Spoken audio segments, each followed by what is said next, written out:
Japanimation Station.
'Hello and welcome to Japanimation Station, an anime podcast brought to you by Sean Chapman and Jonathan Lack. And we are here to step into a grand tour. We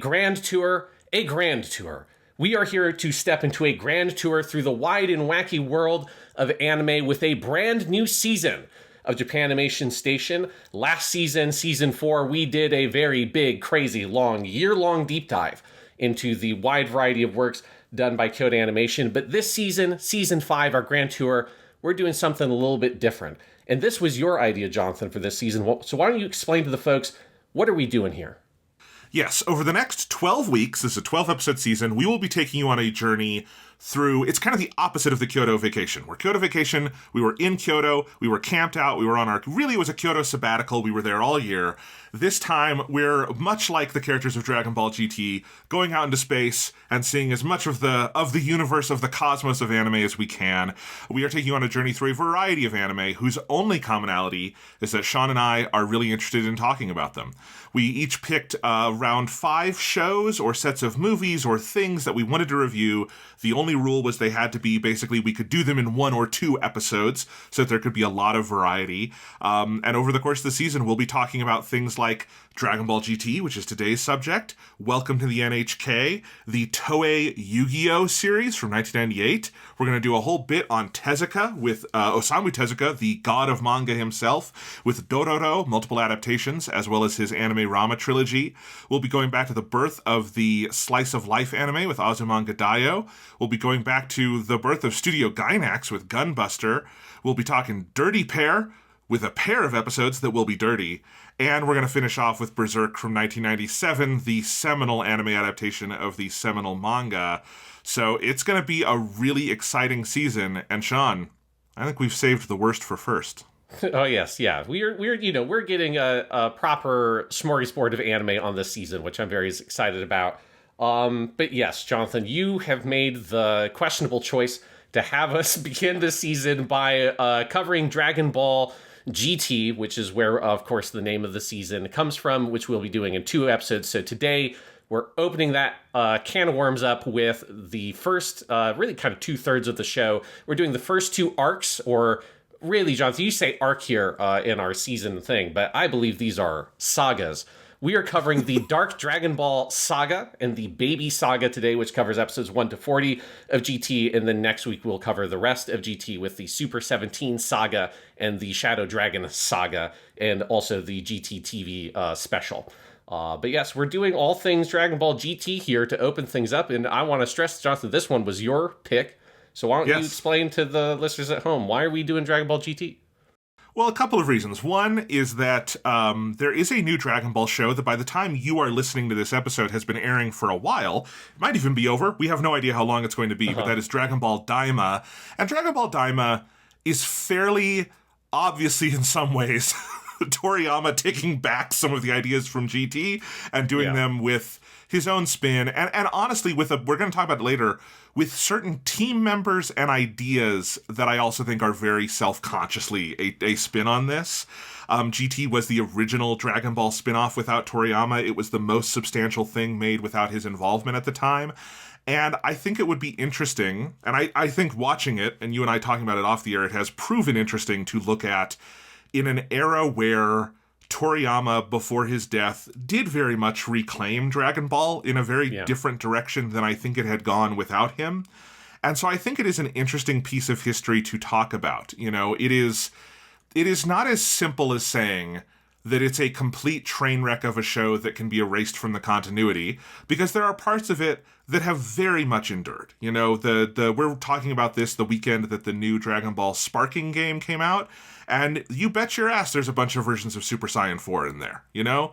There are parts of this show that do survive in the fandom consciousness, there are parts of it that remain important, and there are things about it that are frustrating in really fascinating ways and things that are frustrating about it in very boring ways. But it is also a show that neither you nor I had ever forced ourselves to watch all the way through, despite our massive Dragon Ball fandom. A lot of this was and will be new to us, and I think that makes it interesting because it's the only Dragon Ball thing that we could do that with, where it's like, what could Sean and Jonathan watch from Dragon Ball that we really didn't know before? This is it. So, other than, like, something brand new like Dragon Ball Daima, which we will talk about at some point. So, yeah, that was my thought process, and I'm excited to record this episode and the next one. I think this is going to be interesting. Yes, I mean, I'm excited to, you know, air the grievances. I'm excited, you know, this GT is a fascinating thing, because you're right, especially for Dragon Ball fans. This show has such a kind of contentious place within the fandom. I mean, I know it has its fans. Like, there are people who really love Dragon Ball GT.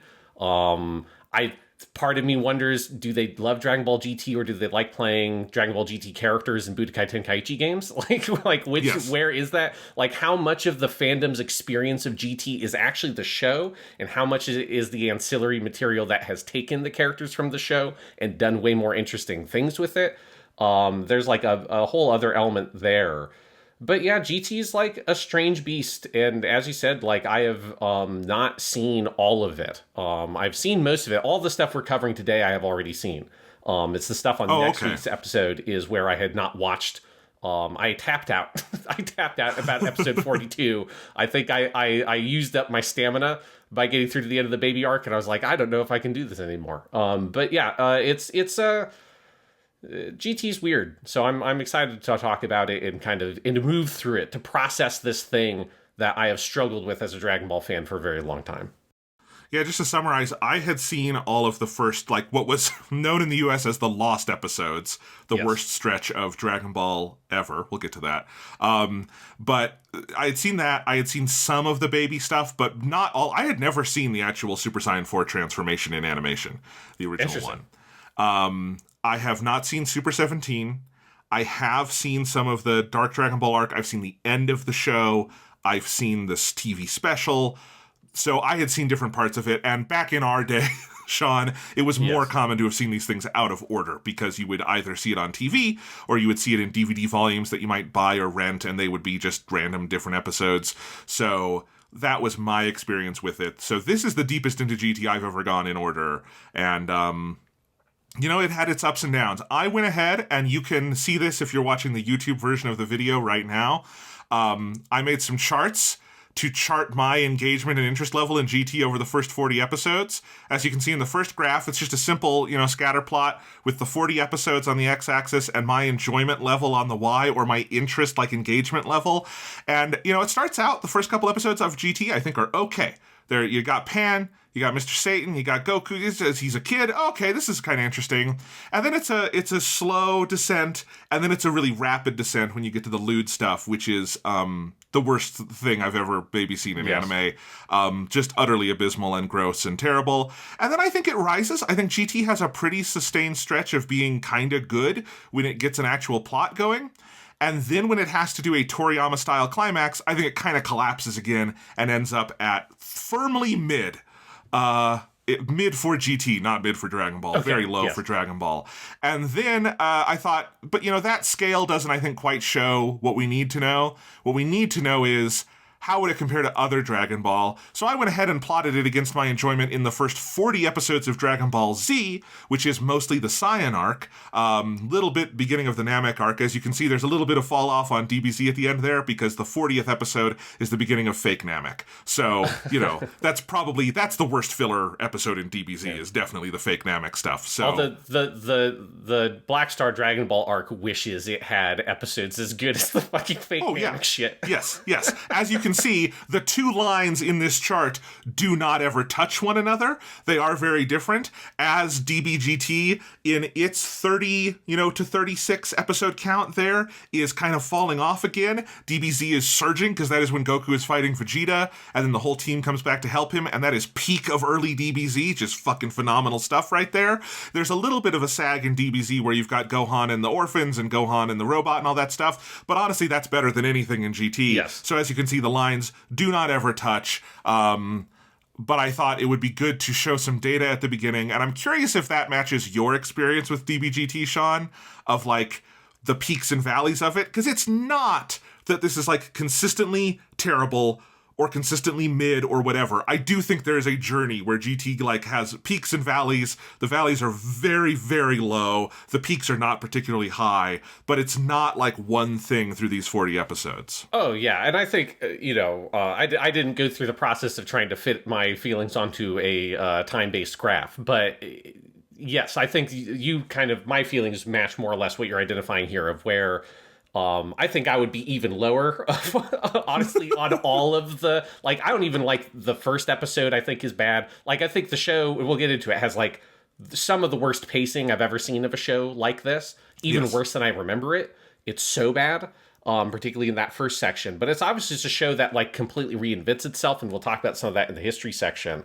And once it reinvents itself, it doesn't get rid of some of the fundamental problems with pacing and structure the show has, but it ameliorates it by getting away from what should be an episodic structure, which is what the first arc kind of wants to be and isn't really, and it's very confusing. But once they shift to let's do a Dragon Ball Z style big long action story with a continuing plot line that's more clear, it helps the pacing become more tolerable.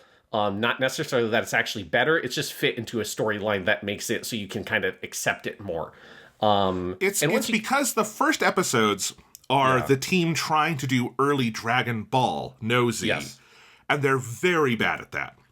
But the later episodes are essentially a remake of the Cell arc and the Buu arc. Yes. And those are the things that this team worked on directly and had come off of doing those things. The Buu arc most obviously is the most recent thing, and it's the most they borrow from is the Buu arc.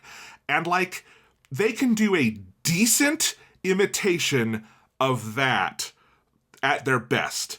But they can't do anything approaching a decent imitation of Dragon Ball original, because that needs the Toriyama touch. And Yeah, and so once you move into that sort of DBZ mode with Baby, the show gets substantially better.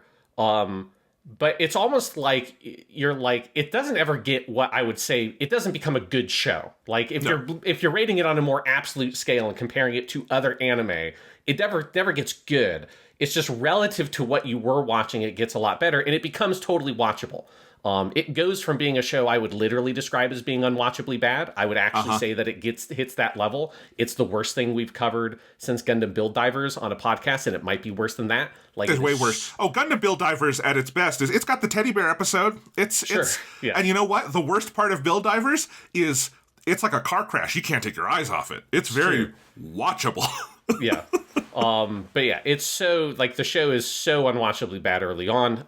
And then it moves into fully watchable territory, but it still has weird inconsistencies even when the show shifts gears. And you will have individual episodes that I think are very strong, on their, that are decent episodes on their own terms. Like the Goten episode when Baby comes to Earth, or Goku going Super Saiyan 4 for the first time. Those are solid episodes. Those work as a single episode. They get a couple of little gems in the rough there. But those are immediately surrounded by other episodes that are pretty garbage. So it never really gets a consistent level of quality, I would say. It is still sort of vacillating between different modes. It's just that because it has a more clear overarching storyline it's moving through, it's a little bit easier to sort of work your way through the bad shit. But then it definitely does end on a low point. The baby fight gets really boring, and long and just sort of unfocused. They clearly just have no sense of how to actually pace the fight. The ending to the fight is hugely disappointing. And then I remember this distinctly when I first watched when I first watched GT in Japanese, and I kind of was more paying attention to it properly, the surprise Piccolo death at the end of the show, which is one of the funniest things in Dragon Ball GT in a low-key way. But yeah, it's a strange show with lots of peaks and valleys. Those peaks never reach particularly high, but they are notable peaks compared to other things in the show. But it's interesting that even when the show, quote-unquote, finds itself, it still, I don't think, ever finds like a real level of consistency at any point, which is something you're kind of like desperately clawing for while you're watching Dragon Ball GT. Yeah. I think it's a good looking show. That is one thing I will say off the bat. It is Katsuyoshi Nakatsuru doing the character design. I think the animation is good. I think I like the color work. I like the line art. I like some of those basic elements. It's like pleasant to look at, but almost everything else, the voice cast is great. That's obvious. And honestly, just as a Masuko Nozawa delivery machine, these 40 episodes have a lot of meat on the bones because she does about like 15 different versions of her like 3 major characters because of all the different things they go through. But yeah, I think everything else is inconsistent at best, unwatchable at worst. I think the lewd saga in the middle of the first 16 is the worst Dragon Ball thing. I think it is competitive with the Resurrection F arc of Super, which is also nigh unwatchable, is much visually worse than anything in GT, and also has a surprise Piccolo death that we all forgot, but that does it too. Not in the movie, but it's in the TV show. I think those are the 2 worst things in Dragon Ball, but I think the Resurrection F arc doesn't have weird, creepy, pedophilic shit with Pan, so I think the lewd arc is worse. Oh yes, the lewd arc is worse, because also at least the Resurrection F TV arc, like, it's part of a larger storyline that the TV show is doing. So it's like, sure, it hooks up into things later of like, oh, Frieza's going to come back to the Turn of Power. Obviously, you should just watch the fucking movie if you're doing that with Dragon Ball Super, but like it sits in a show that is like a good show that gets really good. Whereas the loot stuff, it's so pointless. It's this weird last gasp of the show before it shifts its tone. But yeah, that's getting too into the weeds. Before we get into the history stuff, Jonathan, I do kind of want to just talk about, to go a little bit deeper up front about like, because this is a rare instance of where we are both big fans of this franchise. It's not just like, oh, I've seen all the Fate stuff, or you've seen all Full Metal Alchemist, which is how we typically structure these kinds of things. We're both big Dragon Ball fans. We both have been grappling with GT in different ways. I'm just kind of curious, like, do you remember in your early days of Dragon Ball fandom, like, how you approached GT, when you became aware of it? Like, what was GT to you in the early days of being a Dragon Ball fan? Well, and this is going to come up in the history section, but we can talk about it a little bit now, is that Funimation, who had the license to Dragon Ball, I mean, they still do, obviously, through the Crunchyroll banner, but, they had put out Dragon Ball Z, they had gone back and done Dragon Ball, and for GT, they aggressively positioned it as more of Z. They were really aggressive that, like, and this is the thing that, like, if you're a fan today and you're younger than us, you won't remember any of this because GT is presented very differently today, and Crunchyroll presents Dragon Ball very differently. Like, they're much more willing to present Dragon Ball as whimsical and fun. And Funimation was all like, this is punk. This is a hot topic. We're going to have fucking metal in the Broly movie. We've got the Bruce Falconer score that goes, and it's terrible. And like, and I know I'm turning off a bunch of Dragon Ball fans right now as I say that, but you haven't seen the actual Dragon Ball. That's me being really dismissive, but also correct. So, like, Funimation had this really aggressive, like, punk presentation of Dragon Ball that was never actually supported by the show. Dragon Ball is, I think, a comedy first and foremost, and that it is an action show, right? Like, I think that is, like, the core thing to understand about Toriyama's writing, and Funimation hated that. They always tried to sand that down. And with GT, they literally lopped off the first 16 episodes. Might have been a good idea. We'll talk about that later. And they started with the part where Baby comes in. and they tried to position GT as like the big brother, like this isn't your little brother's Dragon Ball, this is for your big brother who's 14 and he's in high school, and like this is, and they had a big rap at the beginning of the show, and they like desaturated the colors so it looked even like darker and grimier, and they replaced the Toriyama hand-drawn logo with a metallic logo, and so GT was presented as like the hardcore Dragon Ball for the real fans who've gone through Z and need a bigger hit. And the thing was, no matter how you dress up GT, no matter what you do to it in the dub, no matter what music you add, that's just not what Dragon Ball GT is. And so my memory of GT is always coming into it with that Funimation framing, and then going like, this feels like really watered down Dragon Ball Z, not like hardcore Z. Mm-hmm. And I just bounced off of it. And I would try to get through it several times, mostly get mired in the Lost Episodes arc, which is the first 16. And that was my memory. And like, it's a thing that, the other thing to know about GT is that our first exposure to it was through a game called Final Bout. Yes. That came out on PS1 before the anime was localized. And that's the thing, the best parts of GT are all of Nakatsuru's designs and animation, and so like Super Saiyan 4 looks cool. Goku with his blue gi as a kid is like a striking design. That kind of stuff caught on, and I think aesthetically GT had a place in the fandom, but I don't know anyone who was actually enthusiastic about it at the time. I think Funimation fought this weird uphill battle to try to trick people into thinking it was cool and hardcore, and it's just not what GT is. Yeah, although I do think that, to be fair to Funimation, I do think GT is trying to be that on its own terms more than Dragon Ball and Dragon Ball Z. Like, or at least it moves into that mode. It doesn't, I think, start that way, but it starts super different. It starts really trying to. It's terrible at it, but it is trying to do early like comedy Dragon Ball episodic.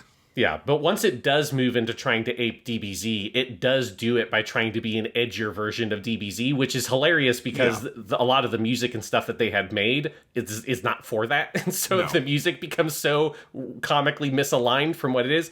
But the show does get, like, I think notably kind of grimier. Super Saiyan 4 Goku is hilariously edgelord and over the top. Yes. And like Nozawa fucking leans into that super hard in the performance in a way I kind of love, but is also kind of silly because because GT does move in that direction. So I think like Funimation is sort of identifying something that is in GT, and they just amp it up more and more and more. Also because like the stuff that I think Funimation sort of latched onto in terms of Dragon Ball's identity was in stuff like the movies or the TV specials, which were always notably darker.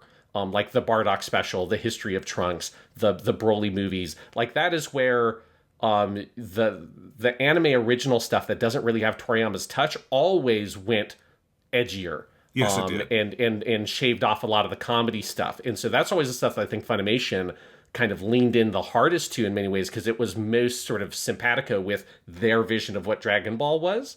And I think it's just kind of interesting that when it came to GT, and I have similar memories, it's like they went so hard with the, like, this is the cool Dragon. This is like, it's got blood. They have the blood in it and it's on TV. And it's like, oh my God, Goku bleeds and we're not editing that out. Right? Because this is also when they're getting like, this whole second like pass of Dragon Ball stuff and eventually get the quote unquote like unrated episodes of Dragon Ball Z or whatever that puts the blood back in, because obviously Dragon Ball Z was always a violent show, but it got kind of watered down a bit when it came over here originally.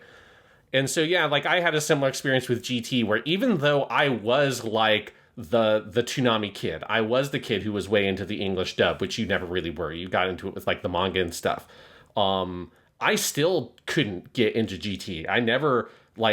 I always was kind of mystified by it. It was this weird thing that you knew it was out there well before it came over here. As a Dragon Ball fan, you knew it existed. There was that weird-ass PS1 game. You saw pictures of Super Saiyan 4 Goku online. You're like, what the fuck? There's another Super Saiyan that doesn't even have, like, gold hair? What the hell is this stuff? And you just kind of, and like the Budokai Tenkaichi games had it, like Budokai 3 had Super Saiyan 4 Goku. So you kind of like saw it more in like the games and like online media and fan art and stuff. And then when you actually came to like trying to watch it, I just could never get into it. And then when I got a bit older, like 14 or 15 years old, and I had a little bit of like pocket money from like allowance from doing chores and stuff like that, I would occasionally buy the DVDs that started coming out, which I know you shared on Twitter, a set of those that you, for whatever insane reason, you own all of them. You sad man. Fuck you. I'm you sorry. own plenty of silly shit too. I don't even watch. I didn't even watch them this time because they're old DVDs that don't look very good, and there's newer fan versions based on the Dragon boxes from Japan. But I'm probably gonna get rid of them at some point. They're from years ago. Yes, and they're like all titled after like it's like salvation and devastation, and it's like they all have IO affliction, infection, creation. It's so edgelord. They tried so hard. Yeah, and I would just like buy one or two of those from Target because they were super cheap. And this was when I was also buying like the Heisei era Godzilla movies that had 2 movies on the disc and you flip the disc over, right? These are like bargain bin, like nobody was buying this shit. And I would get a couple of those. So I had like the end of the baby arc. So I very like vividly remember the last couple episodes of the baby arc because I saw those back then where they like charge up Super Saiyan 4 Goku and all that stuff. And I had some of the Shadow Dragon stuff, though I never got the last few ones. So I've never even seen, I've never seen Super Saiyan 4 Gogeta. I never got to that part. And I've never seen the end of GT. And I've seen almost nothing of Super 17 because I didn't get any of those because it's very short and all that kind of stuff. So it's like I watched it a little bit there and was like, this is fine. As just you got a super cheap DVD and you would watch it. And I was like, whatever. And then it was when I did my big Japanese watch through, starting from the original Dragon Ball all the way through. That's where I really made my first attempt at actually watching GT proper, not just kind of going off of things I knew in the kind of periphery about from the games and stuff. Like I knew the whole story of GT. I know what happens. I know what the storyline of the Super 17 arc is because I played games that did it. But I've never actually seen that part of the show. And I got all the way to through the baby arc, and I just couldn't stomach it anymore. And just I couldn't keep with it. And so it's like GT is just this weird thing that I've always been kind of fascinated by ever since I was a kid, because you knew it was out there. You knew there was some weird, bloody, fucked up version of Dragon Ball where maybe they say "goddamn" in it and it's not going to be censored. But then always in the dub, specifically. In the dub. Yes. But again, I'm talking about like my experiences as a kid Dragon Ball fan. But every time I've tried to get into it, it's just been like smacking my head against the brick wall. And then now I'm glad that you have made the decision to make it a podcast topic where I have no choice. It's either I refuse and we never do a podcast, or fuck it, I'll grin and bear it and I'll make my way through GT, and we can talk about it on a damn podcast. If it's for a podcast, you and I can get through just about anything because there's a rainbow at the end of the tunnel, a light at the end of the tunnel that is this thing we're going to make out of it. And so our suffering will not be in vain. We're going to put out this podcast into the world. But with that in mind, Sean, do you want to go ahead and talk about the history of Dragon Ball GT? Yes, because the history of this series is very interesting. The impetus for how and why it was created is, I think, very apparent in the show. And it's very interesting kind of getting into why did they make Dragon Ball GT in the first place. All right, history time. Dragon Ball GT was the final culmination of the 18-year-long Toriyama block on Fuji TV, which started on April 8th, 1981 with the premiere of Dr. Slump Arale-chan, the original Dr. Slump anime, and it continued through November 19th, 1997 with the finale of Dragon Ball GT. This Wednesday 7 p.m. time slot on Fuji TV always had an Akira Toriyama adaptation airing week in and week out across those 4 shows: Dr. Slump, Dragon Ball Z, and finally Dragon Ball GT. Ratings were consistently high over this 2-decade period. Dragon Ball and Dragon Ball Z each averaged around a 21% ratings share, which is obviously huge. That means, 1/5 of all TVs were watching this that were being counted.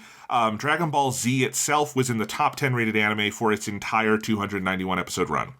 In many ways, you can consider this 18-year run one giant production because there was a lot of continuity in the main team throughout. The director of Dr. Slump, Minoru Okazaki, the musical composer, Shunsuke Kikuchi, the series planner, Keizo Shichijo, and chief animator and character designer, Minoru Maeda, all of them continued on over to Dragon Ball, and Okazaki was joined by Daisuke Nishio, while Shichijo was joined by Kozo Morishita. Nishio, Kikuchi Maeda, and Morishita all continued on to Dragon Ball Z, with Takao Koyama joining as the first series composition credit. Remember that those overall writer credits are not that common in the 70s and 80s, so it becomes more common, and Koyama is the first series composer for Dragon Ball. Maeda left his role as character designer after the Frieza arc, so he had been there for an extraordinarily long time, basically 2.5 shows, and at that point is when two names everyone is familiar with, Tadayoshi Yamamoto and Katsuyoshi Nakatsuru, took over this role as the character designer for the show. Yamamoto focused on the movies, and Nakatsuru on the TV series, though of course they both did some work for both. In the manga, Dragon Ball ended very suddenly. This is a thing I think a lot of Westerners are not that familiar with. There was no public indication that the series was nearing its conclusion throughout the Buu arc, and in the penultimate chapter, which remember is during this final Tenkaichi Budokai they all go to, Toriyama left an author note saying that, and I'm quoting the intended endings guide from the fan site Kanzenshu here, something was going to happen in the next chapter, and that everyone should look forward to it, but without expecting anything all that much. And in the final chapter the next week, on May 23rd, 1995, the ending was essentially a surprise. This is Toriyama's final note from the final page, which is translated by Kanzenshu. I truly thank you for faithfully reading Dragon Ball for so terribly long. I'm very grateful for how you all supported me up until the very end. The truth is that I decided on this a long time ago, but a lot happened, so please forgive me for announcing this so suddenly. For this new step in my life, I've asked a big favor of everyone concerned, and am ending this manga. Of course, I humbly apologize to all you fans too. I'm very sorry. From now on, I think I will take a little break and then leisurely draw one-shot works. You'll definitely see me again. I think it should certainly be interesting, so look forward to it. Well, until that day, this is goodbye. Let's meet again. As Kanzenshu notes in their translation here, Toriyama's reference to everyone concerned likely refers to the difficulty in wrapping up a project that at that point kept a lot of people employed and was a major financial concern for multiple companies, Shueisha and Toei most obviously, but also at that point, Bandai would have come in on video games, or it might have been Atari still at the time, whoever had the Dragon Ball video game license, all of that stuff. So one can very easily imagine that Toei's decision to continue the anime even after the ending of the manga was worked out and decided upon during this period where they're trying to untangle what is Dragon Ball once Toriyama has kind of disentangled himself from it. So Dragon Ball Z, the anime, ended about 8 months after the end of the manga on January 31st, 1996, and it ended with a next episode preview for Dragon Ball GT. This is what also Dragon Ball did into Dragon Ball Z, and what Dr. Slump did into Dragon Ball. It just took over the time slot and premiered the very next week. It maintained that long-held Toriyama time slot and began on February 7th, 1996. Akira Toriyama's involvement in Dragon Ball GT was extremely minimal. In the 5th Daizenshu guidebook, he wrote, "They shared the overall story with me in a, this is what we're going for way, and as far as that goes, I thought it was well thought out and had an interesting vibe. This time, I haven't touched the story, so I'm excited to enjoy it as part of the audience. Everyone, please look forward to it." Toriyama did help in a couple of small ways. He is credited with coming up with the title, which stands for Grand Touring, often shortened in English to Grand Tour, hence the title of this season. And he designed the logo. He contributed some redesigns of the main characters for the beginning of the series, and he drew 3 promotional illustrations, 2 in the 1995 number 52 issue of Weekly Shonen Jump, which depicts planet Momath from episode 6, which is, I think, the bee planet, where they have to get the giant's tooth out or whatever. And he also drew the desert planet Kara, which was not used in the series but resembles planet Rudez in episode 15. From the 1996 number 3 to 4 double issue of Jump, he drew a double-sized calendar with Goku and friends fighting some aliens, but that is the extent of his involvement in Dragon Ball GT. Speaking of the term GT, other members involved in the production, such as producer Morishita, have also mentioned GT could stand for Galaxy Tour, Galaxy Touring, and Great Touring. The word tour is in there no matter what, but it is usually given as Grand Tour now. I do wish that Funimation would, it would have been great if there's like, step into the Great Tour, Great Tour, Great Tour. It doesn't quite have the same punch to it as Grand Tour. step into the galaxy touring. Yes. They didn't do that. In 1996, Toriyama wrote of the show, this would have been the year it premiered, I haven't seen it at all, but I'm a little bit excited and a little bit nervous over what might happen. While I've been taking it easy, I believe things have been proceeding at a quick pace. I think it's very promising. The Dragon Ball in me has been over for a while, but thanks to the hard work of everyone on the anime staff and the fans, it continues to live on. So Toriyama was always very gracious about this, Yes. very, as mangakas always are, they're very gracious towards the anime staff, which I think is understandable. Even if the anime staff does make something you're not fond of, they're working very hard on your work, so, you want to be nice to them. But he also is careful, I want to note, to distance himself at every step of the process. Now, some of that could just be humility in saying, hey, this is them, but it could also be, hey, this is them, and keep that in mind. Yeah, and because some of those quotes are ones that I found in translated, and yeah, like the way that they're written in Japanese, it's very interesting that like Toriyama has like a very kind of ironic sense of humor. Obviously, if you've read Dragon Ball, but also you see him like these kinds of comments, like the thing when he ended Dragon Ball being like, "Oh, but it's not a big deal," like that feels like it's a very Toriyama kind of thing to say. And so some of the way he talks about this from these comments at the time from like 95, 96, where he says things like, I didn't touch the story. He literally says like no touchy in English. So it has this kind of playful flavor to it, but at the same time, it's him very specifically saying like, I didn't do anything, like I didn't touch the story at all. And then the comment where he says like, for me, Dragon Ball or the Dragon Ball inside of me has been over for a long time. Like the way he phrases that in Japanese is so sort of like, has such a finality to it that it is like him like so clearly distancing himself and stepping away from it, being like, I'm like, Dragon Ball for me is done, like it's over, like I'm gone from here in this process. So yeah, it is interesting like how much even at the time in public statements he was like, this is not me, like I'm over. Like you can tell how burnt out he was on Dragon Ball with how like clear he phrases those things.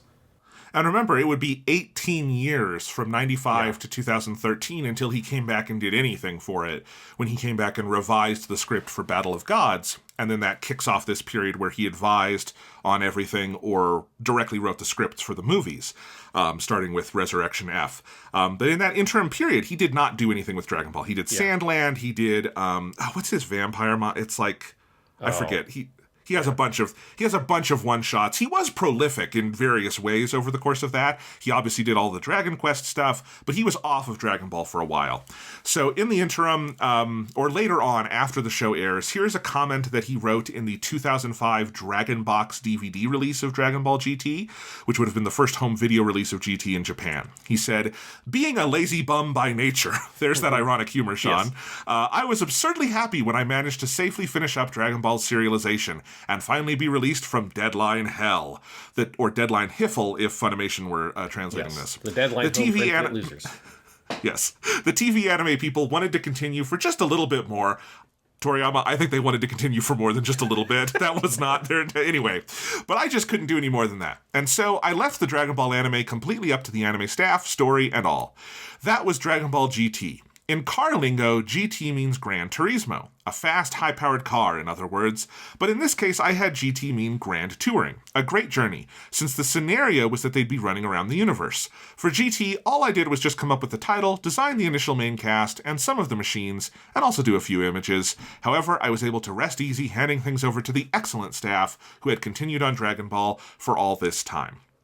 And he has another couple comments in the Dragon Box we'll look at later. And again, he is, particularly on people who I think he has a good working relationship with, like Nakatsuru, he's very happy to praise their work here. He just is also always being like, but I didn't work on it.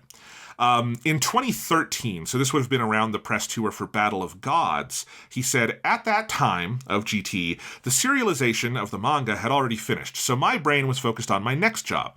So, to be perfectly honest, doing more Dragon Ball designs at that point, I was a bit resistant to that. I was very grateful that it could continue, though. It was right after serialization had finished, so I don't have any memories of enthusiastically drawing up materials for GT. I did my best to draw the materials I was asked to. Yes. I love it. The way he says it in Japanese, it's so just like, I mean, I wasn't like really into it, but I did the thing they asked me to do. Like, he's like I did my work. Like the things that they wanted me to do, I did that. I did my best on those, and then that's it. And it's like very final the way he talks about it. Behind the scenes, Dragon Ball GT did see the biggest shakeup in the creative staff in the history of the Toriyama block.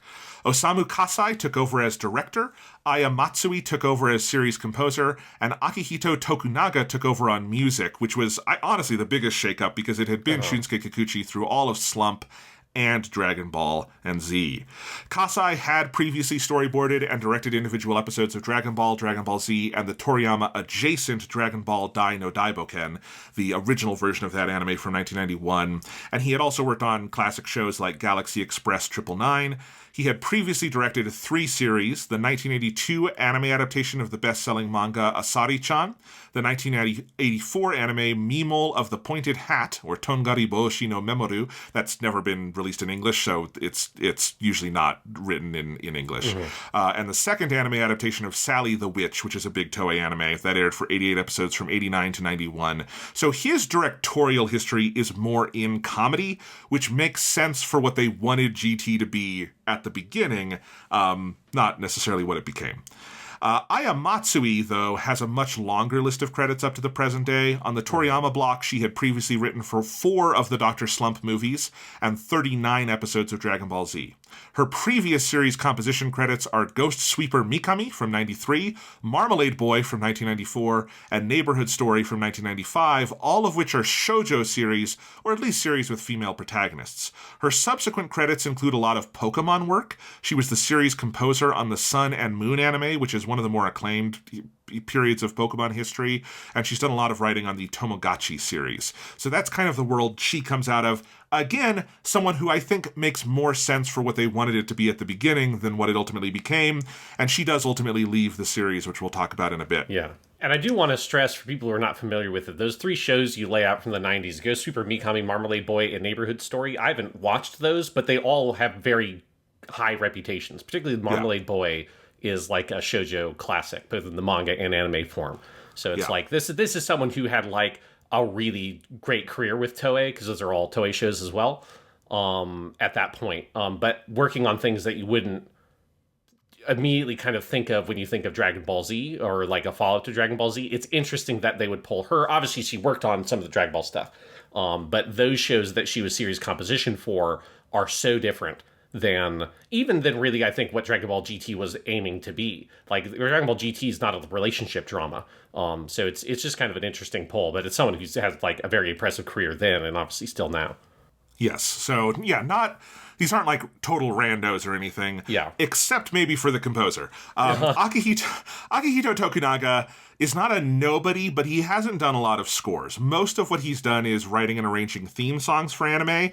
I couldn't find any other scores he had done. Sean found 2. You found the soundtrack for the 1996 to 1997 TV variety show The Bingo Star. Yep. And a 2007, 10 years later, TV documentary in an ongoing series of documentaries sponsored by Canon special, Ancient Excavation Mystery, The Unexplored Regions of the Great Amazon Cultures, History Will Change, Volume 2.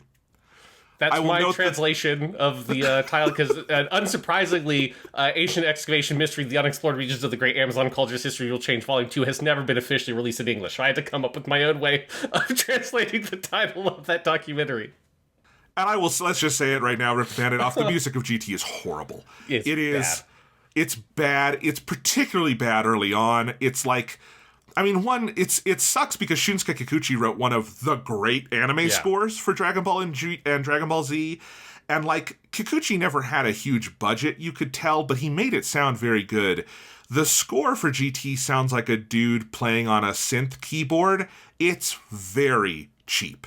And it's just, even though the animation is not like cheap, in that way, its soundtrack is so cheap. And it's often, I think, at tonal odds with what it wants to do. There are tracks that work better than others. It's bad. The English score is also really bad, if you ever want to skip over to that and see what that sounds like. But yeah, in no form does GT have a good score. It is, it's maybe not the worst music Dragon Ball has ever had. If you listen to the Buu arc of Kai, the final chapters, that has a notoriously cheap and terrible score by the guy who did Super.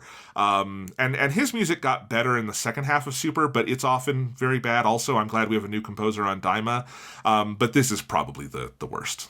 It's really bad. Like cheap is definitely the word to employ here because yeah, like the Kikuchi scores had this sort of grand element to them where it's, you know, he was pulling from a lot of like music you would hear in like Chinese martial arts epics and things like that. And like lots of really great instrumentation.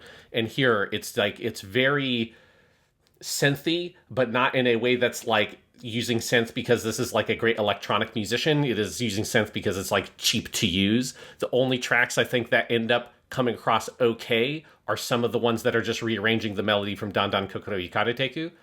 Which is a great song that Tokunaga did not write.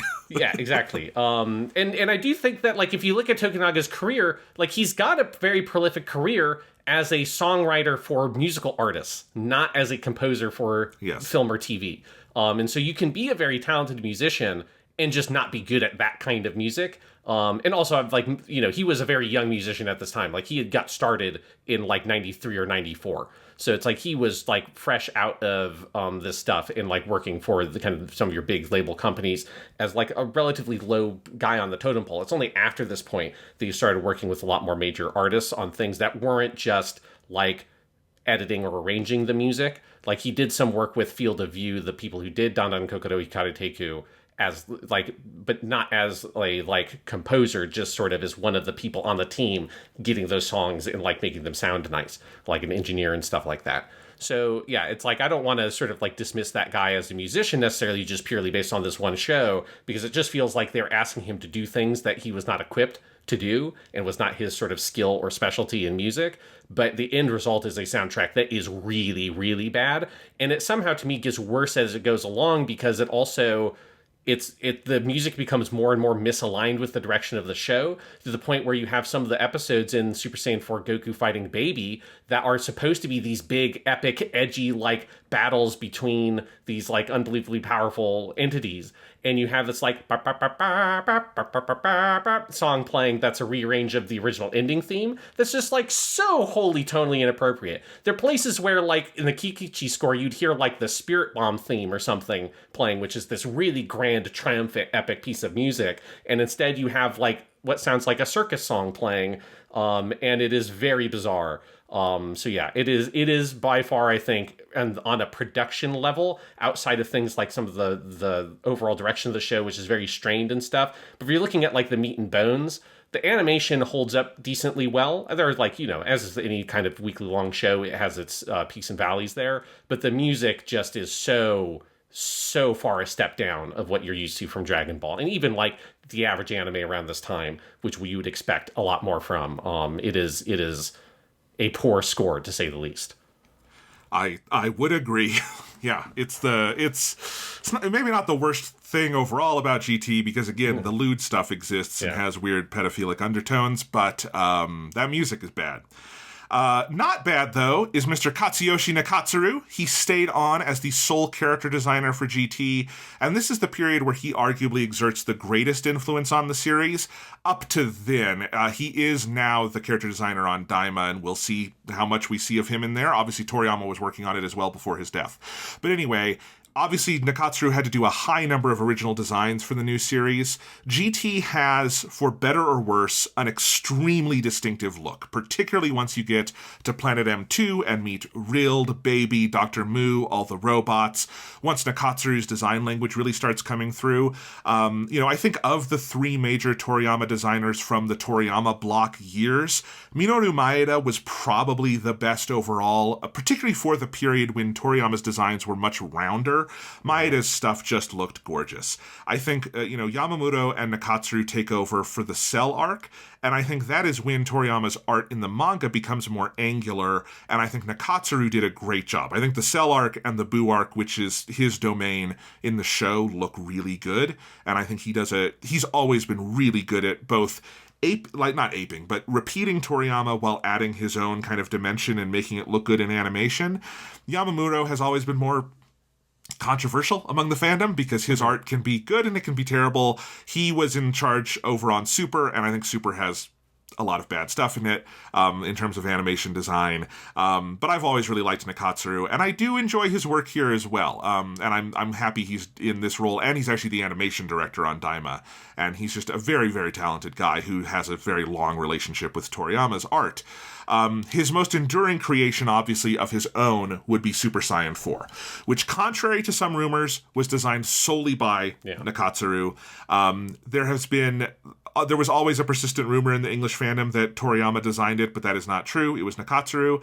And he had a history of designing major figures in anime content. He is the original designer of Bardock for the TV special, a character design that Toriyama liked so much he later put it in the manga, and of course used it in later works like Dragon Ball Super Broly. But Toriyama did not invent Bardock. That is a Nakatsuru creation. Nakatsuru's first rough design of Super Saiyan 4 is very close to what the anime ultimately used, and Toriyama very much liked it as well. In a note he wrote for the Dragon Box DVD in 2005, Toriyama drew his own little sketch of Super Saiyan 4 and wrote, "I was able to rest easy handing things over to the excellent staff, who had continued on Dragon Ball for all this time. In particular, the animator Nakatsuru-kun is amazingly skilled, and mastered the peculiarities of my drawings in no time at all, to the point where there were even times when I couldn't tell whether I had drawn a certain character design or if he had." And just an aside, Toriyama has said that multiple times. This is a praise he often gives Nakatsuru. For instance, one of Nakatsuru-kun's designs was Super Saiyan 4, which appears in GT, and the picture above is a portrait that I drew looking off it. Did I draw it well? Nakatsuru later responded to this 5 years later in the 2010 art book The Golden Warrior, which is a collection of his and Yamamuro's art from the anime. "I was deeply moved that Sensei would be gracious enough to draw an anime-only character. At the time, there was a party commemorating the completion of the anime, and Toriyama Sensei was kind enough to draw Kid Goku from GT for me on color paper, so I'm quite attached to that Goku as well. I thought to myself, I'm such a happy fan." Laughs. That warms the heart, doesn't it, Sean? That's nice. Nakatsuru, in that same interview, commented on the creation of Super Saiyan 4. This is translated from Kanzenshu. "Super Saiyan 4, which appears in the later half of GT, was one of your designs, but I was surprised at how unusual the design was." This is the interviewer speaking. "There were a lot of varied opinions about that design. It was my idea to make the body red.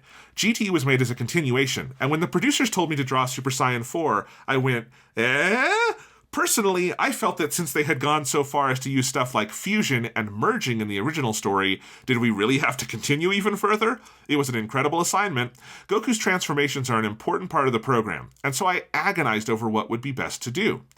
The interviewer asks, "The hairstyle and red fur all over the body are what really makes Super Saiyan 4 stand out." Nakatsuru replies, "The thought behind that hairstyle was to take it in a different direction from Super Saiyan 3 and make it wild. I made the fur red because it pretty much just seemed strong. I place a lot of importance on those sorts of impressions. Right from the planning stage images, the idea had been to bring together Great Ape Goku and Super Saiyan Goku, Goku with primal power, that sort of thing." He also notes that there was no design besides sort of a basic final draft. He did also try one with gold hair, but ultimately decided the black and red looked better and more dynamic.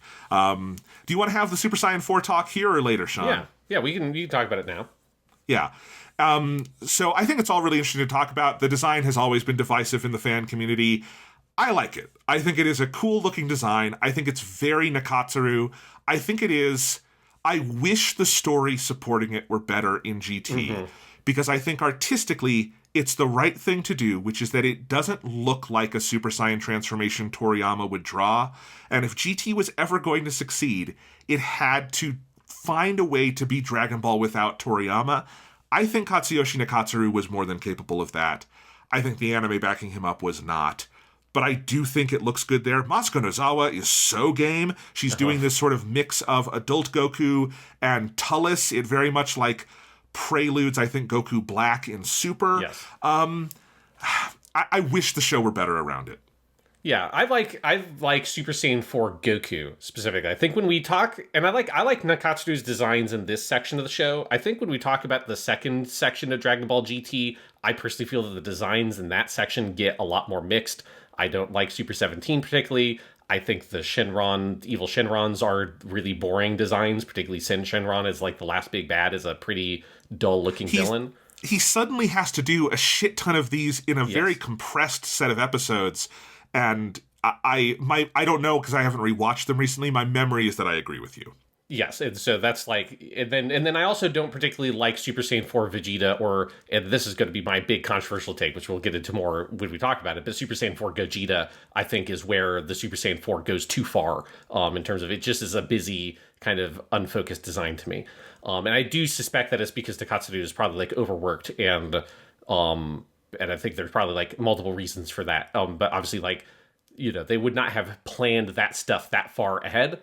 This show clearly is like being made by the seat of its pants. And it's not a particularly like a series that clearly did not have the kind of pre-production it really would have needed, because they changed the direction of the show multiple times. But here, when you're looking at like General Brildo, when you're looking at the baby designs, for the most part, I like Baby's design itself. Some of like Super Baby Vegeta, I'm a little bit more mixed on in places. But like in general, I think those designs work really well. And Super Saiyan 4 Goku is a really strong design. I think the red fur with the black hair works really well. I think as he says here, like the overall like emphasis on making it feel wild, I think it captures the concept of the transformation, which is bringing it back to the Great Ape stuff, which had long since Toriyama had not dealt with since Vegeta turned into a giant ape. Like it just never comes up. He doesn't give a shit about it, right? This is like a very different approach of GT versus Toriyama stuff, where Toriyama stuff is like almost never really backwards looking. He just sort of moves on to the next thing. And every once in a while we'll grab one little germ of something, but very rarely is he ever looking back and kind of mining older stories. Whereas GT, like the filler from Dragon Ball, like the movies, to survive, it needs to cannibalize its own history and reconstruct things in different ways. And Super Saiyan 4 is like the best that I think was ever really done by the anime staff. Partially because it ends up with a thing that feels ultimately quite original. It's a strong looking design.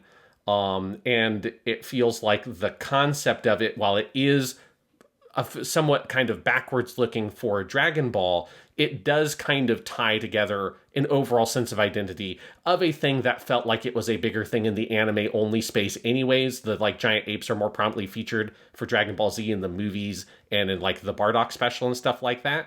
And in the filler, remember that Gohan, they just do it twice, and then Piccolo blows up the moon, and then they have to deal with that later because that does not happen in the manga. It's a whole thing. It's a whole fucking thing. Yeah, and so that stuff, like, I feel like the anime stuff kind of gravitated a little bit more to that space, and so it makes sense that you come back with it. But yes, for Super Saiyan 4 Goku specifically, I like that design. I bought the expensive version of Dragon Ball Sparking Zero because I wanted to play it, and it came out on the same day as fucking Metaphor Fantasia, so I'm like, the only way I play That's why I have not bought it yet, Sean, because I don't know when I'm gonna wait for a sale, because I can't play it right now anyway. Yeah. And point being, the if you bought this like expensive version with the season pass, which I wanted the season pass anyways, you got to play it like 3 or 4 days early. And I bought GT Goku, and I was like, fuck it, I'll play as Super Saiyan 4 Goku because I'm watching the GT anime. It's like, yeah, this is fun. Like, it's fun to play as Super Saiyan 4 Goku in the games. Yeah. The design really comes to life in those games. I get why it's not my favorite transformation, but I get why the transformation is very popular, and I like that design specifically. Yeah, I think it is as good as you could hope for from an anime-only project. And honestly, if in a future project they ever want to revisit it, and tell a better story around it, I'd be fine with that. I think it's kind of like, how like Gogeta comes back in Dragon Ball Super Broly so they can do kind of a bigger, more fulsome story with the Gogeta design. I think you could do that with Super Saiyan 4. I think bringing back the Great Ape stuff, the story, the bones of it are good. We'll talk about it when we get to the episodes. I think the actual presentation of all that is terrible. But, like, the design is great. Nakatsuru did his job very well. I think the animators always do a good job with that transformation. Masako Nozawa has fun in the booth. It's some of the pieces around it that don't work for me. But art-wise, okay. All right. Dragon Ball GT aired for 64 episodes. It had 1 TV special and 1 associated movie. The movie, Dragon Ball The Path to Ultimate Strength, released in the US as The Path to Power, debuted on March 4th, 1996, a month into the airing of Dragon Ball GT. It is sometimes in the US packaged as one of the Dragon Ball movies, but it's not. It is the GT movie. It has a different director, Shigeyasu Yamauchi, but it was written by Ayamatsui. It has music by Tokunaga. It uses Nakatsuru's GT character design. designs, although Tadayoshi Yamamoto was the animation director on that film. And I haven't seen that one in a little while, but I remember it being one of the best Dragon Ball movies from the kind of Battle of Gods era. It is a retelling of the original Dragon Ball and parts of the Red Ribbon Army arc, and I think it's a very good version of that. Yeah, I like Path to Power. It's a solid... You can't go wrong with it. If you're going to watch a Dragon Ball movie, that is a good one to pick. Yes. The TV... And we're not going to talk about that movie on these episodes just because we have a lot to get to, and it is associated with GT as a production, but it is narratively so separate that I think it would be hard to fit in here. Yeah. So that is not a comment on the quality of Path to Power. If we did watch it, it would probably be our favorite thing from all of this. Yeah. But we will be watching, though, for next week, the TV special, Goku Gaiden, or Goku's Side Story, The Proof of His Courage is the 4-Star Ball. This aired on March 26th, 1997, in between episodes 41, which is a one-off in between the Baby and the Super 17 arcs, and episode 42, which is the first episode of the Super 17 arc. Funimation released this as Dragon Ball GT, the movie, A Hero's Legacy. It's not a movie, it's a TV special like the Trunks special, the Bardock special. We will talk about it next time. I'm going to watch it in that placement because I want to see how it plays between 41 and 42, but that is where it aired in the broadcast of GT. Dragon Ball GT started with similarly high ratings as Dragon Ball and DBZ, but it did quickly fall off. Its height was a 20% share for episode 2, but it fell to a low of 9.6% in episode 21. That is the one where Gil saves the team and turns out to be a good guy. It's actually a pretty solid episode, which I think shows how much damage was done before the series started to turn things around. The average by the end of the series was a 14.6% share, about 5 points lower than either previous series. To be fair, GT never had terrible ratings. Those are good ratings. Yes. Like that's none of that. Like, a lot of studios would like to have that. I think for Toei, though, the difficulties of making the show, which we'll talk about, and the fact that they knew Dragon Ball could do more, and the possibility, this happened again later on with Kai, that keeping this on the air, even if the ratings were good, damaged the rest of the brand in terms of merchandising and just general brand, success, was probably a factor in why it was canceled. We know that for Kai. Kai had really good ratings, but it was killing the merchandise sales, and that is why they cut it off at episode 100, because it was really holding down the rest of the brand, and that's why they ended it. Anyway, GT does wrap up its story. It has a very definitive ending, but that ending is episode 64 on November 19th, 1997, and that was the end of the 18-year Toriyama block. Dragon Ball did not return to TV other than reruns until Dragon Ball Kai in 2009, and not with all new material until Dragon Ball Super in 2015, and arguably not until the third arc of Dragon Ball Super in 2016, because the first two arcs are remakes of the movies, but much shittier. So... Dragon Ball in the wild, in the wilderness years of Dragon Ball are super fucking weird, I think we can say. I mean, you could watch the Bardock OVA where he turns Super Saiyan, you could do that. You could get the remake of Plan to Eradicate the Saiyans. There's a lot of hot material. You go buy Dragon Ball Raging Blast, man. Yes. There is the Jump special, the JSAT special, Yo, Son Goku and Friends Return, which was produced by Shueisha. That one is great, but that's like the only thing in there. Yeah. Anyway, the current series that's airing, Dragon Ball Daima, which began in October 2024, it shares some affinity with GT. Other than voice actors and Toriyama himself, the only major returning creative figure from that original period is Katsuyoshi Nakatsuru, doing character designs again, and animation direction. It's his first major return to the series since GT. Yamamoto wound up handling Super and the Battle of Gods Resurrection F movies. In fact, Yamamoto directed Resurrection F as a film. The series composer, Yuko Kakihara, is the second woman to fill that role for Dragon Ball after Matsui on GT, and like Matsui, has a history writing shows for and about women, including the new Urusei Yatsura and Shihaya Furu, magical girl shows like Heaven's Lost Property and Fairy Musketeers, and idol shows like Aikatsu Friends. And of course, Daima returns to the idea of Goku becoming a child again. Obviously, we will do an episode on Daima in the future when it is done. As we're recording this, only one episode has aired, so we don't know what that will be. But I do think it is interesting that Daima has a lot of echoes of GT, although having seen the first episode, it is much better. It is that first episode. It blows everything in GT way out of the water, and it even does the GT thing of like it doesn't actually get to the premise of the series until the very end of the first episode, but it actually does it well. Yes, it does. So it's like, oh wow, yes, good show. So you guys listening to this know more about Daima than we do, because we've only seen one episode when we're recording this, but it seems like it's off to a good start.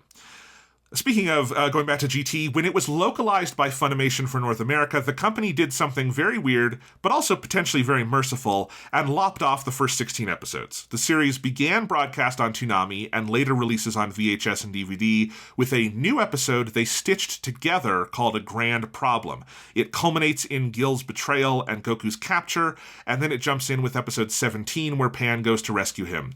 After they finished airing and dubbing the series, they then went back and dubbed the first 16, selling them on VHS and DVD in 5 volumes called The Lost Episodes, beginning in summer 2004.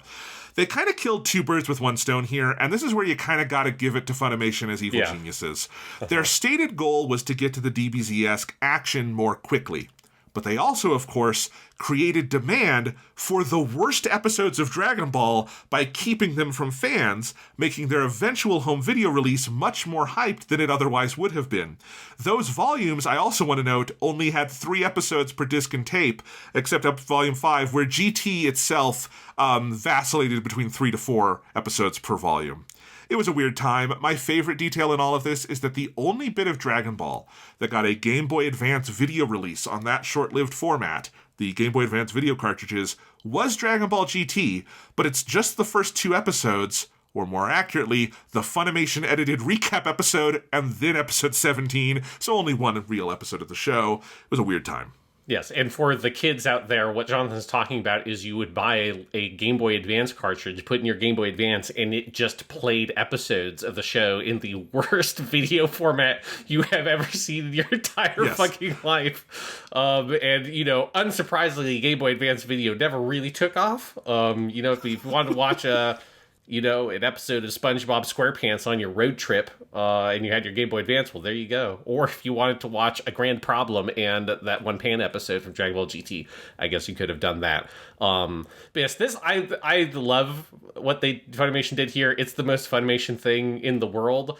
But having rewatched the Black Star Dragon Ball Saga, or the lost episodes of Dragon Ball GT, they should have been lost. It's a correct assessment. You know, I'm not a fan of lost media, but if this went away, I'm like, well, you know, it's not that big a deal. If I, you know, nobody could ever watch these again and they only existed in a weird recap episode. Those episodes are so bad that I totally, like, I probably would have made a similar choice. I would have looked, like, if you told me I have to air this show on American TV and what do we do to localize it? I'm like, I can't show this shit. I can't put the episode where a villain turns the female lead, who's a prepubescent girl, into a doll and then tries to undress her. I can't put this shit on TV. Are you fucking crazy? Like, we can't even say the word hell. Come on. And I would just cut that shit out and be like, let's start where the show gets okay. And just go from there. And then, you know, someone on it was a fan of Super Mario Brothers 2, and it was like, hey, we can take a not so great Mario game, not release it in the US, do a different game than Super Mario Brothers 2, and then later call it The Lost Levels. And then everyone's going to be like, oh, let's buy, like, the kind of not great Mario game because it was lost. They kept it from us. It's the Mario that they don't want you to play. Yes. So, crazy shit. Speaking of Dragon Ball GT seeming to take a turn around episodes 16 and 17 just before Baby shows up, this was no accident. In an interview with Morishita, the producer from the Dragon Box, he said, initially we made about 26 episodes worth of rough plot outlines. But around when the final script for episode 3 was finished, we thought, and that is the first episode in space, by the way, we thought, these travel episodes aren't going to be interesting no matter how long we keep doing them, are they? And so we stopped. That's why Gil in the spaceship stopped appearing midway through, even though we had Sensei go through all the trouble of drawing them for us. Laughs.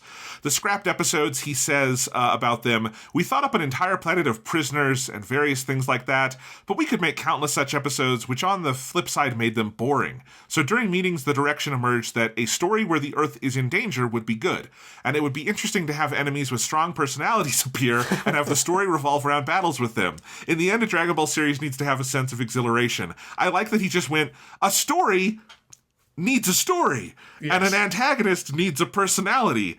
And, you know, I will give GT this.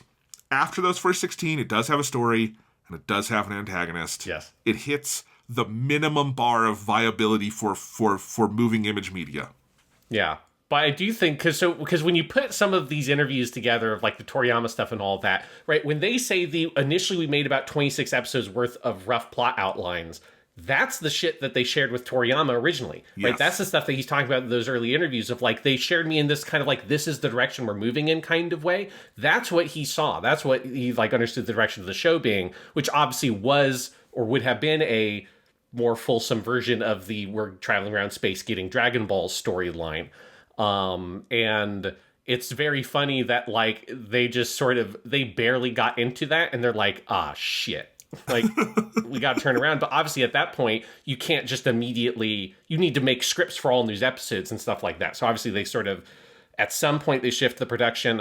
I definitely have like a personal conspiracy theory that like part of obviously where it must revolve around is the lewd stuff. Like that has got to be the actual shifting point because it's the thing that directly ties into Dr. Mu and everything there.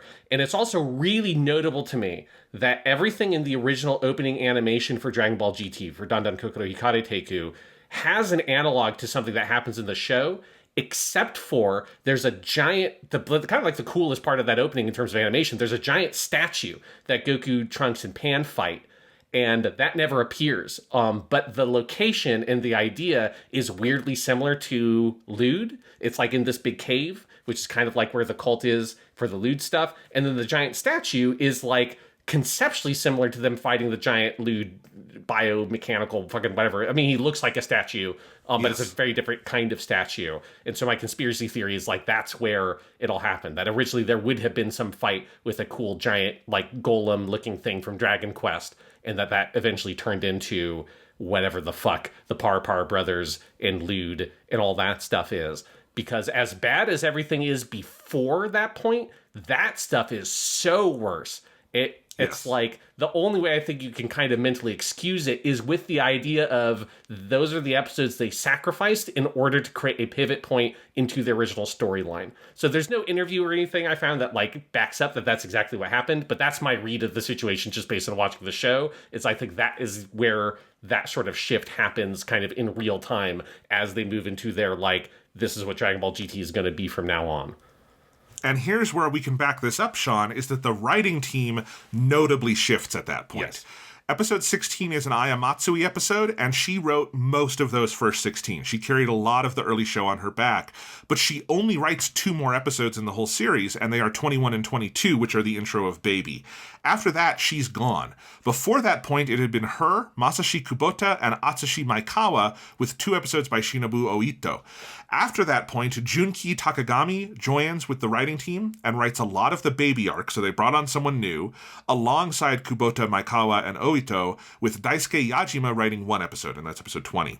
For the episodes we're discussing next week, the last 24, Maekawa writes the Super 17 arc entirely on his own, and then he and Oito write the Evil Dragon arc together with no other writers. So clearly, behind the scenes things are happening, and interestingly, I've never seen this before. The series composition credit disappears, starting with episode 51. There is nothing outwardly remarkable about that as a turning point. It's 3 episodes into the Evil Dragon arc. It's over a year since broadcast began. But you gotta wonder if Aya Matsui had a contract that said 50 episodes. She leaves after those first 20, and the credit is dropped by the end, because her final episode, being the introduction of Baby, feels notable. Yeah. I mean, the thing it reminds me of a show we've watched and covered on a podcast before, it makes me think a lot about Gundam Wing, which had a similar kind of thing where a little bit before the halfway point, the director behind the scenes is quietly shuffled off the production and they bring someone else in to fill in that role to in that show. And the show just like is completely different in its second half. But for that instance, it later came out in interviews that is what happened. That is like, that it is a known fact. But this, like, it has the same kind of feeling to it. Obviously, in this case, it's not the director that got switched out, but you can tell that there's such a dramatic shift in the tone and style of the show. And yeah, these sort of like the weird sort of undulations within how and where people are credited.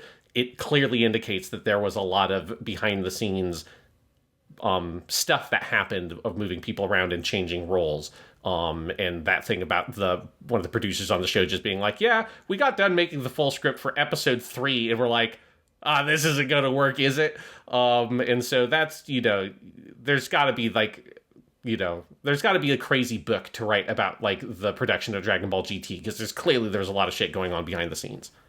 Yes. The series planning credit also goes through a bunch of changes through the short life, with only Kozo Morishita, who is Toei's main producer on Dragon Ball, up to this day, actually, staying consistent. All this points to a series that did have major shakeups behind the scenes. And in another possible sign of production woes, although this is more mixed, while GT is only 64 episodes, it did take way longer to air. Those first 40 episodes took 57 weeks, so there were 17 breaks. And in the last 24, Super 17 is 7 episodes, but takes 13 weeks, with 5 breaks and a 6th week that is the special. And the Evil Dragon arc is 17 episodes over 24 weeks. So that's 94 weeks for 64 episodes, so it was off 30 weeks of its production. Breaks were very uncommon in Dragon Ball and Dragon Ball Z. The 71 episodes of the Frieza arc, for instance, only had 10 weeks off, and the 77 of the Cell arc only had 9. But I say this is possibly like something else going on because it does rise in the Buu arc. The last 100 weeks of DBZ had 28 breaks, not as high as Dragon Ball GT.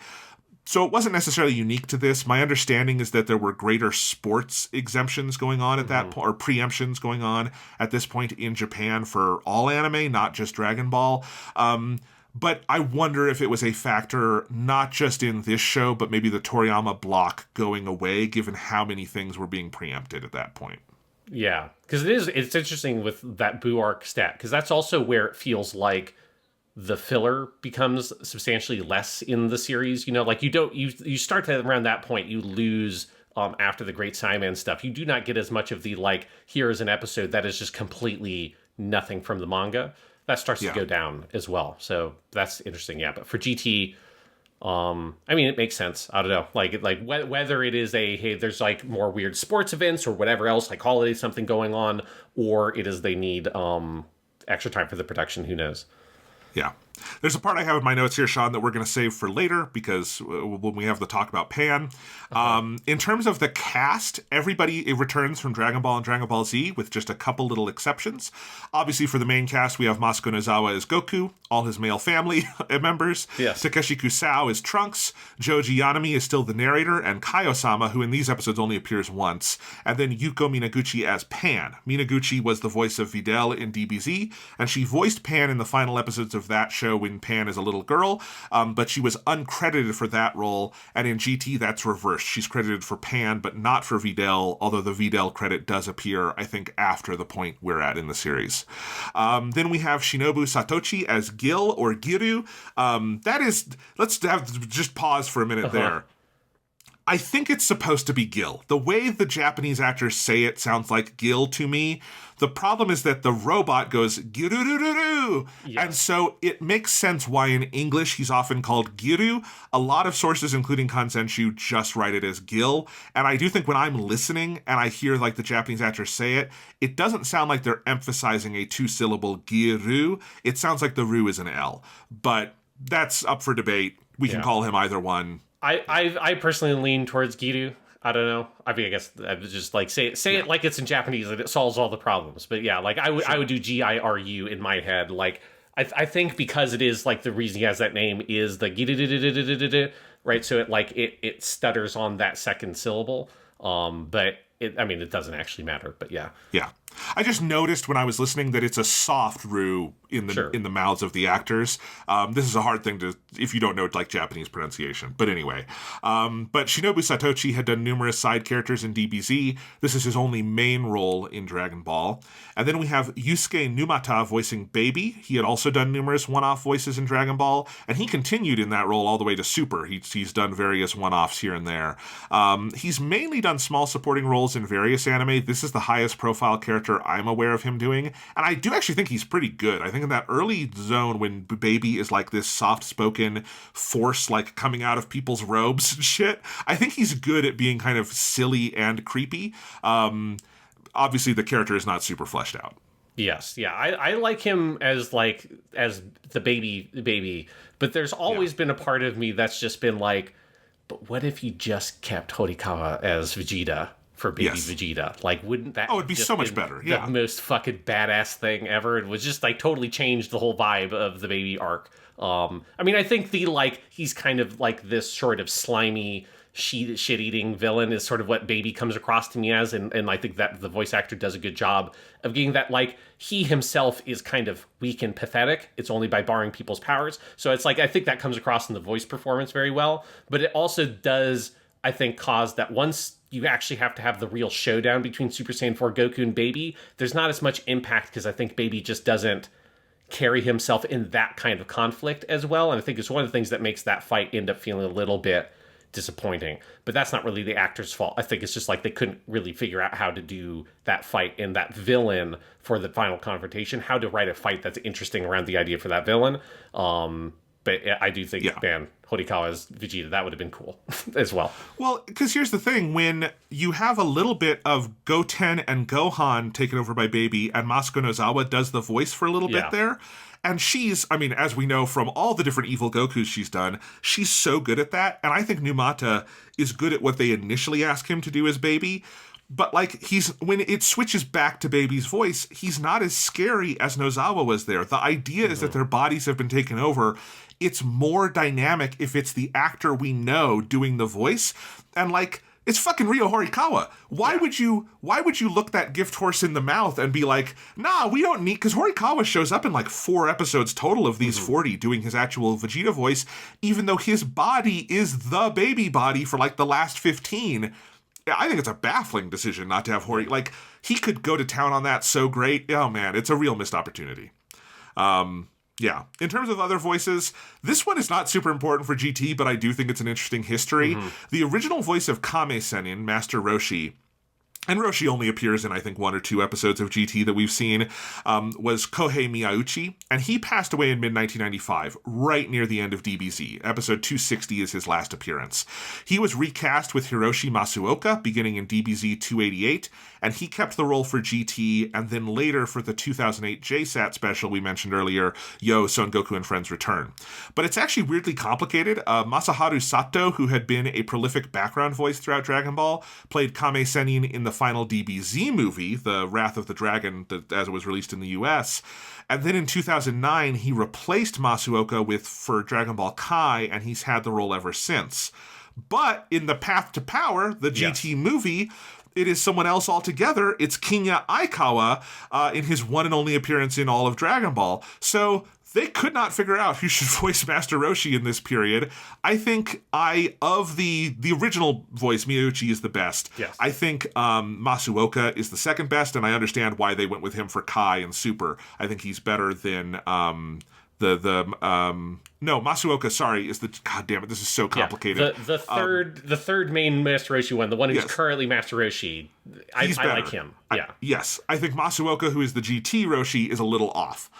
So that's what I was trying to say. It gets so complicated. Somehow that one actor dying created 3 new Master Roshis in like a 2-year period. It's very weird. It's very strange. And I do think that I think he only really pops up in 1 episode. It's like right near the beginning of GT so far. And I also have to say that, like, that's also the one character redesign for GT I just don't get, like, his like weird, it's so dated, his like big pointy weird glasses he's wearing and stuff like that. I'm like, okay, this is not, no. Like, I'm fine with like most of the other character redesigns, and I know that most of them, if not all of them, were done by Toriyama. I don't know if Toriyama did the Master Roshi one, but regardless, that is the one older version of the character we know that I just can't deal with. Like, I have a love-hate relationship with Vegeta's design of this series, but there is some love in that love-hate relationship. I just can't deal with weird glasses Master Roshi. At least they make a joke out of it. He's got the mustache and he shaves it. It's a whole thing. In terms of some other major voices, Oob was played by Megumi Urawa in DBZ, where Oob is a little kid. Oob is recast with Atsushi Kisaichi for Dragon Ball GT, and since adult Oob has never appeared again, this is his only performance as the character in animation. Oob is the character time forgot, even though he is the hinge point of the end of the manga that Toriyama wrote. And you know what? Dragon Ball GT forgets about him too, so we'll talk about that in a bit. It's definitely a missed opportunity, but this guy Atsushi Kisaichi, he still plays Oob and Boob, which is what I call Majin Oob. It's just Boob. Come on.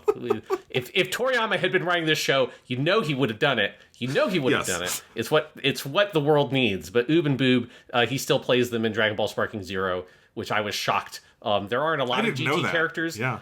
They didn't bring a lot of GT characters back for Sparking Zero. They cut, like, Super 17, for instance, isn't in there. But they did bring back Oob and Boob. And so he's there. And so if you want to play him in a modern game on your PlayStation 5, go buy Dragon Ball Sparking Zero. It's very good.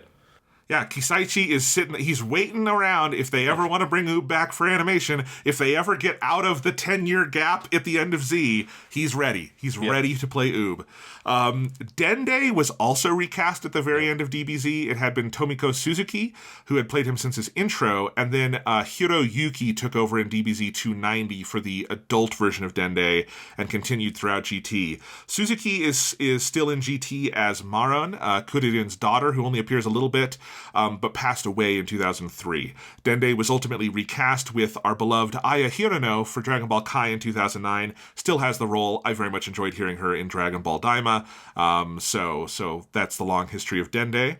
Yeah, it turns out Suzumiya Haruhi is God in the Suzumiya Haruhi series and in Dragon Ball. It's kind of weird. I hadn't thought of it that way, but that's so true. All right. Kiyoyuki Yanada plays General Rild here, who is a major sort of sub-boss in the middle of the series. And apparently he also fills in as Nappa in episode 45. The original Nappa did not come back for the brief appearance in episode 45, but we'll get to that next time. Right. Hirotaka Suzuoki, who is Tenshinhan at this point. He eventually passes away and is replaced for Kai. But at this point, he's still alive, but Tenshinhan doesn't appear. He appears in a drawing in episode 40, but he does not appear on screen to be voiced. So he shows up as Doltaki in episodes 12 to 15 and as the 5-star dragon in episode 50. Suzuoki, you deserved better. God damn it. Yes. Because he's Tenshinhan, he's also Captain Bright, of course, yes, in Gundam. So one of the great greats. Doltaki, one of the worst. Yes, one of the worst characters ever. Yes. The Para brothers, everyone's favorite characters, are Kazunari Tanaka, Yukitoshi Hori, and I think this is the most interesting one. Bin Shimada is Son Para. Those are all bit players across various Dragon Ball media, but Shimada was Broly in all of his appearances and has done a lot of different Dragon Ball roles, and I think it's funny that he's in here as another of the worst characters in Dragon Ball. One of the only characters with the surname Son that is not voiced by Masuko Nozawa. That's a fun fact for you. Oh, they messed it up. They should have had Son Para. And it's like, Goku's like, you're my long-lost brother. Oh, my God. No, they didn't do that. Tetsu Inada voices Lude, but who cares? And here's just one that I think is fun, Sean. Hiroshi Kamiya, one of our favorite actors, who was at this point brand spanking new as a voice actor, had a very early appearance in episode 1 as Pobel, who is Pan's date when she is out and stops a crime. And then he also shows up in episode 25 as Longe, or Longe. I don't know how you're supposed to say it because I don't remember the character. I spotted the Pobel one in episode 1. I didn't notice that other one. Kamiya would come back in Dragon Ball because he is, I forget which one he is. He's one of the Gammas in Super Hero. Yes, he is. So he would come back much later for a much more prominent role in Dragon Ball. Yes. Oh, and Superhero, man, I wish we were talking about that. Final bit before we get to the main episode, Sean, is the theme songs. Obviously, our opening is Dan Dan Kokoru Hikari Teku by Field of View, and then we have 2 endings for this stretch of the show, Hitori Janai by Dean and Don't You See by Zard. I really like all of these songs, and I think the animation around them is very good, particularly Hitori Janai, the first ending. Yes. All the drawings look like Toriyama color spreads or are directly based on them, and I think they're great. And then Dan Dan is just a great opening theme. Honestly, some of the best parts of every episode are the opening and endings because they rock. It is kind of always the best part of each episode to me. This is like Dan Dan Kokoru Hikari Teku and its associated animation is to me the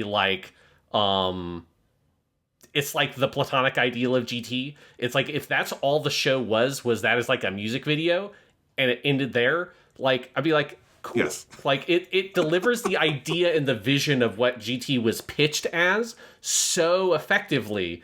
That that actual section of the show being so bad, it's like insulting. Like when you see the great shots of Pan in like the giant forest with the giant, and she's like getting the little like single drop of water, like the giant raindrop off of the leaf and stuff. Yeah. It's so gorgeous and it's so evocative of the sense of adventure and wonder. and then you watch that episode, and that episode is absolute ass. It's complete garbage. It is one of the episodes that, like, if it was lost media, I would be happy for it. Like, it's such a contrast. It's incredibly insulting. So it's like the song is incredible. The animation is also incredible. And then I agree with you with the endings. I like both these endings, but I think ending one is even better. Although it does provide the melody for one of the worst tracks in the soundtrack, but that's not that song's fault. For that song, it uses this melody very well. But yeah, like, I just wish that GT could live up to its songs. But there, Jonathan, you skipped one though. I added one to your notes. You skipped one of the themes. I even gave you the Japanese translation I came up with for as well. I didn't notice that. Okay, so we have, of course, the infamous opening for the English version of GT, which you would have to go find a fan torrent or the original DVDs to get, because they do not distribute it anymore, unlike Crunchyroll. But the original GT opening from Funimation was Step Into the Grand Tour by Mark Menza, or GT ni... Oh, what are those kanji? What did you write? GT ni Fumikome, which would be how I would translate Step Into the Grand Tour. Sean, this was by Mark Menza. It is more commonly known as the GT rap. I think it is one of the more infamous anime raps alongside the One Piece rap from the original 4Kids dub of One Piece. Sean, are you indicating this because you want to do a little dramatic reading of the lyrics? Yes. I think to lead us into our breakdown of the actual show, I do want to do a dramatic reading of the lyrics for the full version. There's a full version of the GT theme. I don't know if people do that. There's a whole second verse that you've never heard before, and the second verse's lyrics are wild. I do want to shout out Marcus Hall, better perhaps known as Shorty the Man.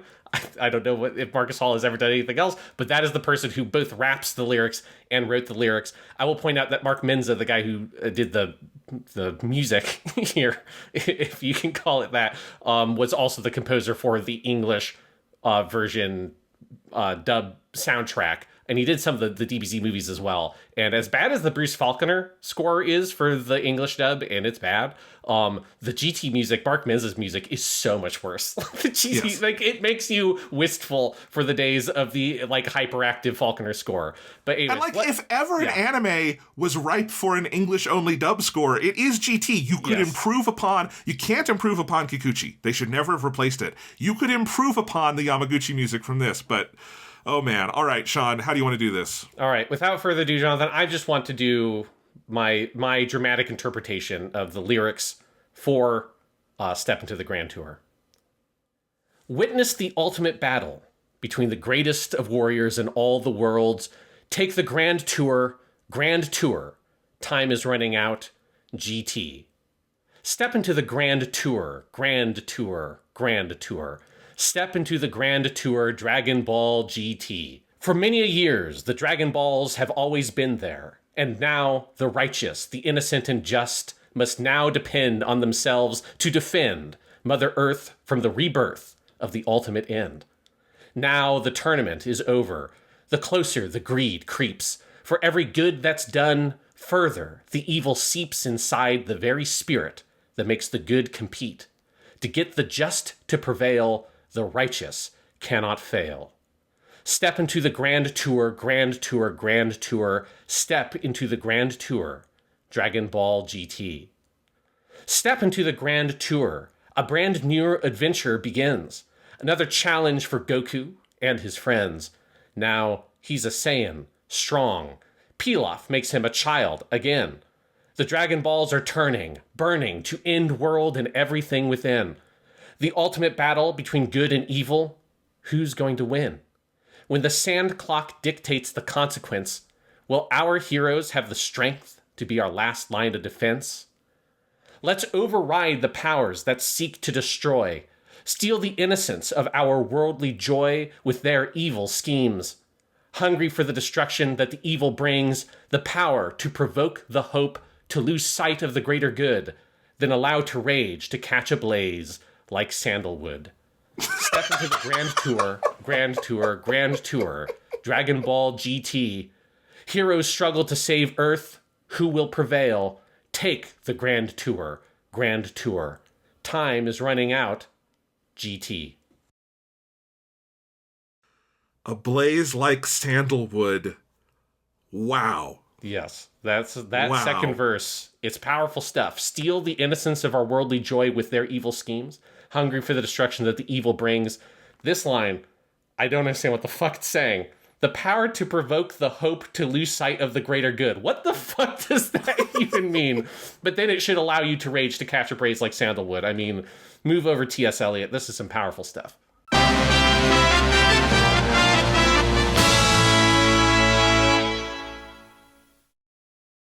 Thanks for listening to Japanimation Station. If you're enjoying the show, please remember to like and subscribe, leave a review on Apple Podcasts or Spotify, and tell your friends.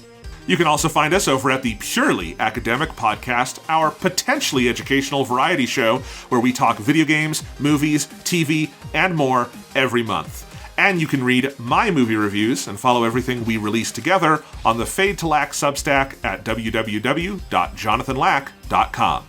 And now, back to the show.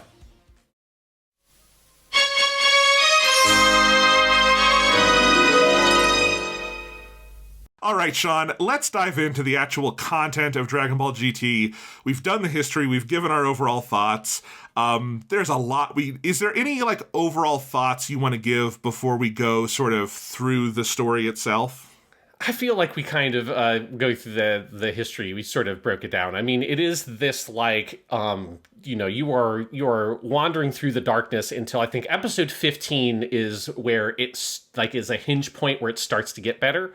Yes. But this first arc, the Black Star Dragon Ball, saga, the Black Star Dragon Ball saga, have to use the appropriate terminology here as someone who watched Toonami. It is dire. It is truly fucking dire. Yeah, so for GT, what I've done, Sean, since we're not going to talk about every one of these 40 episodes individually, I've broken them up into sets of episodes that we can take one at a time. I think that's the best way to do this. We start with our opening two-parter. The mysterious Dragon Balls appear, Goku becomes a child, and then I'm the star. Pan blasts off into space, and this is our opening two-parter where Goku, as it says, becomes a child.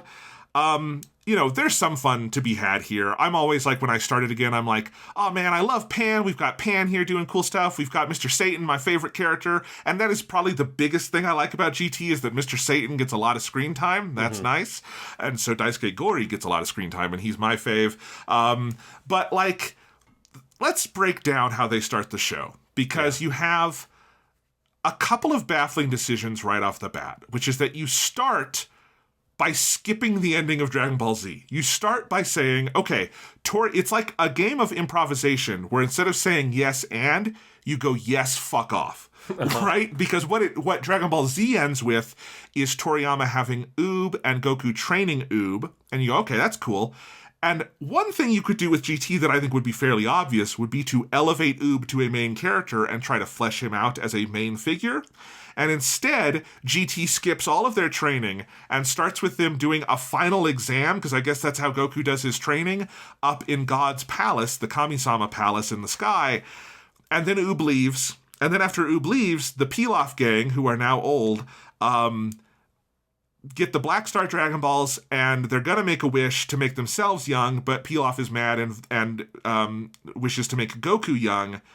And then the show never does anything important with Goku being young. So right off the bat, there's two things where, let's reject the premise that Toriyama left us, and let's create a premise where Goku is a kid again, which is a fine premise in theory, because, Masuko Nozawa's little Goku voice is very adorable, and it's a good design. But it is one of the major things that I think damns GT right from the beginning, is that he becomes a kid, and then they never, ever, ever, ever, ever, ever do anything meaningful with that. Yeah, there's a lot there, because I think the thing with little kid Goku, obviously the notion of the initial premise they set out with is let's redo the vibes of the original Dragon Ball arc, and to an extent the Red Ribbon Army arc, right? I think it's easy to forget that original Dragon Ball only did the let's hunt for the Dragon Balls thing twice. That's it. It did originally, and then it did the Red Ribbon Army thing, and kind of halfway through the Red Ribbon Army thing, Toriyama kind of moves away from it anyways once you get, Tao Pai Pai comes in and stuff like that, at which point he starts crafting the overall plot structure of what becomes the plot structure you think of Dragon Ball, which is what you then get in Demon King Piccolo, and then you get in the Saiyan Saga, then you get it with Frieza, then you get it with Cell, then you get it with Buu, and you have the same overall structure. halfway through the Red Ribbon Army arc is where that starts to happen. So they're already their initial premise is, let's try to redo what is honestly, even though I have a lot of fondness for it, like the weakest part of original Dragon Ball. Like, we ranked the fucking sagas as a podcast for our 10-year anniversary of the Weekly Stuff podcast, and we both agreed that those were two of the weakest arcs in all of Dragon Ball, was the original one and the Red Ribbon one. Not to say that they're bad. They're not bad. But amongst like what Dragon Ball does, the tournaments are more interesting, and then Dragon Ball Z obviously like it gets much more involved and does a lot more with it. And I think Toriyama himself struggled with the idea of keeping that up, and so clearly so because he abandons it after that first arc, which was obviously a kind of like the designed initial, here's what the series is going to be. If it's popular, then we can keep doing it. That's what that original arc is. So I think there's already a sort of like fundamental question at the idea of let's reapproach that with, is that ever really a good idea if Toriyama was not able to do that as the actual engine for the series in a more long-term fashion? Is that a thing that you will be able to handle? Clearly not. But that's a thing that I think motivates in large part the idea of we have to make Goku a kid again, is to indicate that that's our direction. Yes. And I think the other thing is to try to make him weaker. So that way, if Goku's the most powerful... don't do that. Exactly. They do a couple of things of it's like when in Doctor Who, they have the Fifth Doctor lose his sonic screwdriver, because they're like, oh, well, the sonic screwdriver is just a plot device. It makes things too easy. They do the same thing with Goku, where it's like, well, now he can't use instant transmission, because instant transmission made shit too easy. But it doesn't actually meaningfully sort of help the show in any way. Like, it just is like, oh, I guess he can't instant transmit. But they also just kind of occasionally forget that the characters can fly and move at incredible speeds. Like, they never write plots that feel like it makes sense. What power level are our characters at any given time? Because it's like, Goku gets to be sort of like weaker when it's sort of mildly convenient for the plot for that to be the case. But whenever Goku actually needs to fight someone in that original arc, he is wildly more powerful than anybody else that they encounter, up to basically General Rildo, at which point they have already shifted the focus of the show. But in that Black Star Dragon Ball arc, it's like, he turns Super Saiyan and nobody can fucking do anything to him. So they just have him like not be Super Saiyan for long periods of whenever there is a fight, because if he turns Super Saiyan, it's just over. And it's just a really confusing thing of where nominally Goku's supposed to be less powerful, which would enable them to do some story arcs, but he's not actually less powerful in any meaningful way. Yes. So yes, it's like, it's a really kind of flawed premise, the way I think they're approaching it. And they also don't, as you say, do anything with that premise once they set it in motion. Well, because here's the thing. The instant transmission is the only thing they ever point out that he can't do as a kid. Yeah. And in the episode, I think that happens in episode 3. And I had what turned out to be a false memory, where in my memory, and maybe this is in the dub, I don't know, but it's not in the Japanese, there was an explanation of like, because your body is small, the proportions are off, and you don't remember how to do instant transmission. But that's not it. They just say you can't do it. And then they move on, and they accept that premise, which is funny because the end of this arc, when we get to episode 40, is him doing all the instant transmission in the world now that he's Super Saiyan 4. But, like, it's so baffling to me, because the point of making him small would be to say, and from what we can tell, that's what Dragon Ball Daima is doing. Again, when you are listening to this, you'll know better than us. But I really doubt Dragon Ball Daima will have little Goku going Super Saiyan 3. It seems like that is not the point of what they're trying to do here. And so... yeah, he's going Super Saiyan 3, but it's exactly like in the movies, and you've pointed this out before, Sean, that in the original Toei movies, they always do this dumb shit where Goku's fighting and he's not a Super Saiyan, and then eventually he's beat up enough that he decides to go Super Saiyan, and it's completely arbitrary, and that never happens in the manga. When Toriyama writes it, Goku goes all out when he has to go all out, and there's no fucking around on that stuff. Yeah. And so... it's all this, it's very much not Toriyama Dragon Ball logic. And while Masuko Nozawa has some fun doing her Kid Goku voice, at a certain point, even she abandons that and starts doing adult Goku voice with Kid Goku, because it's just adult Goku in Kid Goku's body, and attitudinally, there's nothing different about the character. So she stops doing what would be attitudinally that version of the character. Yes. It is very frustrating. And And it's on that point of like the transformation stuff. It's one of like many things about this that just makes GT feel like it's the movies or the filler material, the anime original stuff, is that it definitely has some of the quirks or the tendencies of those, the kind of quote unquote non-canonical Dragon Ball stuff. And that's a big one, is the transformation thing of, thinking of like the Cooler movie, where in the Cooler movie, Goku just doesn't go Super Saiyan until the end for no clear reason other than, well, if he goes Super Saiyan, the fight ends, and we're just trying to ape the Frieza arc in a single film. And this is just like that every other episode or so, whenever they get into a confrontation, even when it's against Baby, right? And Rildo, like, it's even then when it's like the big deal fights, he still just slowly ramps up the transformations, and it just is sort of really frustrating because it's just a way to waste time. And there's just a lot of little things like that feel like they're those sort of weird strategies that the movies use because they are not telling a real story. They're not telling a real story that's like moving forward, that has a clearer vision and an overarching plot line that's going to change the status quo. Those movies all have that problem, which is one of the reasons why they do this. They can't invent new transformations. They can't go to really new places because all they're there to do is rehash what the series had already done. And GT's in a weird place of where it's supposed to be going to places where the series has never gone before. It's supposed to be doing things you've never seen in Dragon Ball and broaching new territory. But it's afraid or doesn't know how to do that most of the time. And so it still is in the mode of what we're doing is cannibalizing or rehashing existing Dragon Ball material, whether that is trying to do original Dragon Ball storylines, which we'll talk about with like the Oolong thing, but just the whole premise of the original show is let's redo that. And then it's let's redo a kind of Cell meets Boo kind of arc with Baby. And it's like the one kind of shining thing the show does that half well is, oh, we got an actual new transformation, Super Saiyan 4, which feels like it's something different, which is something that none of that other material like the movies was ever really able to do, unless you want to count like Spirit Bomb Super Saiyan from Super Android 13 or something as a transformation or some weird shit.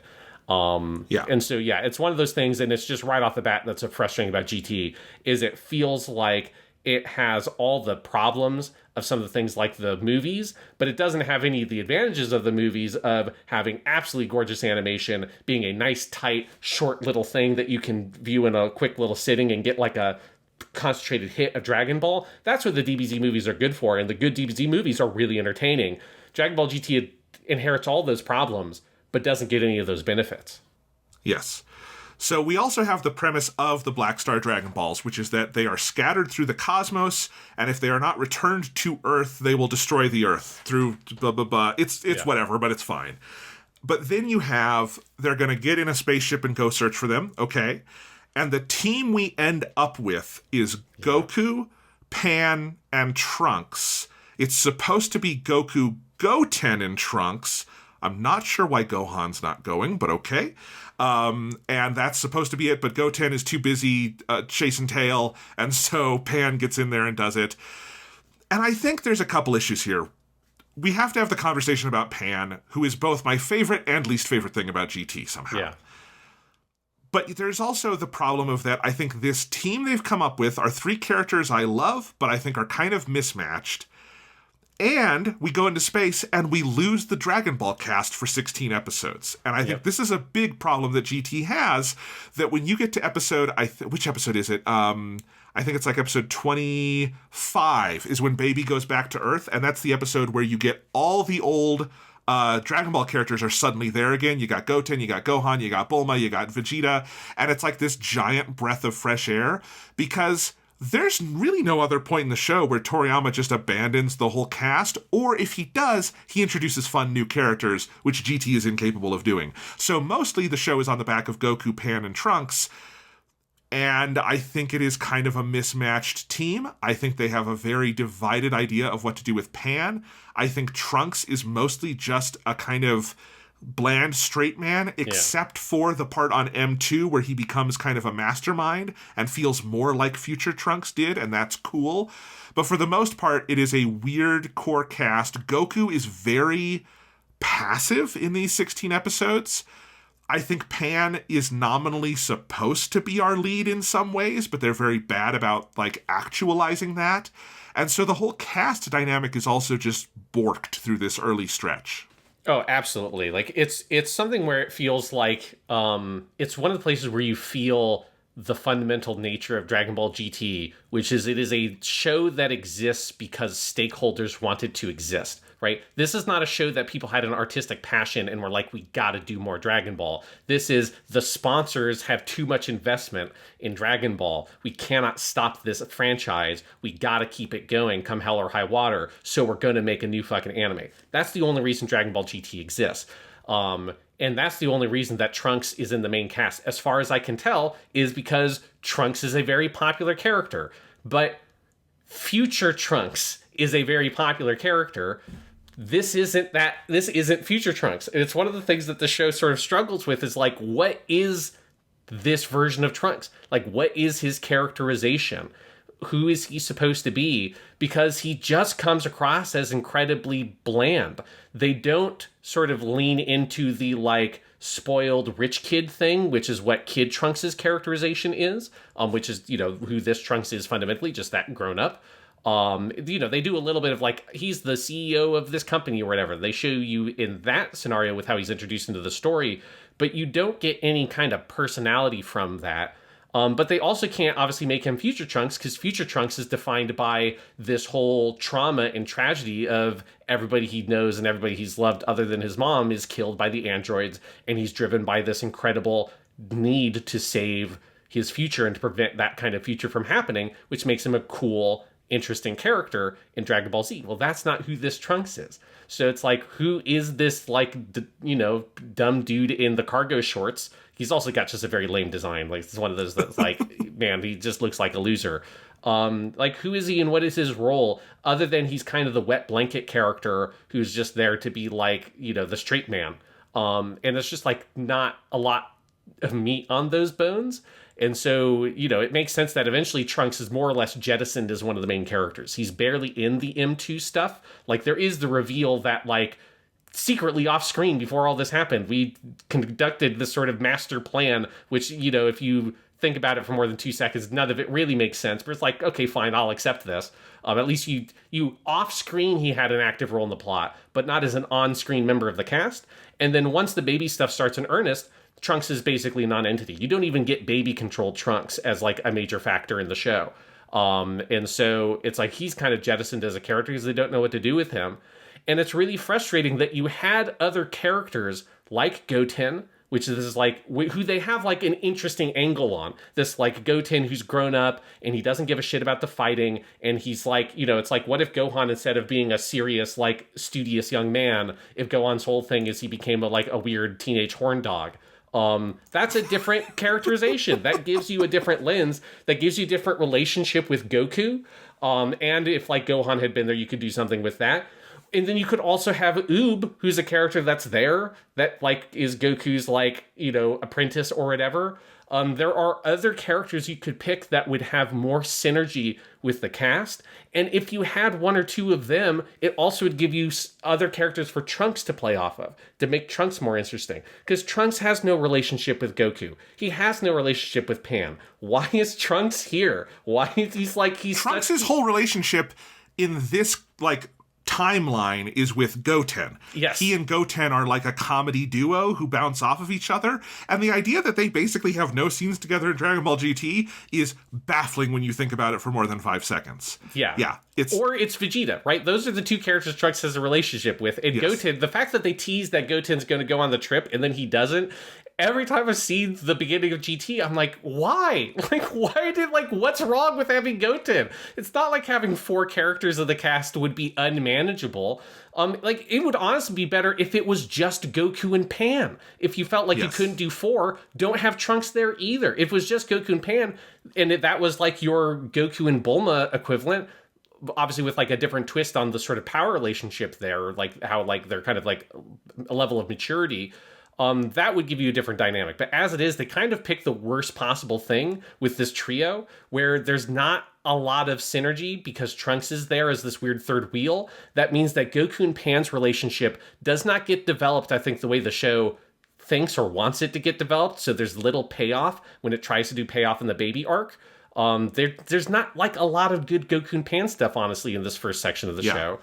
And it's just, all of it's really frustrating because you can see the potential, and then they just immediately, partially because, again, it feels like it was not driven by artistic or creative choices, but more like it felt like a popularity poll determined that Trunks is going to be in the main cast. It all just falls to shambles fucking immediately. It does. And here's the thing with Pan. I think centering GT on Pan is the right idea. Yes. Because the break between Dragon Ball and Dragon Ball Z is that Gohan is born in the interim, and Gohan and Goku are essentially co-protagonists of Dragon Ball Z.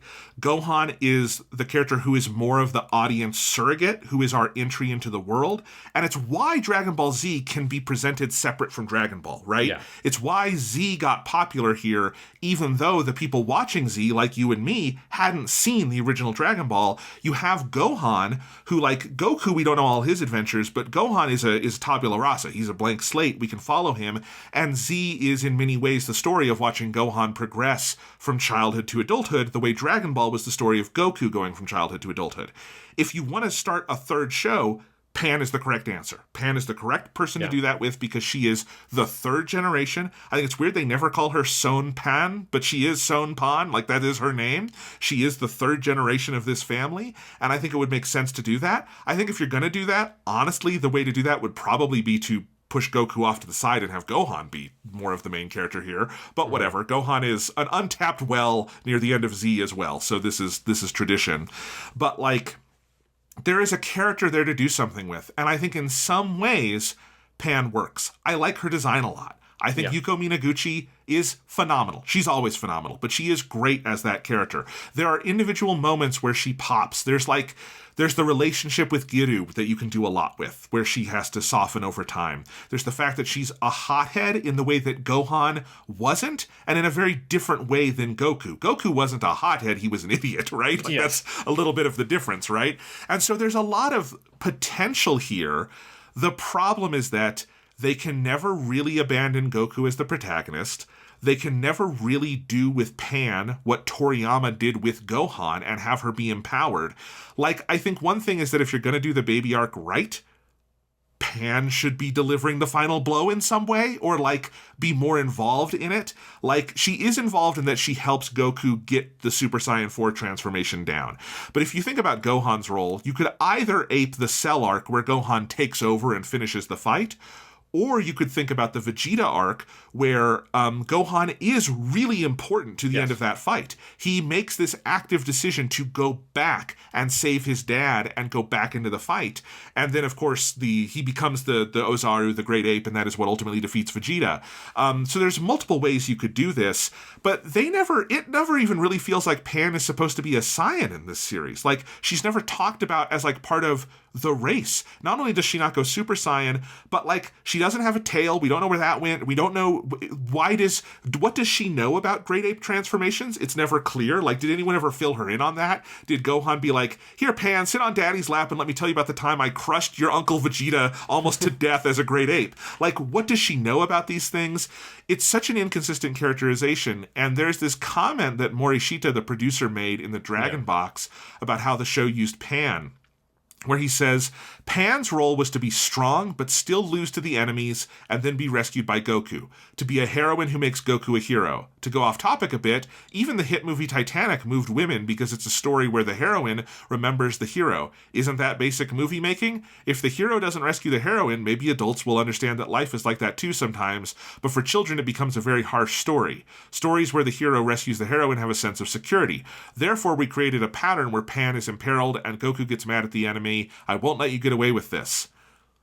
One, I think that's not a good description of the show they made, because I don't think that happens that much. But two, that is so breathtakingly sexist in a way that, like, Toriyama's manga has issues with women at different points. It would never have had this issue, right? Yeah. Like, it wouldn't have. And it's wrong. Oh, it's so all this stuff is really frustrating.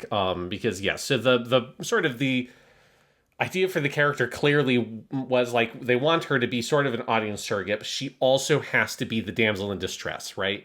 And they do, it's not as sort of like consistent an engine for the show as I think Morishita, the producer here, is implying. Though it does happen, right? In the worst episodes, it happens in the most literal way possible with the doll stuff.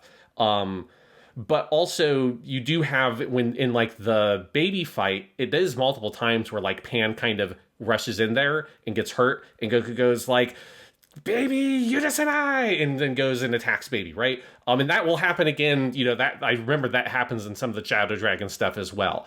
So it's like Pan becomes a character of convenience at a certain point where she just gets thrown into danger to create a cheap moment.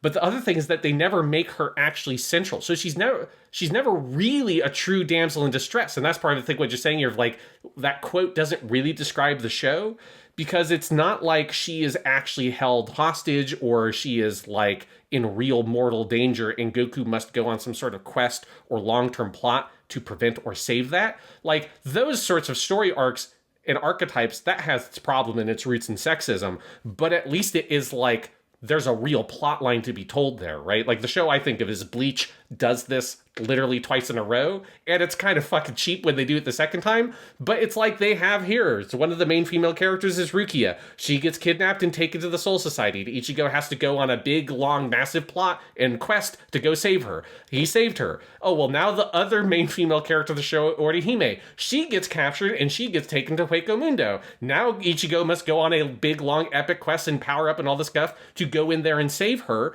But it's like, those are characters who are actually like effectively captured princesses, that you have scenes with them and they have like a certain humanity to them as like a person that you care about, that you want to go see saved, which gives motivation to the hero. Yes, it has its roots in a lot of sexist story archetypes, but there's at least a sort of like narrative impetus that's created by that structure. They don't even do that here outside of the worst story in the whole show.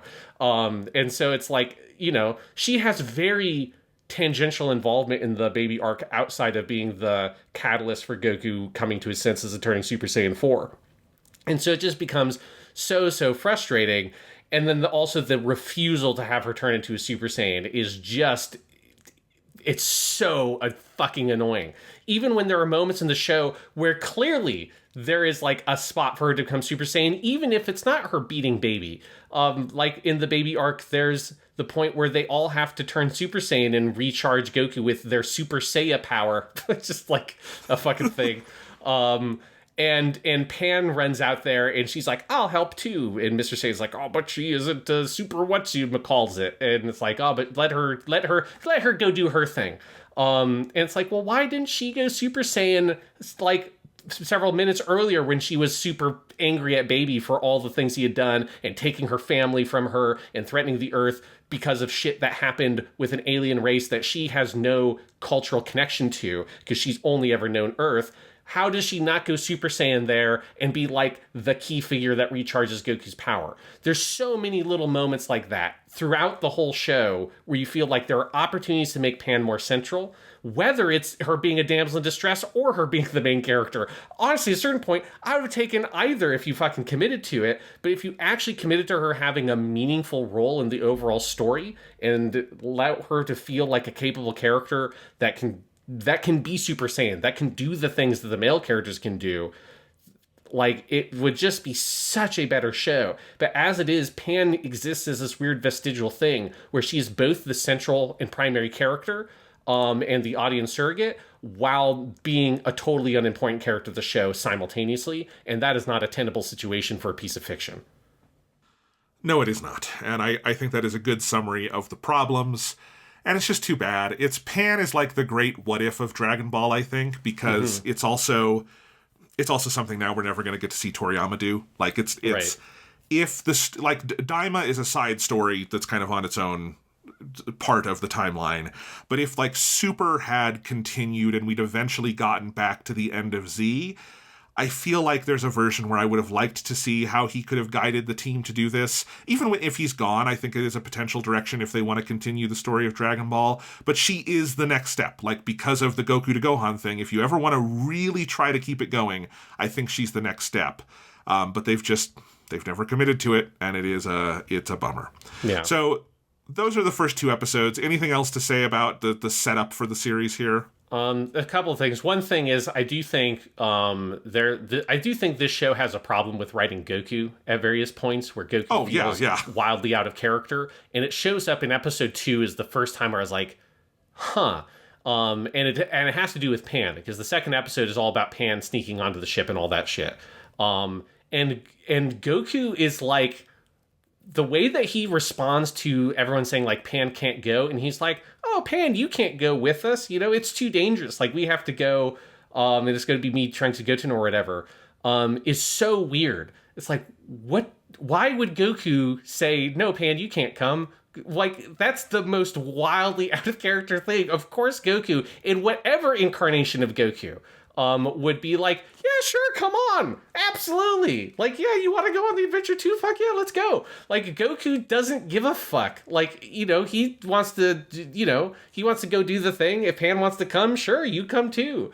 I've never seen Goku ever be like, oh, well, it's a bit too dangerous for you. This is the guy who made his fucking, 12-year-old son go fight Cell, because he wanted to see what Super Saiyan 2 was. It's like, yes. Like, come on. Like, he's not going to be, like, poo-poo Pan and say, like, no, you can't come on the fun space journey, Pan. It's going to be too dangerous for you. My daughter who can shoot laser, or my granddaughter who can shoot laser beams from her hands and fly and, like, throw cars fucking miles through the air. Yeah, she's not a Super Saiyan, but she still could fuck up basically every character that shows up in the show until you get to General Rildo.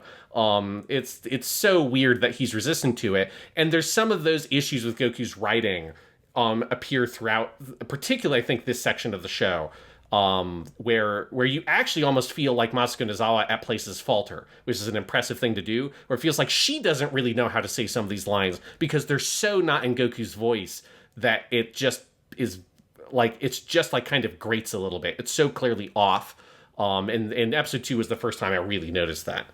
I think it's true throughout. I think you're absolutely right. I think sometimes there's problems that are similar to what Koyama would have in the writer who did the movies and some of the filler on Z, where he often wrote Goku as a much more of a superhero of like, I'm defending and like, Goku does get like righteously angry in Toriyama's writing, but it's more on a concrete, like, you hurt my son. It's not usually a, like, I defend justice, which is how Koyama would write Goku and how the dub always wrote Goku in Funimation, and it was off. And so I think it does that a lot. I think it sometimes has Goku be either too careless or, like, too caring. It's like, I think Goku's pretty much always off, at least a little bit in GT.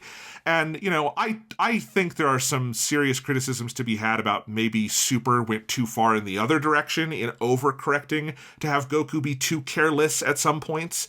But I think at least in the Super era, Battle of Gods on, it's a consistent characterization of Goku that comes from Toriyama's genuine interpretation of the character. Yeah.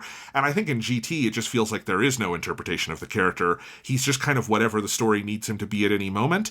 And particularly in the first 16, he just doesn't register. Like, he's there, but he's very passive. He's very reactive. He doesn't really do anything, like, proactively, and it feels very off. And I agree, like, I think Masuko Nozawa is the best who's ever fucking done this, and if you have a line that she can't sell as Goku, you have written a bad line, because she cannot fail. She can only be failed, frankly.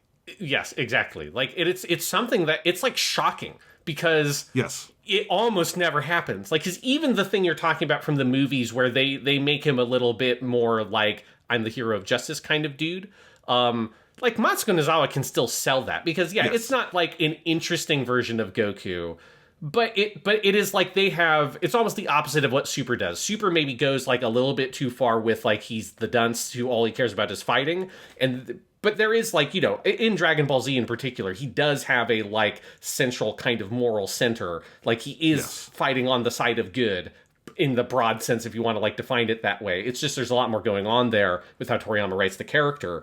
And what those movies do is they take that little moral center in some of the Dragon Ball Z stuff, and they go way too far with it in the other direction. But it's like Masuko Nozawa absolutely can still sell that version of the character that has the righteous anger for justice and what is good in the planet and all that stuff.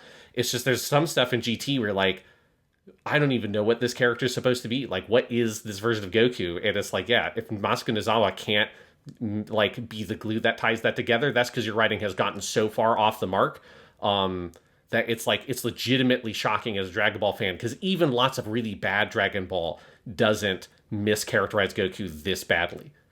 Yeah, I would completely agree. All right, the second batch of episodes is Emega, our three-parter on the merchant planet where stuff happens. They meet Gil, they meet Giru. This is probably the best of the Black Star Dragon Ball adventures they have, because there's like an idea. Emega is this merchant planet, and there's kind of a funny scene where they're in the hotel and they're being charged for everything. But I think this is where you start to get the flashing warning signs, because this is by far the most competent of these early 16 episodes, and it is still so limp. It's not terrible yet, but it's limp. I think you immediately see that this show is fucked. As soon as you get here, like, I totally understand why Morishita, the producer, saw the finished script for episode 3 and is like, oh, fuck, like, we can't do this. Because immediately the show just, like, like, these episodes are not the worst episodes of Dragon Ball GT, like, it gets worse from here. But you see how, like, they don't know how to do the show they want to make immediately. Because, one, there's no Dragon Ball on this planet, and they spend 3 fucking episodes, and it's the first one they go to on their journey to go get the Dragon Balls. It's wild, and this is where you get, I think that is a problem in the first 2 episodes as well, but you kind of can forgive it in the first 2 because it's setting the series in motion. Dragon Ball GT has one of the worst pacing issues I have ever seen in any fucking show. This show, it has this problem where it can only do one thing in an episode. Even when the show gets good, it's an episode where one thing happens, and that's fucking it. So it's like the second episode of the Omega one, Wanted Goku's on the wanted list. That, I believe, is the one where, like, the whole episode is them just sneaking in and getting their ship back, and that's it. Like, that's the thing that happens in that episode. Obviously, there are technically other little events that occur, but that's the plot line of that episode, is we have to go and get our ship back. And that's not a plot line of an episode. That's an event that happens in the plot line of an episode. And this is the problem I have with Dragon Ball GT. Even when it gets better in the baby arc, this is still how the show is written. It's just that when you're in this more serialized format, you can stomach the only one thing happens in an episode thing more than you can in this, like, formless, this is supposed to be an episodic show where every episode is its own adventure, right? Like, that's what a classic Dragon Ball is. That's what the Red Ribbon Army stuff is. It's like, generally speaking, you get about one episode, and we get a Dragon Ball at the end of that episode. That's not the case for every single one, but most of them are like that. And even then, they still fill those episodes in the anime with some extras, like B-plots with Emperor Pilaf and stuff like that, because they're adapting, what is a very tight stretch of manga that is like, here's a chapter and here's a Dragon Ball kind of thing. And so you just get into this mode where they are fumbling for time. They have no idea what is the goal, like, where are we trying to get, what is the overall objective of the storyline, and what is the end point you want to arrive at. So you are just fumbling and spinning in circles trying to have things that the characters do. And that's how you end up with episodes where the only thing that happens in the episode is they got their spaceship back that was taken from them in the previous episode.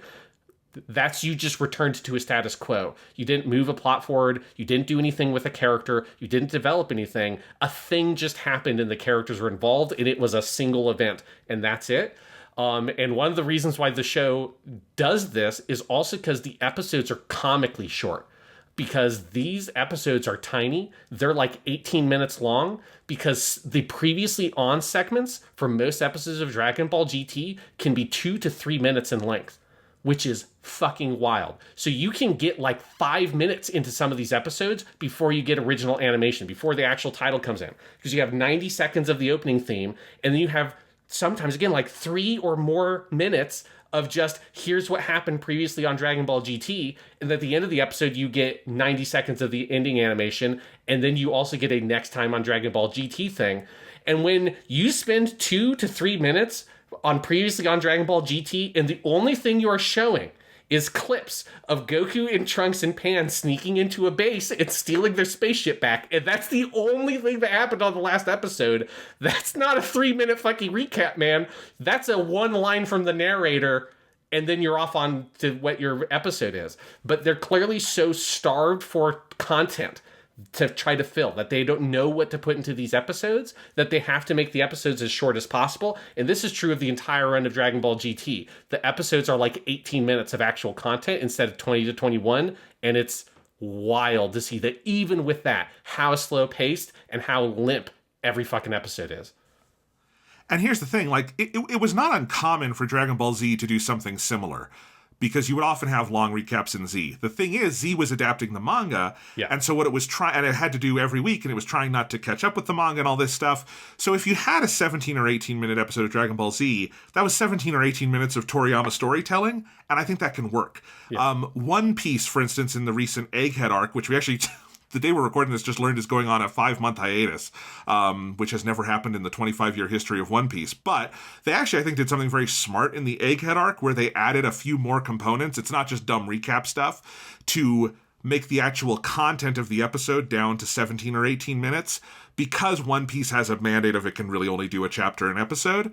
And I think that works for One Piece, because if you're consistently like, hey, our goal is to do 18-minute episodes, and you know that, and you know what you have to adapt, that can work just fine. I think what you're describing here is GT is doing that and then fucking around and stumbling in the dark for 18 minutes. And that is a deadly combo. It's struggling to fill its tiny episodes because because these episodes don't have fucking plots, and it's just wild. Like, again, I can believe it because I've seen this multiple times and I remembered that this was the case, but it still like baffles the mind when you start watching the show and they go off into space at the end of episode 2 and immediately you realize you are thrown into a 3-episode long arc where they crash land on a planet that has no Dragon Balls. It's like, how do you do that? Like, imagine if that's how the Dragon Ball manga started. And it was like, Bulma arrives and picks up Goku, and then they end up, like, instead of meeting Master Roshi out the beach and doing all that stuff, it's like they get stranded on an island in the middle of the desert, and there's like a bunch of rich people there, and they get wrapped up in a weird drama there, and then later they go back, and then they're on the beach, and then they meet Master Roshi. It's like, you can't do that. You can't just go immediately onto a plot line that has nothing to do with your overarching plot. If you wanted to do that somewhere in the middle, I think there's space to do that. But you have to start off with establishing, here's what an episode of Dragon Ball GT is, which should be, we land on a new planet. On that planet is like something is happening involving a Dragon Ball. We have to resolve that situation, and after we've resolved it, we get a Dragon Ball as consequence of that, and we go off to the next planet. And maybe that could be a 2-episode thing, although really you should try to fit it into 1 episode, and that would be like a doable premise for a show. You know, like, I've been watching through all the Sailor Moon stuff, and Sailor Moon came out at the exact same time as this shit, and every episode is its own plot line that they have written. That's an original episode for almost all of them, because it very rarely actually adopts sections of the manga, because this had the same problem as Dragon Ball. The manga's ongoing when the show's coming out, but they could fill a full fucking episode every goddamn week with original plot where they fight a new monster every week, and they resolve and they beat the monster, and that slightly moves the overarching plot line forward. If fucking Sailor Moon could do that with all original material all the time and find space to adapt existing material from the manga, this show, which is an original show that is not adapting a manga, has no fucking excuse, and it's got such a clear like layout for what it could do for an average episode of Dragon Ball, and it can't fucking figure it out, and it's just pathetic. And I think the other thing in the Omega arc that shows how the show doesn't know what to do right out the gate is that in the 3rd episode of Omega, the 5th episode overall, Goku is already going Super Saiyan to fight someone. No, you've lost it. You've like, there's, because one, I think the Super Saiyan Kid Goku always looks weird. I think it always, it's just like, Kid Goku should have the dark black hair. Also, he should have Nyoibo. Why does he not have the stick with him? What the fuck? Why do you make Kid Goku and not give him Nyoibo? Totally wrong. Daima has apparently fixed this. We haven't gotten to that, but it's in the poster art. But anyway, that is also a way where it just feels like we're off the rails already. Yeah, it's so crazy how the show just immediately fucks up. And then you get the dentist episode, Goku the Dentist. Our first genuine standalone episode is episode 6, which is when they get to the bee planet or the planet with the pollen and the flowers and all the whatever. And Pan is dressed as a bee, and then there's a giant has a Dragon Ball in its tooth, and Goku has to get the Dragon Ball out. This should be like a 5-minute short, and it is inexplicably 20 minutes. Yes. This is where you realize why they did the 3-episode arc on the planet where there was no Dragon Ball, is because they don't know how to write the plot where they get a Dragon Ball in it. Because it's like, this one it's so incompetent, because Pan goes on this whole big, weird, crazy adventure where she dresses up like a bee for reasons. I mean, she doesn't dress up like a bee. She takes the carcass of a giant bee and applies parts of it to her body. I know they don't say it like that and they don't present it like that, but that is what she does, and it's fucking gross and weird. But it's not cute. It's like you've got a dead bee's fucking thorax attached to your butt. Pan, what the fuck are you doing, you weird psychopath? But that involves with all the bees getting her, and they bring her back to their fucking beehive because they think that she's the queen bee, and they're making honey for her and all this stuff. And that's the first half of the episode, and she escapes from that, and that's when they get into all the stuff with the giant.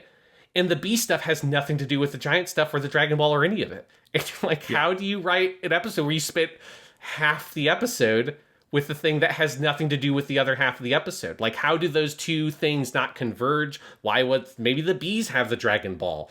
I don't know. Come up with something that makes this an actual complete singular story and not two disconnected events. But to its credit, episode 6, it's one episode. They do get a Dragon Ball, and two things happen in it. One thing is that Pan goes and gets captured by the bees, and the other thing is that they get the Dragon Ball from the giant. So it's not an episode that only has one thing happen, as most episodes of Dragon Ball GT. It has two things happen. It's just those two things have absolutely fucking nothing to do with each other. And it is the only standalone episode of these first 40. Yeah. It is the only time in our grand tour where we have a one-off tour episode. Kind of crazy. And then, Sean. Yes. If we're talking about pacing, we're talking about pacing. The next 2 episodes are a complete and total ripoff of the Oolong story from the original Dragon Ball, where they find a village where everyone's afraid because a monster is taking their women, apparently to marry them. Oolong's really just holing up in his mansion, and they're all draining his, finances dry.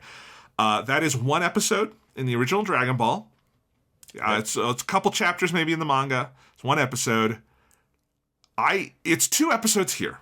And I think how this fucking thing got extended to 2 full episodes should be investigated as a war crime at The Hague. It would be the nadir of Dragon Ball were it not for the episodes that follow it. But oh god, oh god, oh god, this is so bad. It is such a flagrant ripoff of the Oolong thing. But with Oolong as a fun, interesting character, here we've got this dude with big whiskers who makes earthquakes. I fucking hate every second of it. Oh, it's so bad.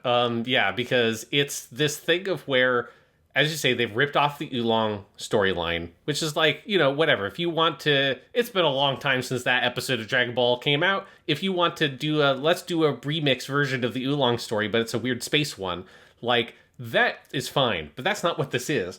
What this is they've just taken that plot. They shaved off all the things that are fun or interesting about that plot line, which are things like that Oolong is not actually the scary giant monster. He's this little pig dude who transforms into the monsters. That's one twist. But then Toriyama piles a second twist on top of that, which is he's he's quote unquote kidnapping the women from this village, but in fact they are living off of his all of his wealth and stuff, and they're running him dry because they're just sort of using him because he's such a fucking sucker for these girls.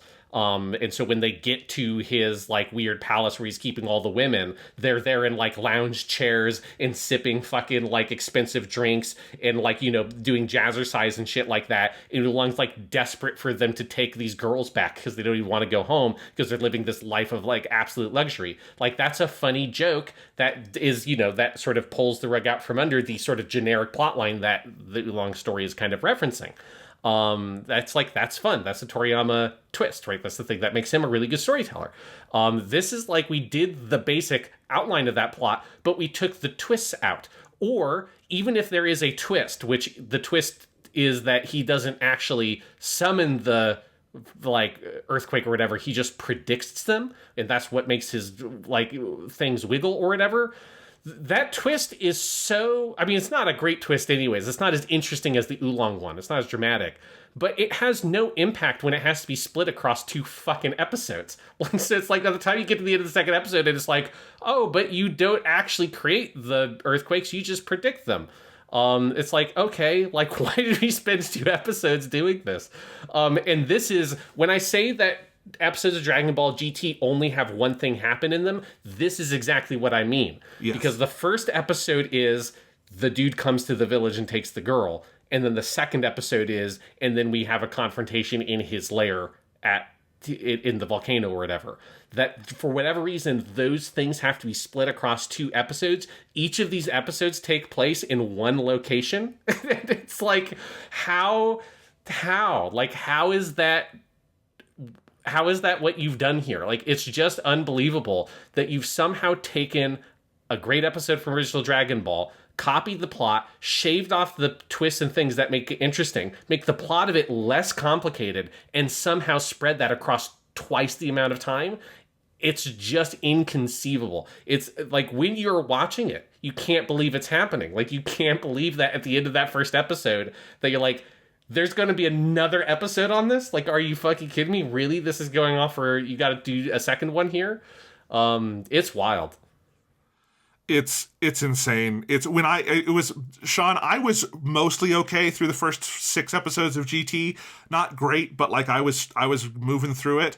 And it's episode 7 when it ends, and I realized, oh, this isn't one episode. This is a 2-parter. That I reached a pit of despair. It took me over a month to get through these first 16. It took me... I watched the last 25 episodes in the last week. The rest of it took me 6 weeks. Like, that's how dire this was. I mean, because I've seen these, I think, more recently than you did. Yes. Which wasn't recent, but it was like maybe 8 years ago or something when I tried to do my Dragon Ball GT watch and I petered out. Like, I remembered how bad this shit was. So, like, I powered through it. Like, I just went through this as fast as I could because I was like, if I stop, the podcast will never get recorded because I know if I lose momentum here. So I watched almost all of these episodes of GT in like 2 to 3 weeks, and then I kind of slowed down once I realized, okay, it's going to be a while before we actually get to this podcast. And so then some of the baby stuff I took slower. But yeah, the first section, I was like, I have to watch at least 2 episodes a night because I do not do that regularly. I will never get through this, and that's the only way I was able to do it.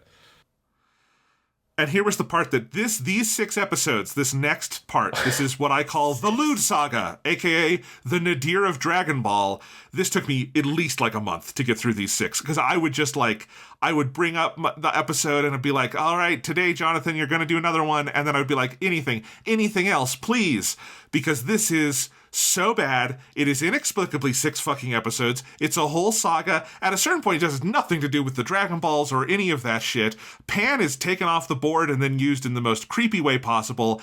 It is all terrible, terrible, terrible, terrible.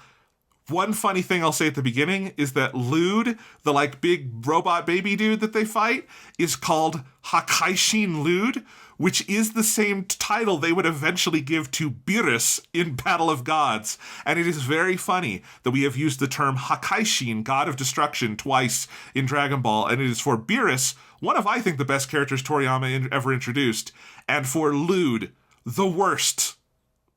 Yes. Anything. I mean, technically Doltaki is the worst, but it's all Lude.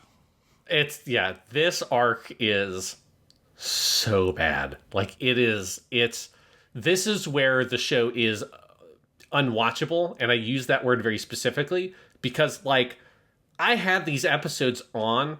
I cannot honestly say I watched through all these episodes. I got a lot of grinding done on the T event that was happening in Fate Grand Order with Sen no DQ was the character they added. They had a whole event. I was like, I'm going to grind out some missions and get some more things in FGO so I could go, buy stuff from the store for the event. And so that was happening during the epic battle with Hakaishin Lude. It's just, and all the shit of like Pan is inside him and has to be like telepathically communicate with Goku. It's like, there's the shiny weak spot that you have to shoot with your Kamehameha. I'm like, oh my fucking God, how does this keep going? It's like, it is when you lay it out and that it is legitimately 6 fucking episodes long. It's just unbelievable. It is truly, as you say here, the nadir of Dragon Ball. It is the worst thing in Dragon Ball.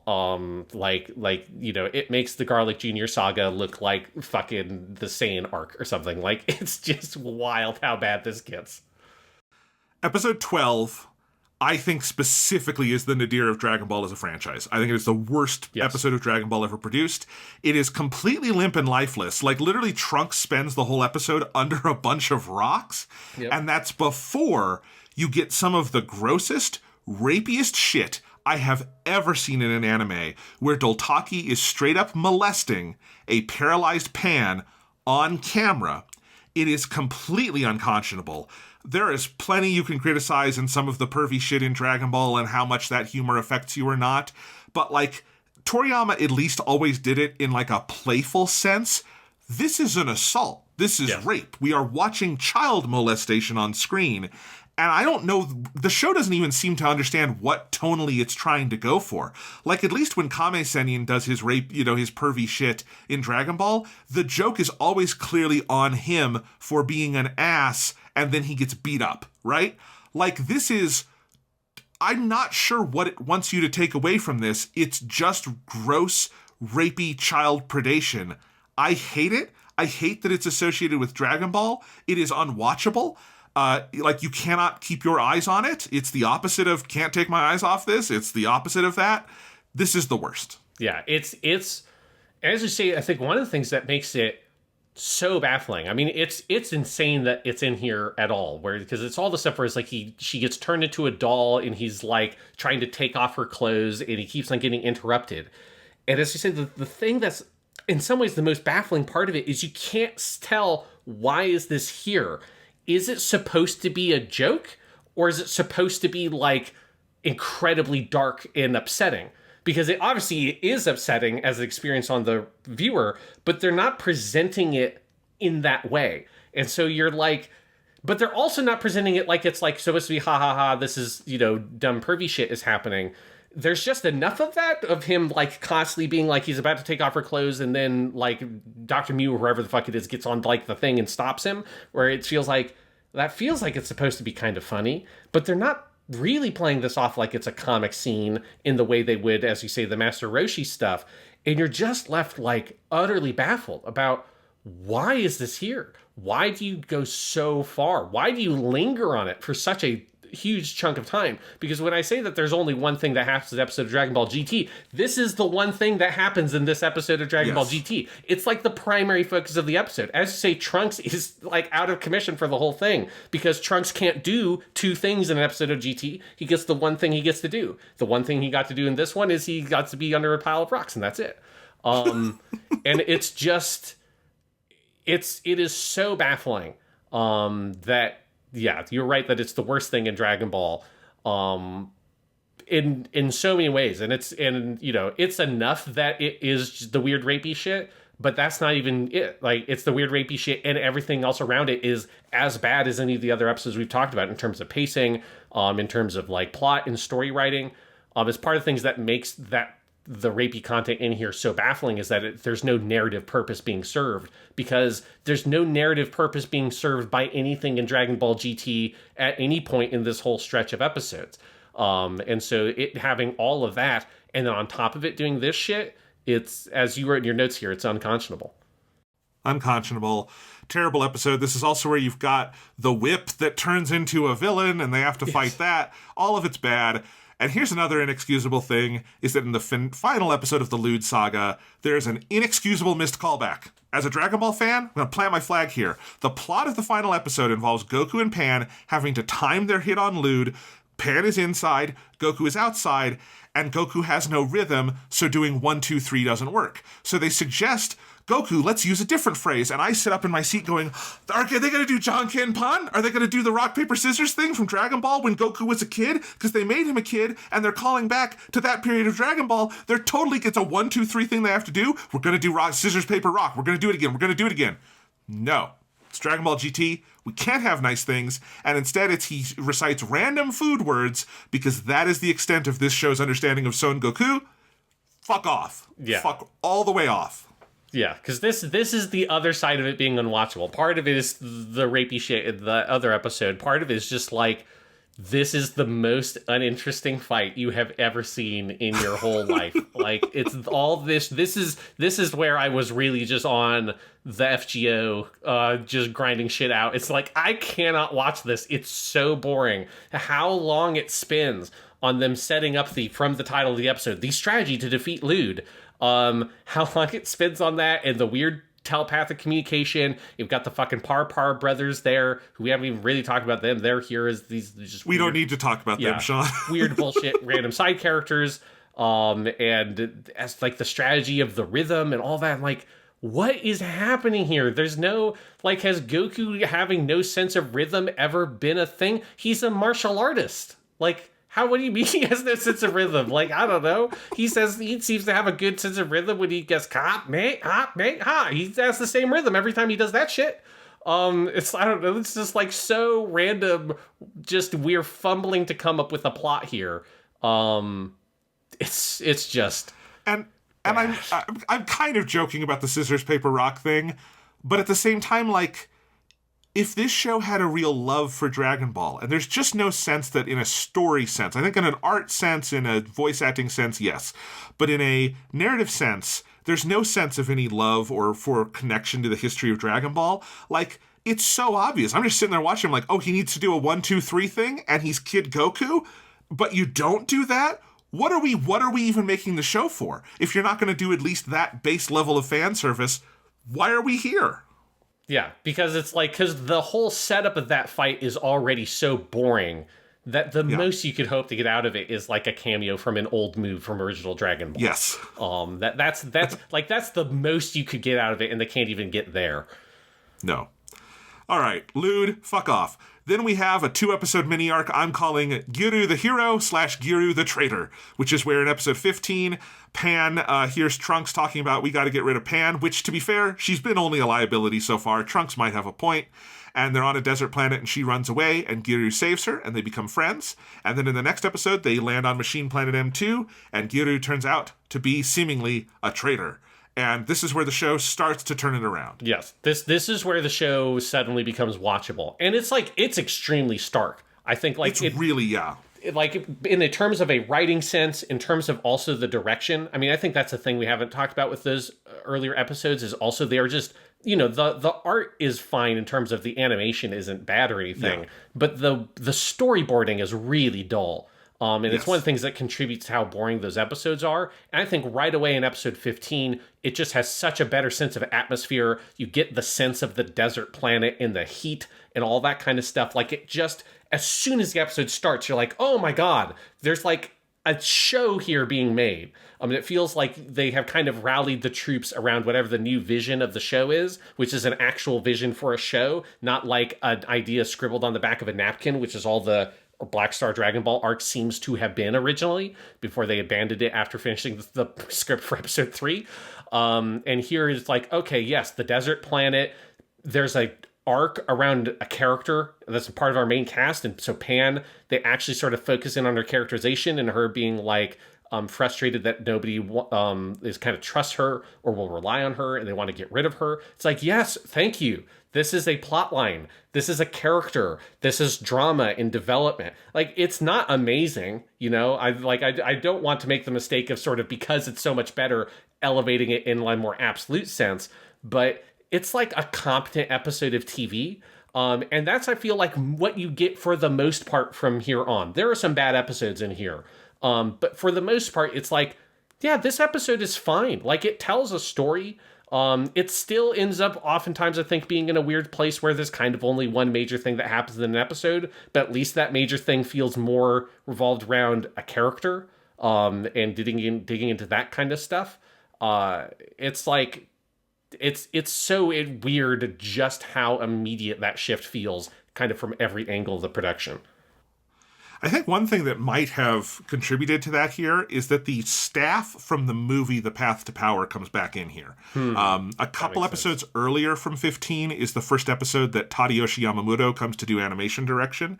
And as I said before, he's not my favorite of the Dragon Ball main, like, animation leads, but he's extremely talented. And, like, I do think the Yamamuro episodes look really good. When you've got Nakatsuru doing the designs and Yamamuro doing the direction, those are the two people with the longest ties to the Toriyama block working on this. Those tend to be the best looking episodes. Yamamuro's first one on GT is episode 13. He had been the animation director on the movie. And then episode 15, which you just identified, is the first Shigeyasu Yamauchi directs after directing The Path to Power. He did that movie, and then this is his first episode of GT. So I don't think that is an accident either. And it does seem like the director stuff shifts a little bit. Like Osamu Kasai, the main director of GT, he did episode 12, which I called the worst one in all of Dragon Ball, and he only does 2 more for the rest of the show. Or at least in this stretch of episodes. I don't know about the last 24. I don't have them in front of me. But like that, other people are taking the brunt of the directing at this point. So I think that is a big thing. And yeah, just a plot kicks in, and it's like, I would have been okay if they actually made an old college try at doing the episodic thing, but they didn't. And so when you're doing that, but also have no story, it's interminable. Here, as you say, it becomes about Pan, it becomes about Giru, there's new stuff going on, it's good. This is where the Funimation-only replacement episode, A Grand Problem, comes in. It is in place of episode 16. It uses footage from episodes 1, 2, 3, and then 15 and 16. And other than it being unwatchable because the dub is so bad, I will never, until my dying day, understand enjoying the Funimation dubs of Dragon Ball. Awful, awful, awful, awful. But I think as an edit, it's actually pretty good. I wish there was a Japanese version of A Grand Problem, because it is better than the first 16 episodes. Like, it also shows you how little is needed from them, because all they have to do is 1 and 2, they just recap what gets us into the series. Episode 3 is meeting Giru, and then episodes 15 and 16 is recapping the Pan-Giru dynamic that leads into the main story, and that's all you need. And then you go on to episode 17 and the M2 stuff. Like, I think if that existed in Japanese, and maybe that could be cut together now. GT has a stereo soundtrack that aired on satellite TV in Japan, and it's in pretty good quality, and I wonder if you could use different tools now to pull out the dialogue and redo it. Like, that would be, to me, the definitive presentation of this series, is a Japanese version of A Grand Problem, and then just go on and skip the first 16, because you don't need most of it, and it is hilarious how little you need that. Yeah, because they barely even get what they get, like 2 Dragon Balls or something. Like, it's like barely. That's it, yeah. Yeah, it's like nothing happens. Nothing happens, yeah. And honestly, it just feels like, because they're just able to make it so much more of like, here's the actual story of the show, is Goku got small, they went into space, and now the first thing interesting happens in space. And that leads us into the Planet M2 arc, aka the intro to Baby, and it is the next 6 episodes. But these are 6 much more exciting episodes, where we have some actual action. You have Rildo, the general, who is like Dr. Mu's main lieutenant, comes out, and he is a pretty striking design from Nakatsuru, and there's some good fighting stuff there. Episode 19 in particular is another Yamamuro on animation episode that looks really gorgeous and has really good character animation and battle poses. You've got Trunks getting frozen in carbonite just like Han Solo, which is somewhere between obvious homage and outright plagiarism, but I kind of love it. And then it ends on a pretty good narrative turn and set of twists. And I think overall, like, these 6 were very painless for me to move through. After a long period of me struggling to watch Dragon Ball GT, I blew through these, not because they're the best thing in the world, but because they are pretty competent baseline anime. Yeah, and I would agree with that. I think, like, I maybe don't love the twists at the end. Like, I don't love the whole thing of, like, I didn't say I loved it, but yeah. Well, you wrote in your notes here, the M2 arc on the whole is pretty tight / compelling storytelling. It's like, and I know that, again, we're kind of in a relative to GT, yeah. Yes.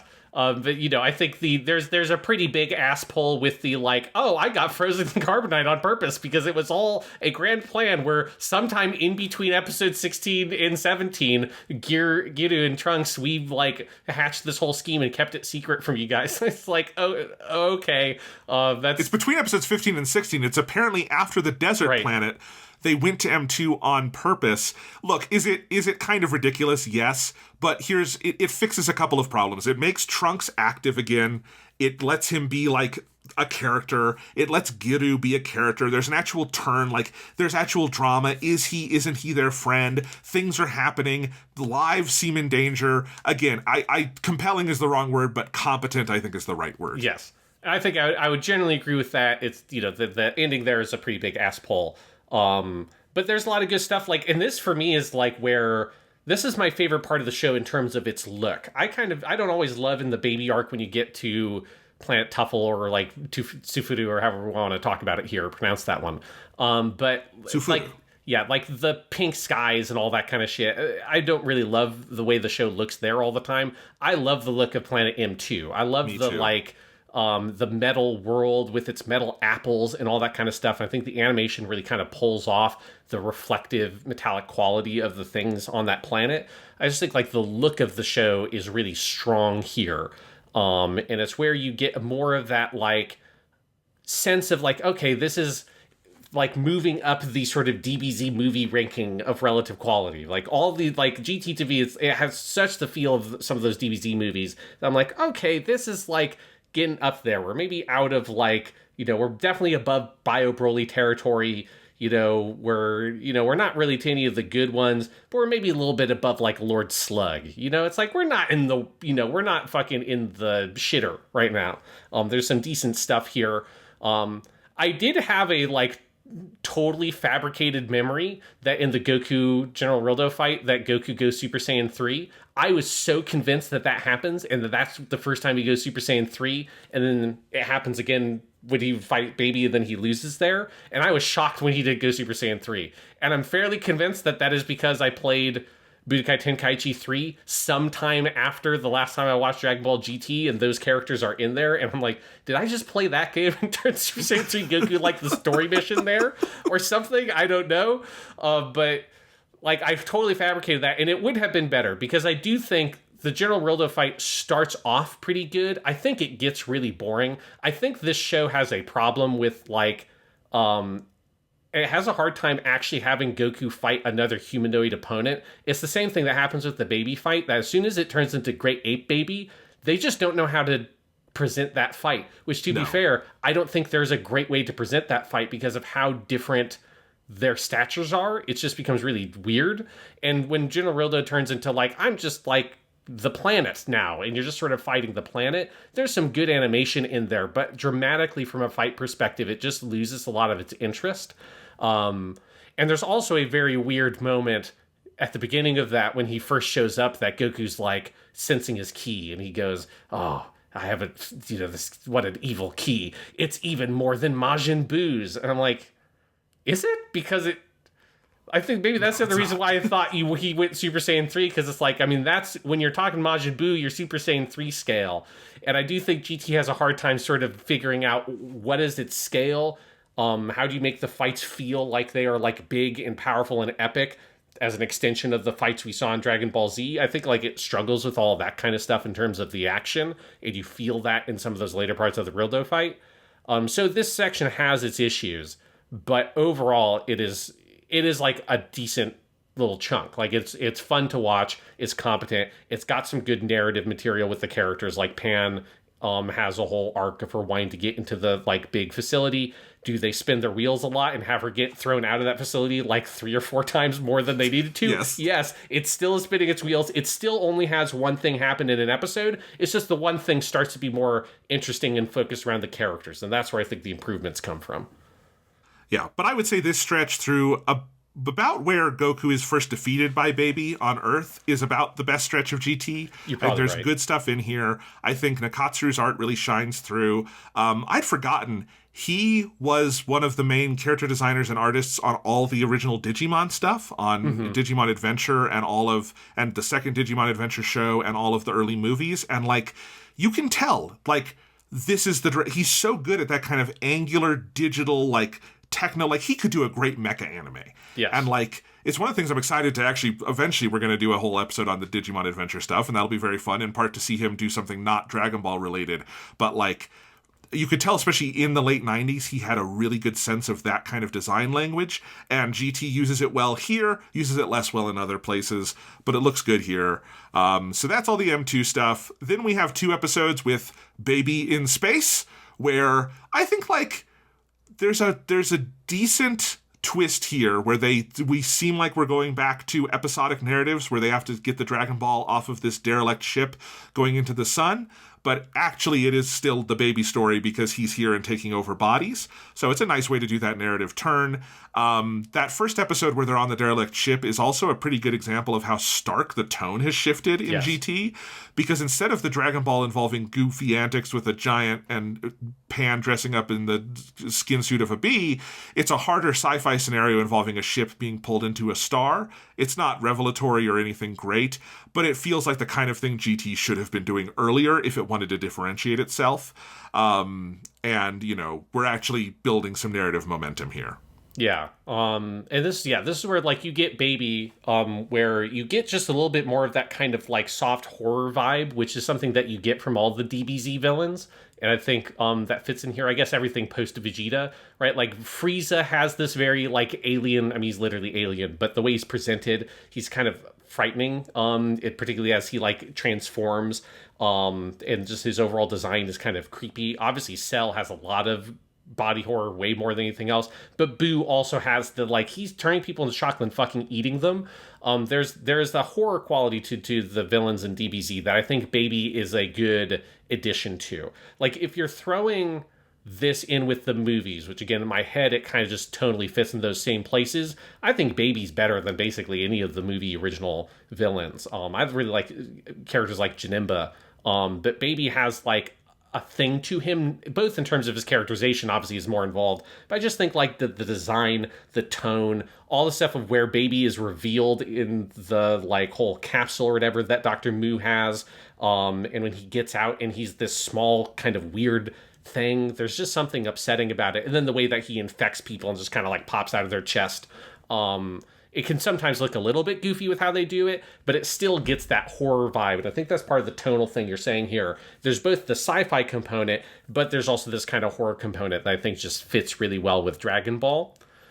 I do think that there is an awkwardness, though, when you transition from 22 to 23, where it feels like there are supposed to be episodes that take place there, in a, like, sense of, it doesn't make sense to me that where Baby is left off in 22, where he is fleeing, would directly connect to, and then he somehow has gotten into this derelict ship and is lying in wait for Goku, Trunks, and Pan. There's, like, a weird disconnect where it feels like an ideal version of GT would have had the Baby stuff happen earlier, actually have a couple of more kind of, like, adventure episodes that where in the background you're building up the Baby stuff and you cut away to him, and then you have it intersect again. And it feels like that's kind of what they wanted to have happen, but obviously it was too late to do that. So they're just like, yeah, shit, we're just gonna slam these two stories right up next to each other and have these episodes directly next to each other when there's a little bit of weird awkwardness there. But I will take that over them trying to do another Dragon Ball episode. Yes. In episode 24, they take the kid they find on the ship to a hospital planet. And I do think that episode is funny because it just completely feels like an episode of Pokemon, the anime, where, like, we rush the kid or the Pokemon to the Pokemon Center, and then we're all waiting around, and it's very weird. Also, they introduce a character dynamic with Goku where he is afraid of hospitals because he's terrified of needles. I don't know if that makes any real sense for Goku. The only time we've ever seen him in a hospital was after the Vegeta fight in Z, and I don't remember if that was a thing or not. I will say, though, Masuko Nozawa does make it funny because she is a god, and when she's screaming about not wanting to get a shot, I do think it's funny because she is funny to listen to. I want to say that was in some of like the filler for Z around there. I feel like I might be misremembering and just kind of remembering this episode is where that comes from. Yeah. But I feel like there is some stuff in the filler of Z. It's definitely not in the manga. Where maybe they did the needle thing. But yes, it's it's a cheap little like running gag. But it works fine. It's so much preferable to where the show was before this point. Like this is another good example of like, is there like a lot going on in episode 24? No. It is still an episode where kind of one thing happens. Like episode 23 and 24 should be one episode of TV. Like that shouldn't be split across 2 episodes. But, there's still like a plot and there's still things that happen in episode 24. So it's like, I'll fucking take it. Yes. Then I think you get a good stretch here with Baby on Earth, which is the next 3 episodes. And I think there's a fun dynamic established here where Baby is running rampage over on Earth, while the cast that we've been following is off still doing the space adventure. And so you have this series of, in each of 25, 26, and 27, Goku and friends getting a Dragon Ball, and every one of those feels like an intentional parody of earlier GT episodes. In 25 specifically, they're stealing the Dragon Ball from like this big, I can only describe it as a tiger-themed Furby, if you remember those. And it just feels like, oh man, if this had been 10 episodes earlier, this would have been an entire 22 minutes of animation or a 6-parter for all we know, but it's 2 minutes in this episode and it's much more manageable.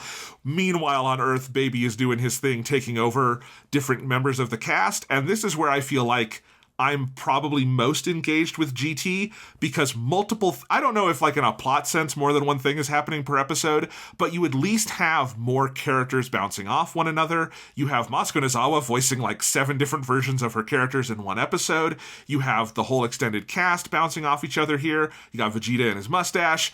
At least things happen. Yes. I think episode 25 is the best episode of Dragon Ball GT.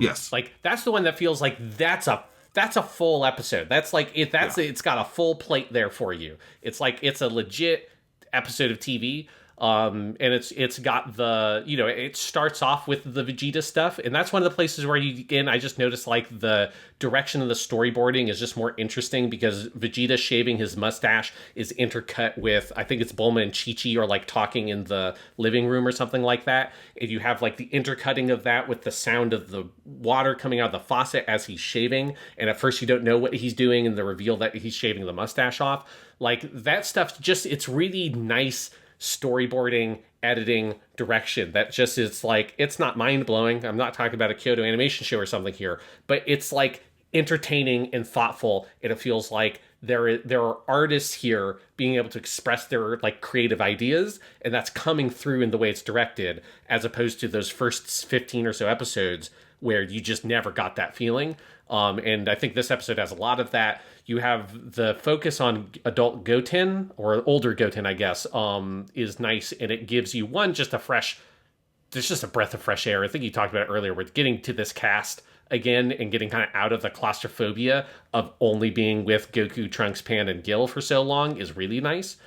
But Goten, like going on his whole date, and then Baby like comes in, and there's like all the people infected by Baby, and the kind of mystery of like what's going on here, and Goten trying to kind of slowly figure it out until he gets tricked by Baby and taken over. Like that's a whole plot. That's like a solid thing that can really has enough life to fill a whole episode. You tell that whole story in a single episode. You get a decent fight between Goten and Baby, and the dynamic of having the Saiyans be on the back foot and Goten being overconfident is just so much more satisfying than everything we've had so far from the fight perspective. Is Goku being wildly more powerful than everybody he encounters, and just if he wanted to beat them, he could have beaten them half a second. The anime just sort of spins its wheels and doesn't let that happen. Here it's like, because we know Baby is way more dangerous than Goten is prepared for right now, and Goten's way overconfident and gets taken over.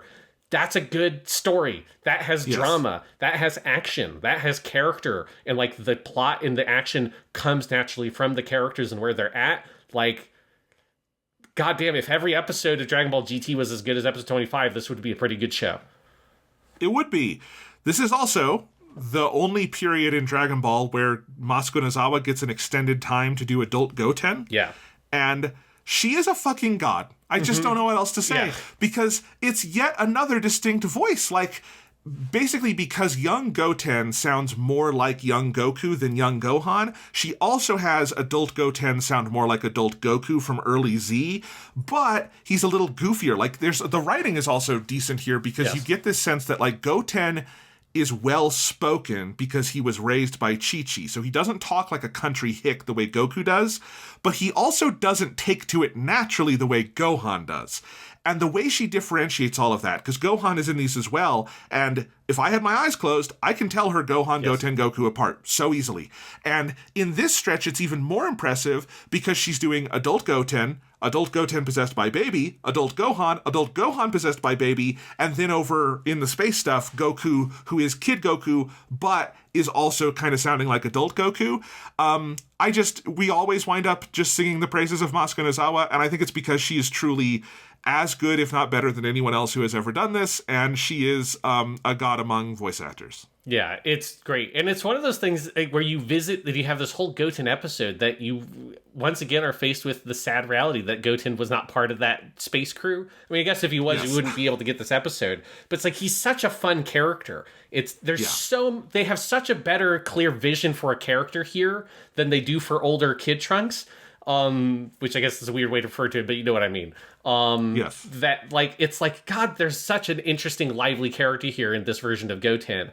And yeah, Masuko Nozawa is so good, as you say it, like, creating a very distinctive voice while never trying to sound different. You know, she's not making it's like a big cartoony voice, and Goten's way up here, and then Goku's down here, right? She's in the same vocal range. It's just the nuances in the acting that, like, sells the character so much. There's, like, little things she does in the voice. And yeah, it's a totally distinct Goten performance that you just almost never hear. And I really wish we got more of it, because I also like his design. I think, like, Goten's overall look, like the way they have his hair done here. I like his Super Saiyan design. Like, it's a strong look. It's probably one of my favorite character redesigns for GT. And it's just always a bummer that we didn't get more of him. Yeah, it's great. You know, if you want to calculate just how great an actor Masuko Nozawa is, count up how many English actors they used to replace her, because it's insane. In GT, it's at least 4, because you have Gohan, Goten, and then 2 Gokus, because they have Sean Schemmel do Super Saiyan 4, and they have Stephanie Nadolny do Kid Goku. But I actually, Sean did this the other day because I was bored, and as I was watching some of the later baby episodes that are boring, I counted this up, and I counted, if you just go with the main Funimation run from the early seasons 1 to 3 DBZ stuff that they did with the Ocean Group on through Kai and Super, I counted they have employed 15 separate people to do the Masuko Nozawa roles, and I think that says a lot about how much she is worth. Did that count, like, Bardock in Turles as well? Yep. Okay. Yeah. There've been 2 versions of Turles. There's been, I think, only Sunny Strait has done Bardock, but, like, yeah, it's hilarious when you count them all up. Yeah, that's pretty wild. Anyway, but yeah, so these are fun episodes. You have Gohan versus Goten in episode 26. You have Vegeta getting taken over in episode 27. Again, they should have just let Ryu Horikawa do Evil Baby from that point forward, because it would have been better. I do think it's weird how reticent GT is to use Vegeta as a character, especially when they want to make this kind of edgier Dragon Ball, and the edgelord of Dragon Ball is Vegeta. But also Vegeta, when we do see him, looks good. Like, Katsuyoshi Nakatsuru's style works really well for Vegeta's character design. So it's just, throughout these 40 episodes, I'm a little baffled by the fact that Vegeta is not more present. I don't necessarily need him to be present. I think Vegeta can be overused. I just think if I were making this show with the seeming mandate that they had, it's bizarre. Yeah. Yeah, I definitely agree that it feels like Vegeta is just an underutilized character, especially when we know, if you know what happens later in GT, that Vegeta, he's never like a main character the way he became in Z, or obviously is in Super, but he becomes a major focus later on. Obviously, he becomes Super Saiyan 4 and all that kind of stuff. He's in the Super 17 arc. So it's weird that they don't use him more here, even though technically he's on screen for, like, all the rest of these episodes as his weird baby version. One thing I will say about these episodes is I do think they get, like, each time they do the baby fighting one of our known characters things, it gets less interesting each time they do it. I think they kind of mind that well a little bit too much, partially because I think it's also a lot harder to believe Gohan and Vegeta getting taken out the way they do. With Goten, it makes perfect sense because it's characterized so strongly in how we've been presented Goten, and he's not prepared for what he's about to face. Whereas Gohan, both like we know Gohan is so formidable a fighter, but also the way he's presented in this show, he feels so mature and confident, and he kind of, when he runs into Goten, he figures it out like immediately that something's going on. Him getting taken out in a single episode by Baby feels awkward, and you also get the weird fake out Piccolo death here that's not a real Piccolo death because they're saving the real Piccolo death for later, but there's this whole part where Piccolo gets blasted by Baby Gohan. That's weird.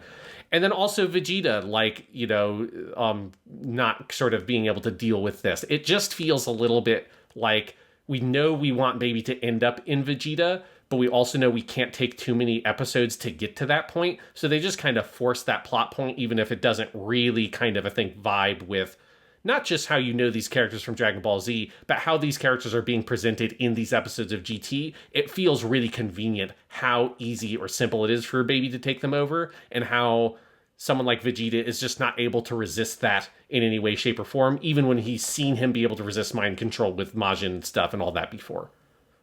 Yeah, it's something that was in the back of my head through the entire, like, last set of episodes here, of just, like, why isn't there a moment where Vegeta fights back from within? Why is the thing that fights back from within Oob in episode, like, Yes. 38? Like, why is it not Vegeta? Like, it's just, all of it is so bizarre, and, yeah, it's weird. And I think this is basically the peak of the show here, because Yes. I think it's kind of downhill from here. So then you have what I call Return to Earth, Goku versus Baby Round 1. And you have, this one's okay, episode 28, where Goku comes back, and then they realize the scenario they're in. There's some fun stuff here. This is also where they start, I think, making very effective use of Mr. Satan, where the joke that he escaped being babyfied by taking refuge inside Boo's body as one of the, like, egg pods feels like something Toriyama would write. It's a very rarely that I would say that about anything in GT, but that is a very silly use of Mr. Satan that feels accurate to what he would do. Absolutely. Yeah, I love all the Mr. Satan stuff. It's some of the kind of the highlight of the show from this point on. His relationship with Pan is really great and well done, and his relationship with Goku. I always love when you have, like, this kind of post-Z Mr. Satan. Super does it as well, where he calls Goku Goku-san and stuff like that, and the amount of respect he has for Goku. It just comes across so well, and obviously it's so lovely to get to hear Daisuke Gori. You know, like, I love, I'm blanking on his name, but the actor who plays Mr. Satan now is great. And it's as good a recap. Well, there's been two. There's the next one died also. Oh, the right. one Yes. who played Professor Oak, and then we're on a third one who we haven't heard much from yet. Yes. But like, like those other actors are really good as well. But Daisuke Gori, obviously just like a legendary voice actor, it's such a good performance. And it had been a while since I had heard his version of Mr. Satan. I've just kind of gotten used to some of the newer ones. So yeah, that stuff is great. I also really do like in episode 28, I think it does a better version of what the Garlic Jr. saga went for with, like, we're making all the good guys evil. I think this just sort of, it pulls it off a little bit better. I love the dramatic irony of Goku, Trunks, and Pan going on their whole big journey to get the 7 Dragon Balls, and then when they get here, they unwittingly give it to Dende and Popo, who are evil and mind-controlled, and so the Dragon Balls just get used again immediately. Like, that's a really great plot twist, and that's a great, like, way of kind of ripping the rug out from under you. And again, the dramatic irony of, we know that's what's going on, but Goku, Trunks, and Pan have no idea. Like, that stuff is very effective. And I generally like the way that they do the baby-controlled versions of the characters we know. Particularly baby-controlled Bulma, I think, is very good. And that's where we also get, classic Bulma, Hiro Mitsuru, when she was still alive, does a really good job of, like, selling that version of the character. And I think, it's obviously, it's a very kind of, like, fan servicey or, like, kind of fanficky kind of plot point to do of the good characters turn bad is a very fanfiction-y kind of place to go, and I didn't love it in the Garlic Jr. saga here. I think that GT kind of pulls it off pretty well. Yes, I think it's pretty good. And I agree with you with what you were saying about Mr. Satan. I really love his whole relationship with Pan, where he summons a lot of courage in the final episodes that he doesn't usually have. When it is his granddaughter, when it is Videl, he will do that. And you mentioned that Mr. Satan respects Goku. Goku respects him too, is a little thing I like. He will constantly be like, all right, Satan, you take care of Pan. I'm leaving you with her. And he understands that, like, Satan isn't going to beat any of the bad guys, but he also will protect Pan. Like, he will do what is needed there. And there's stuff like that I like. So anyway, those character dynamics all work. I won't lie, there's a moment in this episode where Pan gives Giru her bandana, and then later in the episode it gets destroyed by Baby when Giru gets attacked. I like that. I like that little guy. I'm a little bummed that Giru just exits the story at this point. He and Pan, they were good buddies. That was nice. Yeah, he might as well be dead. I don't care about Giru at all. I had forgotten that there is like a decent stretch of the show where Pan doesn't have that bandana on, and her character design doesn't come together without the bandana. It looks very weird. It feels like they should have come up with like something else there. Maybe give her a little hat or something. Something's like it feels very strange when she doesn't have that bandana on. Give her the hat that Gohan had in Dragon Ball Z with the 4-star ball on it. Exactly. Yes. Yes. All right, episode 29 is where Goku fights Baby as Super Saiyan 3, and I think this is where we start to get the warning signs of, they don't know how to do DBZ-style action. And I don't really mean on an animation level. The animation's fine. It is more the plotting. It's what Toriyama would have written with this, where the dynamics are always very flat. Like, Goku doesn't get a punch in here. Like, nothing, he doesn't really make much of an effort. And you keep getting, like, Goku keeps saying, I'm going to win, but he doesn't have a trick up his sleeve. He doesn't have anything. He just gets wiped out. And it's a very flat version of a fight, and we're going to get a lot more of that down the home stretch here. Yes, absolutely. Like, it's where, like, I mean, I kind of mentioned it earlier with, like, the Rildo fight, you get, like, little moments like, oh, this is, like, a decent moment, but, like, as the fight goes on, it's clear that they don't really understand how to build those dynamics. And, like, as cliche as some of the stuff can be, there needs to be more of the, like, I launched a big Kamehameha and I thought it killed him. I go, like, yes! And then it's like, but the smoke clears and he's still standing there and it's fine. Right? Some of those kind of cliches in this sort of Dragon Ball Z or Shonen Action anime stuff, they are cliches for a reason. Like, they build the dynamics of the fight. Or you can look at professional wrestling or your Ultraman shows or whatever, like these series that are built around these like big conflicts between two kind of like people who are supposed to be like titans of power.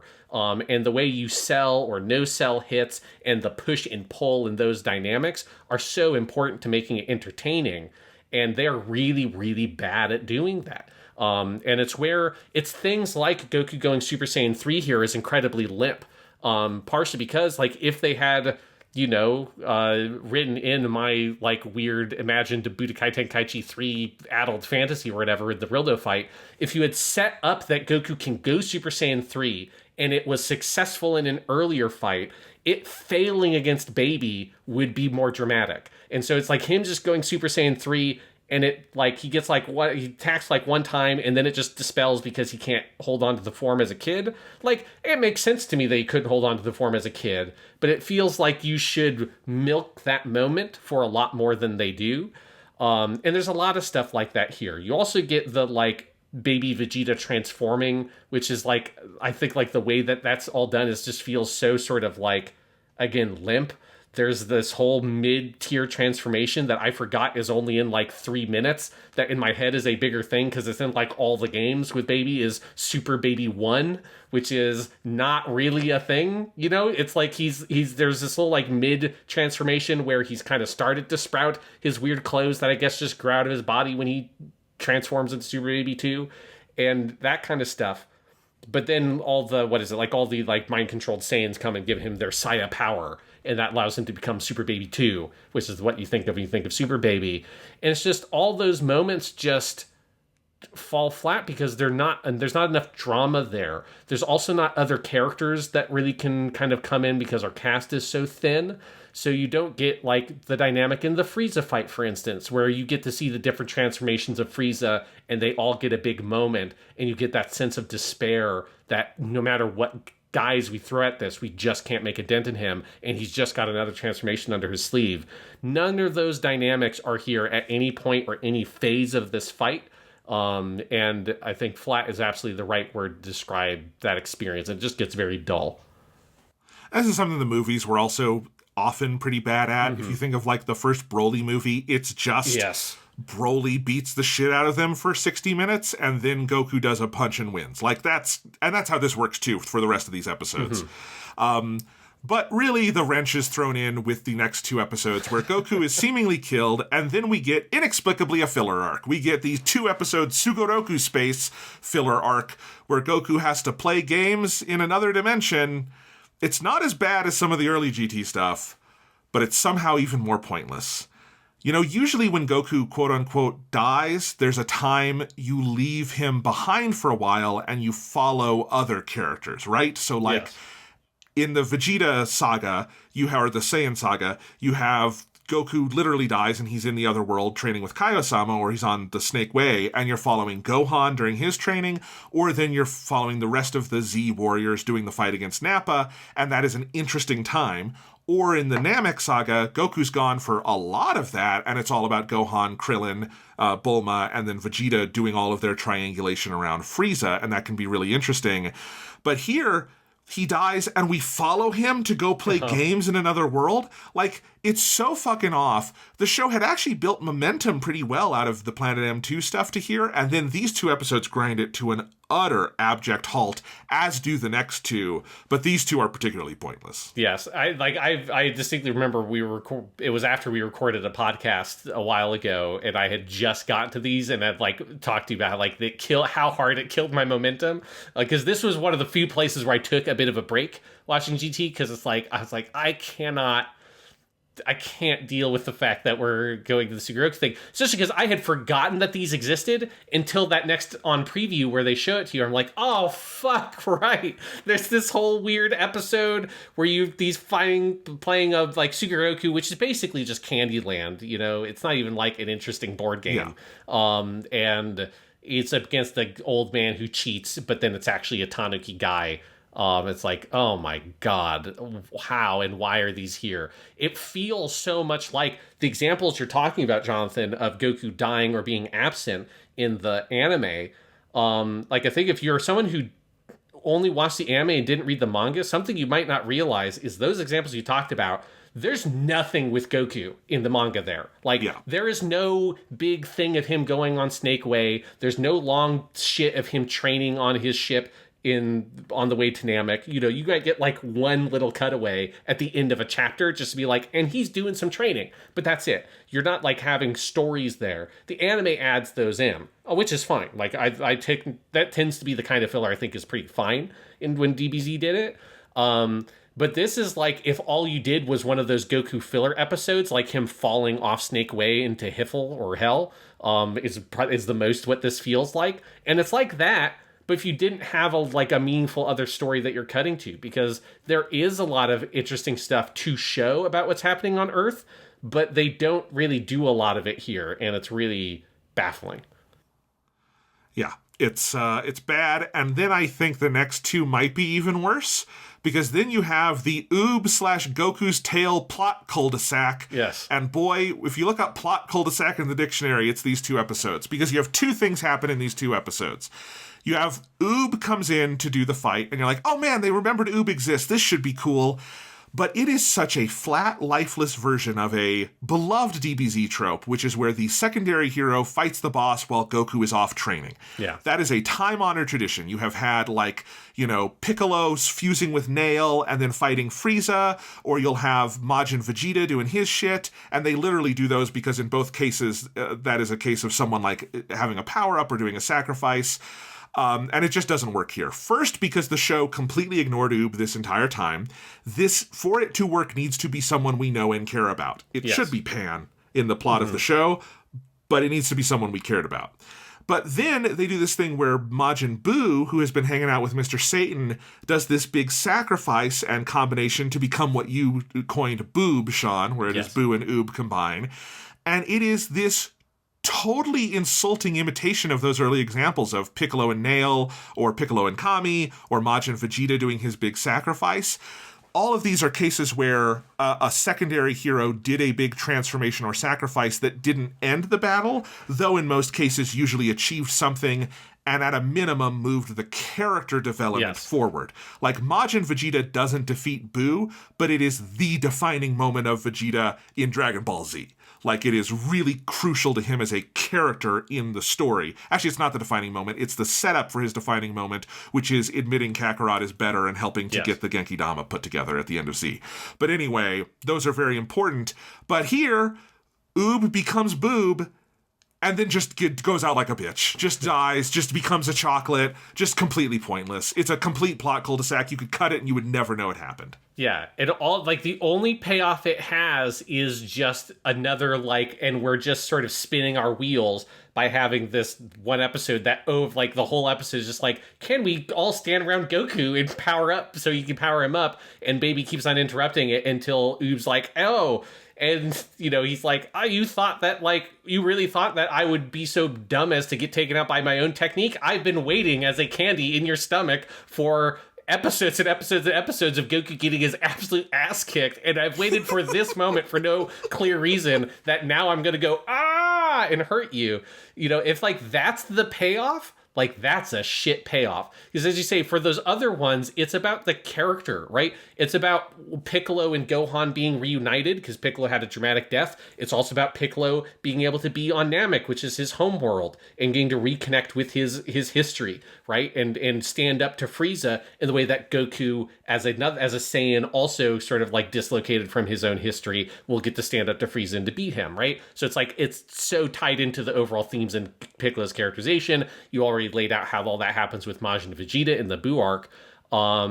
And here it's just like, man, the way that Oob is used here sucks. Especially because, like, you can see a cool idea here. Like, I like the idea on paper of Oob being our, like, Piccolo-like figure who is there to sort of, like, try to stand up against the big bad who's not going to ultimately succeed, but we learn something important about him. And I also like the idea of his power-up being him fusing together with Majin Buu to create Majin Boob, and that, like, that is where he, like, sort of comes into his own as a warrior and is able to then... It makes sense that that would then power him up to be at a Super Saiyan 3 Goku-like level to be able to fight Baby. But the way it's done here is so limp because we haven't spent any time with Oob. We haven't spent any time with Majin Buu in this show. He is also, like, a non-factor for everything up till this point. So I don't know why, like, all of a sudden he gets to run in and sacrifice himself. Just doesn't make any real sense. And then also the way that Oob gets taken out is so anticlimactic. There's no big drama to it. It's just like that fight also fucking sucks. You don't get to have the Piccolo-like moment of Piccolo kicking the shit out of second form Frieza and forcing Frieza to have to transform to the next level, right? There's like a minor victory in what Piccolo does. You don't get Vegeta, who is kind of manhandling Buu for a lot of that fight, but just can't finish the job, coming to the conclusion that, well, I need to just blow him to absolute smithereens, and that's the only way to kill him. There's like a little victory in the way that Vegeta does that, even if it doesn't work out in the end. There's a small victory in the moment that creates the drama. Here, it's just like Oob/Boob is completely ineffectual the whole time, and then he gets taken out like a bitch, where he gets his own technique reflected back on him. And, you know, I think he's just trying to save face when he says from within Baby's stomach, like, you really think I just, could deal with my own technique? I think he had to work very hard to try to figure out how to undo the candy thing or whatever. And he's just trying to come off as cool because he knows he went out like a little punk. It's terrible. Also terrible is the other half of these two episodes, which is Goku's Tale, which one is just a complete ripoff of the part of the Buu arc where Gohan is in the Kaioshin realm and is being trained. It is just that, literally down to Gohan almost gets killed, Kaioshin takes him to the Kaioshin realm, they do all this training, and then he comes back. Here they try to do that, but it winds up being using a big pair of pliers to pull out Goku's tail, which involves a lot of small child Goku bending over and showing his ass to an old man, which makes me uncomfortable in ways I don't even really want to get into, but it continues a theme of weirdly pedophilic content in these episodes, so please fuck off with that. But also, Why didn't he just have a tail when he was turned into a kid? These last 4 episodes we've been talking about are one giant cul-de-sac from the starting point of Goku is beaten back to the point where Goku is beaten, but this time he has a tail, so things end differently. But how cool would it have been if he had just had the tail the whole time, and it had been like Chekhov's tail hanging in the background, when's the tail gonna go off, and then the revelation that, he had the tail and he had discarded this power, but actually it's power he can tap into, and then he's able to use it, and then you could get rid of these 4 fucking episodes and just move on to Super Saiyan 4. But no, we had to spend 4 episodes with him playing Candyland and then having an old man rip stuff out of his butt. I don't like Dragon Ball GT, Sean. No, it's not good. But, Jonathan, it's you gotta go to Candyland to get the Tanuki guys so that they can transform into a giant pair of pliers. I mean, how else could we have gotten the tail out of Goku if not for the hard-working Sugoroku brothers, or father and son, or whatever the fuck, I don't remember what the fuck this guys would call the Tanuki kids. I don't know. It's really bad. It's the most blatant. We are spinning our wheels here, desperately trying to come up with something here to spend the time. One thing I want to hit on really quickly, because I wanted to talk about it, but I had forgotten that you reminded me with talking about the pedophilic content, is, does it make you weirdly uncomfortable that they do the naked Kid Goku thing in this one where he's got the brain of an adult man? Like, you see Goku's dick in this show. It's like in the opening animation. And obviously that's in the original manga and in the old anime for like when he's actual little kid, you have his dick. And I don't care, right? It's like, I think it's very prudish to just be like, you can't have any kind of nudity. Obviously, it's totally non-sexualized, to be clear. It's just like kid nudity. It's like having a little baby and it's like, whatever. There is something that makes it feel weird to me when it's this show, where it's like, yeah, I know that he's the body of a kid, but he has 2 children, okay? He's had sex. Like, this is like, they're in a different territory here that's like, it's just kind of, I would have just avoided it personally, because I wouldn't want to sort of introduce, it's a weird scenario, and I don't want to introduce those kind of questions about where do you draw these kinds of lines in regards to nudity and children and adults. And it's a whole weird mess, but it's a weird tangle to kind of like unwrap in your head when you think about it. It mostly doesn't bother me. It doesn't bother me in the theme song because it's just this playful Toriyama art kind of thing. There is, I think, an episode where he does it. He just strips in front of Pan. That's it. And it's wrong. That's where it's like, okay, they're both kids in body. He is her grandfather. Yes. Like, if they were... And it's weird. Like, if some of this is in Japanese culture, like if a father took their daughter into the bath together and they were naked, that would not be weird, and that's fine, right? Yeah. But that's not the scenario explicitly. It's just, it is a little off. I think it's really off with the Kaioshin stuff here, because like it's literally an old man like staring at his butt as he bends over, and it's wrong. It's really off. It raises crazy philosophical questions of like, would Chi-Chi be a villain if she and Goku were intimate now? What's the line now? They keep bringing that up, which is annoying with Chi-Chi of like, she's old, but she has a young husband. I'm like, don't make me think about that. It's too weird.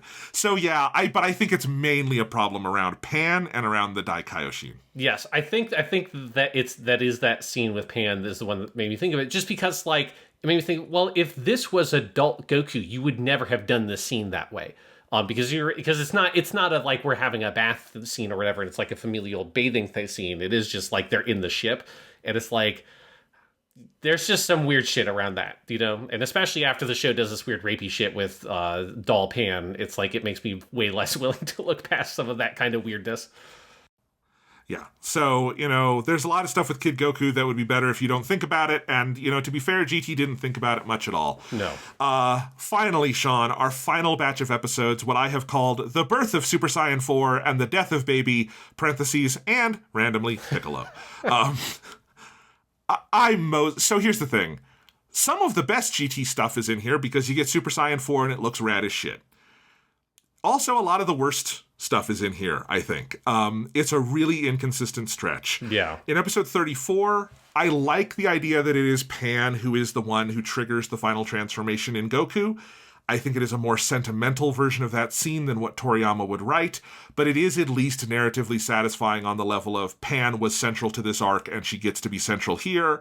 There's a slight implication that the red in Super Saiyan 4 comes from Pan's costuming and her using the Budokai uniform to get through to Goku and his mind, and so there's some of that that's nice. And I think once he goes Super Saiyan 4, it looks cool. But the pacing is so fucking borked. Yeah. It is so borked in this stretch. Here's an example. In episode 35 is when he makes the transformation. He is introduced in the same episode where Baby gets a magical Deus Ex power-up to overpower him. Mm-hmm. You can't do that. They did the same thing with Oob. He gets the Boo power-up and then minutes later is defeated. The thing about Toriyama's battles that makes them so good is there are these constant pushes and pulls where he knows the value of peaks and valleys in the fight. When you introduce a new element, you have to give it time to become the status quo before it is interrupted. In the Cell arc, when Gohan goes Super Saiyan 2, there's a couple of episodes of him beating the absolute living shit out of Cell before Cell decides to go nuclear and become a bomb, right? Yeah. If Gohan went Super Saiyan 2 in the same episode that Cell became the bomb, that would feel so fucked. And that is basically what they do here. They never give Goku time to actually show off how powerful he is. And then it makes the final stretch, 36 to 39, so flat because we're just in this internal status quo where everyone's kind of even, but Goku's kind of exhausted, and I think it just throws it off and I think wastes what is a really cool idea with Super Saiyan 4. Oh yeah, absolutely. This is where the fight stuff becomes most problematic in terms of they don't know how to do it, because now we actually have to have the big climactic fight. We don't get to have these little kind of extra fights on the edge like Goten fighting Baby and things like that, or the Rildo fight. This has to be the big peak. We have a new transformation, all that. Yeah, it's really, really bad and incredibly boring. And it's frustrating because I do think the beginning parts of it are cool. I do really like the episode 34 where he transforms. I like the idea of a Super Saiyan giant ape form. And all that kind of stuff, and having the giant golden ape. I like all the stuff of Goku, transforming by seeing the Earth and him reaching up for the Earth and all that stuff. I think is striking imagery, and it ties into things we know about Goku, that he does have a strong tie to the Earth, right? When you think about the Frieza arc, that's how he introduces himself. He says, I'm a Saiyan raised on Earth, right? I'm both of these things, and Earth is part of his identity.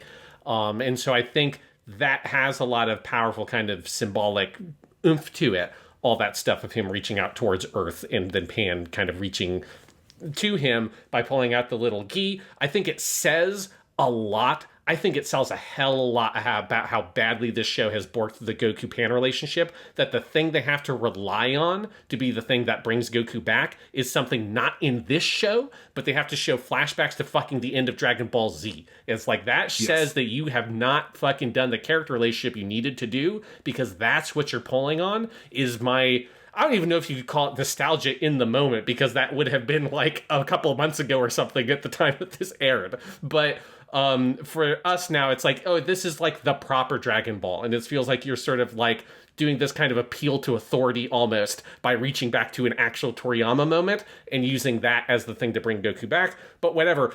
It's the right choice because it's more effective than them trying to do a flashback to fucking them being on the desert planet or fucking whatever. Remember when I was a bee, Goku? Exactly. Remember when you fixed that one giant's cavity? Oh, all the times, the love we have shared as a family. But, all that stuff aside of how it kind of exposes to the flaws of the show, in the moment, it works. It's effective. I like that transformation. And I like with the way that Masako Nozawa plays super ridiculous edgelord Super Saiyan 4 Goku. Some of those shots when he first comes out are really cool. It's so it's so cheesy and how edgy it goes, but I'm still into it. Him walking past the window that's shattered and seeing his reflection in the cracked glass that really falls apart. Shot. It's a good shot. It's kind of goofy, but it's good, right? It goes very hard with that kind of stuff. And I like that. But you're right. It gets fucked up immediately where Super Saiyan 4 doesn't feel like shit. Super Saiyan 4 feels weak in this show because he doesn't do anything big.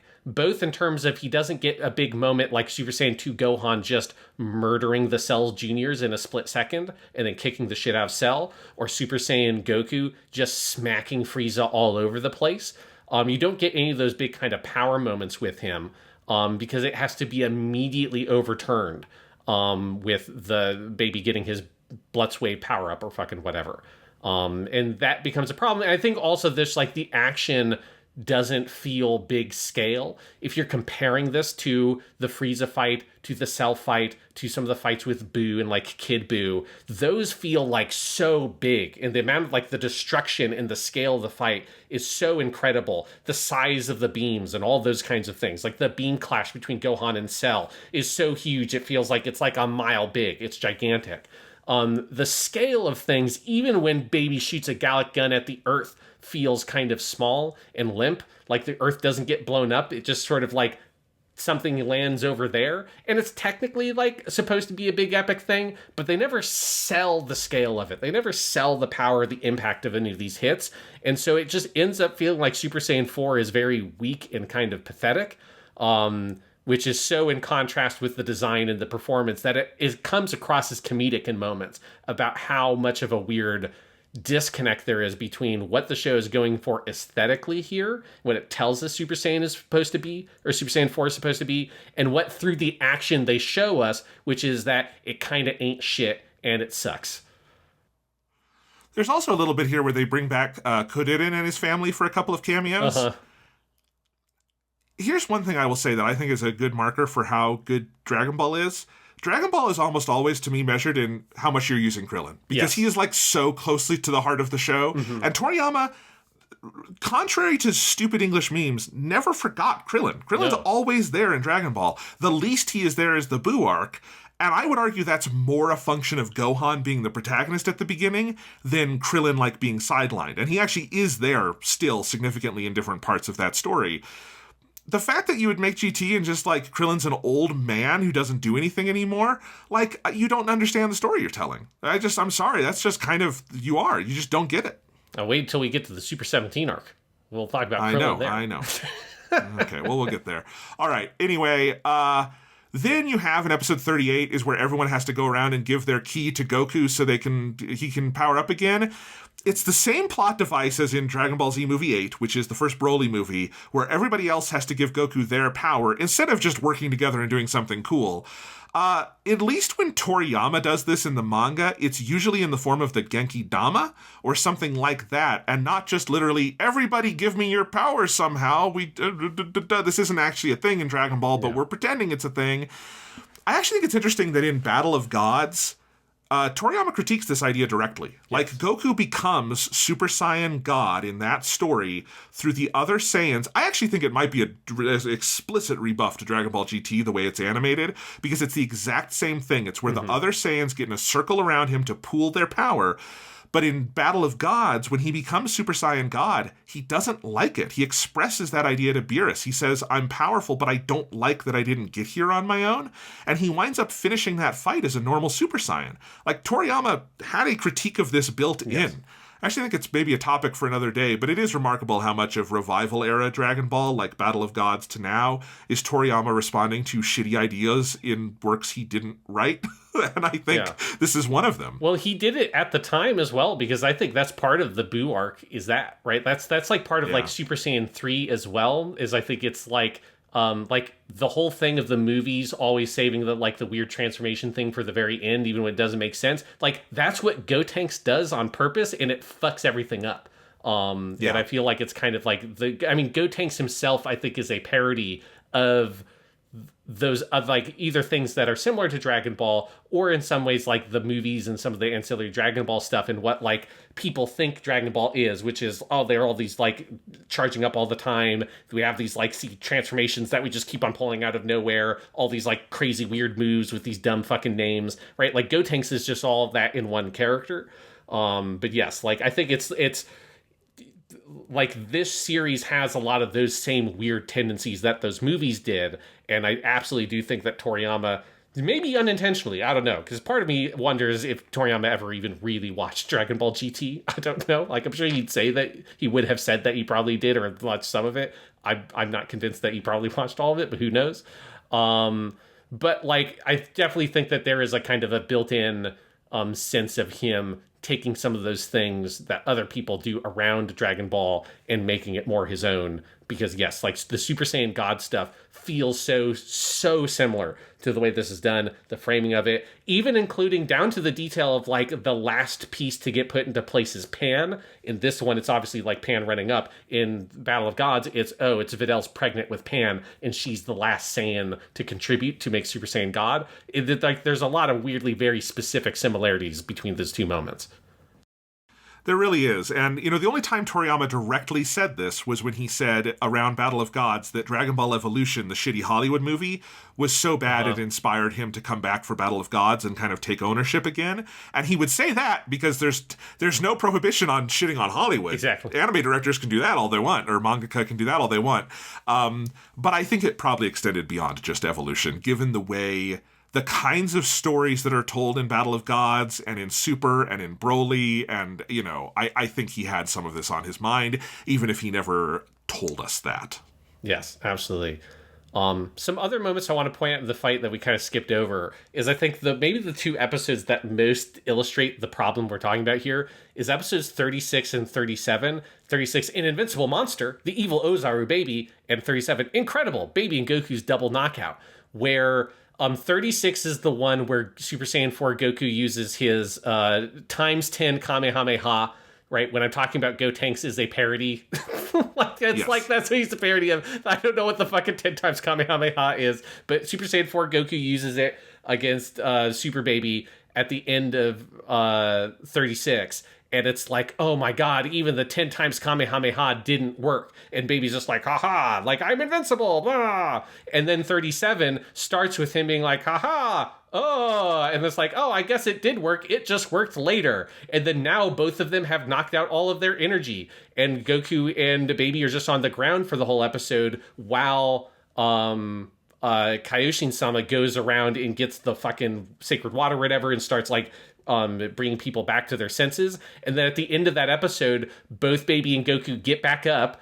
They get some of their power back, but then you're back at the exact scenario you were at the beginning of the episode where it's like, haha, I am Baby, am all powerful again, and you can't do anything to me. And oh, Goku, you're on the ropes. It's like, why did this whole dance exist? Like, why couldn't he have just used the 10 times Kamehameha at the end of the episode and Baby just been like, haha, you have used up all of your power, but I still have some left? Like, I don't know why we had to do this whole thing, song and dance again. And it's just, that's what these fights are like. Like, there's no actual push and pull. It's just spinning in a circle. And there's a big difference between those two things. And I wish GT had figured that out. Yeah. Episode 39 is when they defeat Baby. It's very lame. It's very basic. Yeah. I also don't really like the way Goku finishes Baby off. It feels murderous to me. It's this moment where he waits to, like, snipe him. Baby is off in the spaceship, and he's in space. And Goku waits for the right moment to basically snipe the ship by blasting with a Kamehameha and pushing it into the sun. It's not that Goku can't destroy the villain. He's not Superman. It's not that Goku can't kill. But when Toriyama does it, like Cell or Boo, which are two he actually does destroy, it's when they're both actively fighting, and it never feels like Goku does it out of malice.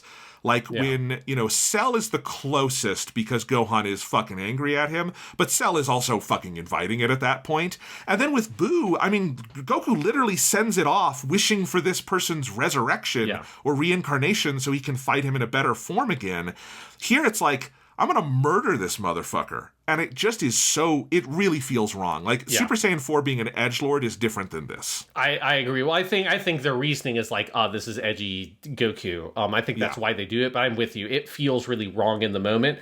Because for me, like, the equivalent moment to look at, obviously I know that Frieza does not actually die in this moment and that it's Trunks later. Right. But in the moment, it is meant to be Frieza's death, or you're meant to read it that way. And Goku believes he has killed Frieza, right? At the end of the Frieza fight, and he gives Frieza some of his energy. He leaves. Frieza goes, you should die by my hand, and shoots him. And then Goku turns and goes, Baguette, and shoots it back, and seemingly kills Frieza. And then there's this, a very iconic panel where it looks up at Goku at this kind of low angle, and he's got this like really upset look on his face that he doesn't want to kill people. Like, that's not the point. Like, even someone like Frieza, who's an absolute piece of shit, who murdered Goku's best friend, and as far as Goku knows in that moment, Krillin is gone forever. Even then, he's not out there to kill people. He's going to beat the shit out of Frieza and prove Frieza that he's nothing. And then if Frieza wants to start some bad shit again, Goku's just going to kick his ass again. But he's not here to go out there and kill people. Right? With Boo, it's even more complicated because you've got like multiple versions of Boo, and you have this kid Boo who seems to be like almost like you can't even communicate with Kid Buu, right? Like, he's just a ball of pure chaos. And as you say, even then Goku wishes for Buu to come back so that Goku can try to beat him on his own next time. So it's like Goku is not a killer. Gohan will murder a motherfucker. Gohan doesn't give a shit. Gohan will split your throat in your fucking sleep and shit on your corpse. Like, Gohan does not care. You piss off Gohan, it's over, right? Like, Gohan, it's one of those things that if you're used to like the DBZ dub and stuff like that, I think it's easy to forget like how brutal Gohan killing all the Cell Juniors is. He just cuts those things in half. It's like he just fucking murders that shit. He wants Cell to suffer. He wants to torture Cell before he kills Cell. So it's like Gohan's a different story. But Goku is not someone who kills someone. At least not on purpose, or not if he doesn't have to. And yeah, like the way that he takes out Baby feels bad. It feels like poorly written, and it just feels like they can't figure out a better way to end the fight, and so they just have him do the thing that he's done in like multiple movies, which is shoot someone into the sun. Yeah, there's a whole arc about, I think, in the manga of Goku's relationship to killing, because with Piccolo Daimao is kind of the first enemy he has to defeat that way. Yeah. And it's so desperate, right? Like, he is doing it with one limb, and he flies through Piccolo Daimao's belly, and he barely manages it. But then in the subsequent scenarios, when Goku is true, because like that's the thing, Goku is outmatched by Piccolo Daimao. He does not win because he's more powerful. But when he is more powerful with Piccolo Jr. and then with Vegeta, he spares both of them and tries to do the same for Frieza and is rebuffed. So like Toriyama had a real clarity on this, and I think that's why it feels wrong to us. Absolutely. But yeah. Here's another question for you, Sean. Why does Goku stay a child after the Super Saiyan 4 power-up? Why not just use that plot device to have him be a grown-up again, since they weren't doing anything with him being a kid anyway? I don't understand the mechanics of him going from kid to adult here. It makes no sense to me. It didn't make sense. I remember as a kid I had this like confusion over GT. Like, wait, he turns into Super Saiyan 4 from a kid, but then goes back to being a kid? What the fuck? I don't get it. I don't know. I don't know what to tell you, Jonathan. It's what they decided to do. There's lots of mysteries around Super Saiyan 4. Like, where does he get the pants? It's a big question. I mean, who knows? Here's a bigger question, Sean. What drugs did they do before making episode 40? Because episode 40 is a drug-fueled nightmare. Yeah. Episode 40 is so weird. It's a piece of, like, surreal art. Because the first half is them physically rounding up everybody on Earth, which is goofy, but I kind of like it. I kind of like that instead of using the Dragon Balls, they have to physically round up every man, woman, and child on Earth to get them over to planet Sufuru. That's kind of funny. But then the idea that this whole arc ultimately turns on Piccolo making a sacrifice for reasons that make very little sense, and also Piccolo has appeared exactly once in all 40 episodes. Everything about episode 40 confuses me. Sometimes it confuses me in a way that makes me laugh. Sometimes it confuses me in a way that just makes me confused. Yeah, because, I think we're 100% on the same page as episode 40. It is bizarre. Like, because I do like all the stuff of them, like Noah's arcing people to Earth. I love the shot of Super Saiyan 4 Goku in the baseball stadium, and it's looking down on him. He's like, "Let's go, everyone!" And they're like, "Yeah!" And then he instantly transmits everyone over. I love Mr. Satan's role here, where he's doing his announcement again, and he gives everyone the Satan badges. That's a Toriyama touch, right? The Satan badges. I do think it feels weird though that like nobody has any questions about the people who are like flying around and teleporting everyone, because Mr. Satan's not doing that shit. So I don't know what their like, how their like Mr. Satan fandom is like filling in the blanks here on like what Trunks and Goku and these people are doing. I also don't really understand why they need to also have people be on spaceships when you've got two people, Kaioshin-sama and Super Saiyan 4 Goku, that could just instantly teleport people everywhere. And also you've got people like Dende and Kaioshin-sama that can regenerate Goku's ki. So it's just like, it seems like it would actually be pretty trivial to get all these people to move them from planet to planet with the resources they have, but whatever. The thing that makes the episode absolutely bizarre is the Piccolo stuff, where it feels like they thought they did some stuff with Piccolo earlier in the show that just never happened or something. Because, yes, the only other time we saw Piccolo is he shows up very briefly when Gohan gets infected by Baby. Piccolo's like, "You're not Gohan, are you?" And then Baby's like, "No," and blasts him. And then Piccolo is seemingly killed. And you know that that's the only time Piccolo's shown up because they have to show you that clip again because you probably forgot. If you were watching this shit week to week, you would not have remembered that happened to Piccolo because it never gets brought up until the moment where he's suddenly on Earth that's like became a giant volcano wasteland like in the span of 5 seconds, which is a cut I love. I love the little kid leaves to go follow his dog and it's like a regular planet. It cuts to them on the spaceship. And then cuts back to the little kid, and then immediately the whole thing is like Planet Namek moments before it explodes. It's very funny how dramatically that happens.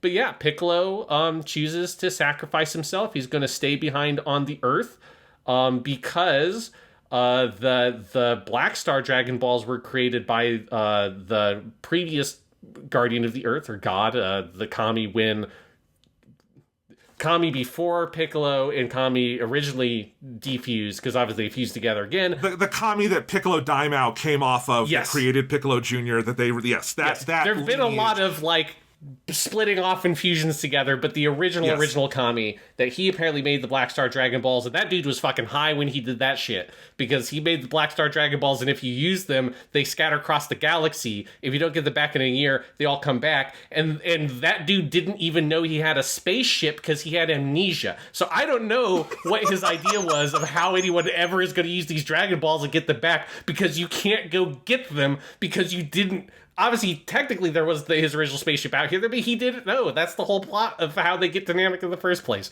So that dude was on some wacky fucking shit when he made his second set of Dragon Balls he just kept hidden. You know how Dragon Ball Abridged does the jokes where Popo is constantly on different drugs? Yes. I think that's the version that did this, is Popo gave that Kami some really good crack, and they made the Black Star Dragon Balls and woke up in the morning and go, what did we fucking make? Oh my god, hide them in that room over there. Hopefully no one will find them. It's that whole thing is wild. But Piccolo hears that, and he's like, look, if I die, that means, there won't be any more of these Dragon Balls, because if the Dragon Ball's around, things will just repeat themselves. And then, 2 or 3 minutes later, and then he dies. He sacrifices himself after having heart-to-heart with Gohan. And I love, Jonathan, you know that we're on the same wavelength, that you also put this in your notes, because it's 2 minutes later is when the narrator says, and then they made a wish on the Dragon Balls to Planet Namek to bring the Earth back. I'm like, well, what was the point of all that then? If the whole thing is we can't have the Dragon Balls because the Dragon Balls are going to fuck shit up, well, what about these other Dragon Balls? What about the Namekian It's not just that, Sean. There's two. It's first they do the Wikipedia plot summary of, and then they brought Earth back. Yes. And that's it. But then, so they used the Namek Dragon Balls for that, but then the final moment of the episode, which is foreshadowing the Evil Dragons arc, is showing Dende's Dragon Balls still on Earth. So there's 3 sets of Dragon Balls. The Black Stars, Dende's Balls, that sounded wrong, and then the Namek Balls, and 2 of the 3 are in here, but Piccolo's like, well, I gotta destroy those Black Star ones, and the only way for him to do that is to die? Everything about it is weird. Everything. It just doesn't work. It's such an incredible stretch of a justification to have Piccolo be sacrificed. It just feels like they wanted Earth blowing up to be a big dramatic moment, and so they're like, well, I guess Piccolo was the, god of Earth or whatever, and it's, I guess, if it's, I'm not opposed to the idea of Earth's going to get destroyed and Piccolo decides that, hey, it's my time, I'm going to stay behind. That is a plot point in a different story I think could be fine. It's just, it makes absolutely no sense. It comes completely the fuck out of nowhere in this show, because this is the least Piccolo has been in Dragon Ball since the character was introduced. I mean, he's barely in the show. He's in the show less than fucking Vegeta is, and Vegeta's barely in the show if you don't count baby Vegeta. He's in the show less than he is in every movie where he comes in for 2 minutes to save Gohan. He's in the show less than fucking Krillin, and Krillin's just in the show for the joke that his wife and kid just use him to carry shopping bags. Like, that's the only thing Krillin's used for. He's still in it and has more screen time than fucking Piccolo. But Piccolo's the one that has to sacrifice himself. He has his little heart-to-heart with Gohan. And then I love how, like, the ending of it is Gohan looking up in the sky being like, Piccolo. And then he looks over at Goku. Goku smiles, and Gohan smiles back. It's like, I don't know what kind of moment you're trying to share here, but it doesn't, there's no like, but you know, the sacrifice that Piccolo had will be worth it in the long run or whatever. It just feels like Gohan is like, Piccolo. Oh, well. And then it just went on with his life. I don't know. It doesn't communicate the weight of that moment in a way it should. What's extra funny is that Dragon Ball Super was apparently very inspired by this because they do the same thing in the Resurrection F arc where they randomly kill Piccolo and then they do just bring him back with the Dragon Balls 5 minutes later. It's just like, look, Piccolo's death is arguably the most, like, well-done one in all of Dragon Ball when he sacrifices himself for Gohan, particularly in the anime with the Shinsuke Kikuchi Q they use, which is from Dragon Ball Movie 2, but it's like this big choral gothic piece. It's really hard-hitting, and it has a big effect on Gohan, and then they don't get reunited for a long time until late in the Frieza arc, so there's a real feeling of loss to it. And I just love that both GT and Super decided about 40 episodes in, what if we pulled that card out again? And they both did it terribly. So there's an echo there. They're just looking at their characters. They're like, I mean, Piccolo only died once, right? I mean, we can get another death of that fucker. I mean, Krillin died twice. Goku's died twice. Like, we gotta get another Piccolo death. Come on. Krillin's died 3 times. He dies in the Buu arc. He gets blown the fuck up. Oh, that's everybody right. does. Well, everybody does. That's fair. There's filler in the anime of the Buu arc where he and Yamcha are fighting in hell because if they die again in hell, they'll go to the real dark place. Anyway, it's very funny. Yes, you're right. Like, everybody dies in the Buu arc. If you're not counting the one where the Earth blows up and every single character except for Goku, Vegeta, and Mr. Satan are killed, you know, other than those ones, they only got one real death out of Piccolo. Anyway, Sean, that's Dragon Ball GT Part 1. Yeah. What'd you think? This was good, right? This was a really good show? No, it's not good. I don't like this show. I don't like the show even when it's good. To be perfectly honest, like, there are parts of it that I like. There's my one episode I like, the Goten episode 25. That's a good episode. That's the good episode of Dragon Ball GT in its first 40. I don't remember the rest of this being much better. I mean, I've never seen the Super 17 all the way through. I've seen most of the Shadow Dragon stuff. Although I've never seen the Shadow Dragon stuff in Japanese, so maybe that will change my feelings on it. But my memory is the ending of GT is interesting, and I'll cue that up for next time. It's the only time someone's tried to, like, make a definitive end to Dragon Ball, because Toriyama ended on a very life goes on ending. Yes. And Super kind of does the same thing. And then we don't, Daima is clearly not designed to be a show that wraps up the franchise. GT tries to do a big goodbye episode. My memory is it's actually fairly effective, but I was a kid. It's been a long, long time. Yeah. So next week, the final 24 episodes of GT and the TV special Goku Gaiden, or A Hero's Legacy, is going to be fun. And in the meantime, I'm going to enjoy Dragon Ball GT the way God intended, by playing as Super Saiyan 4 Goku in Dragon Ball Sparking Zero.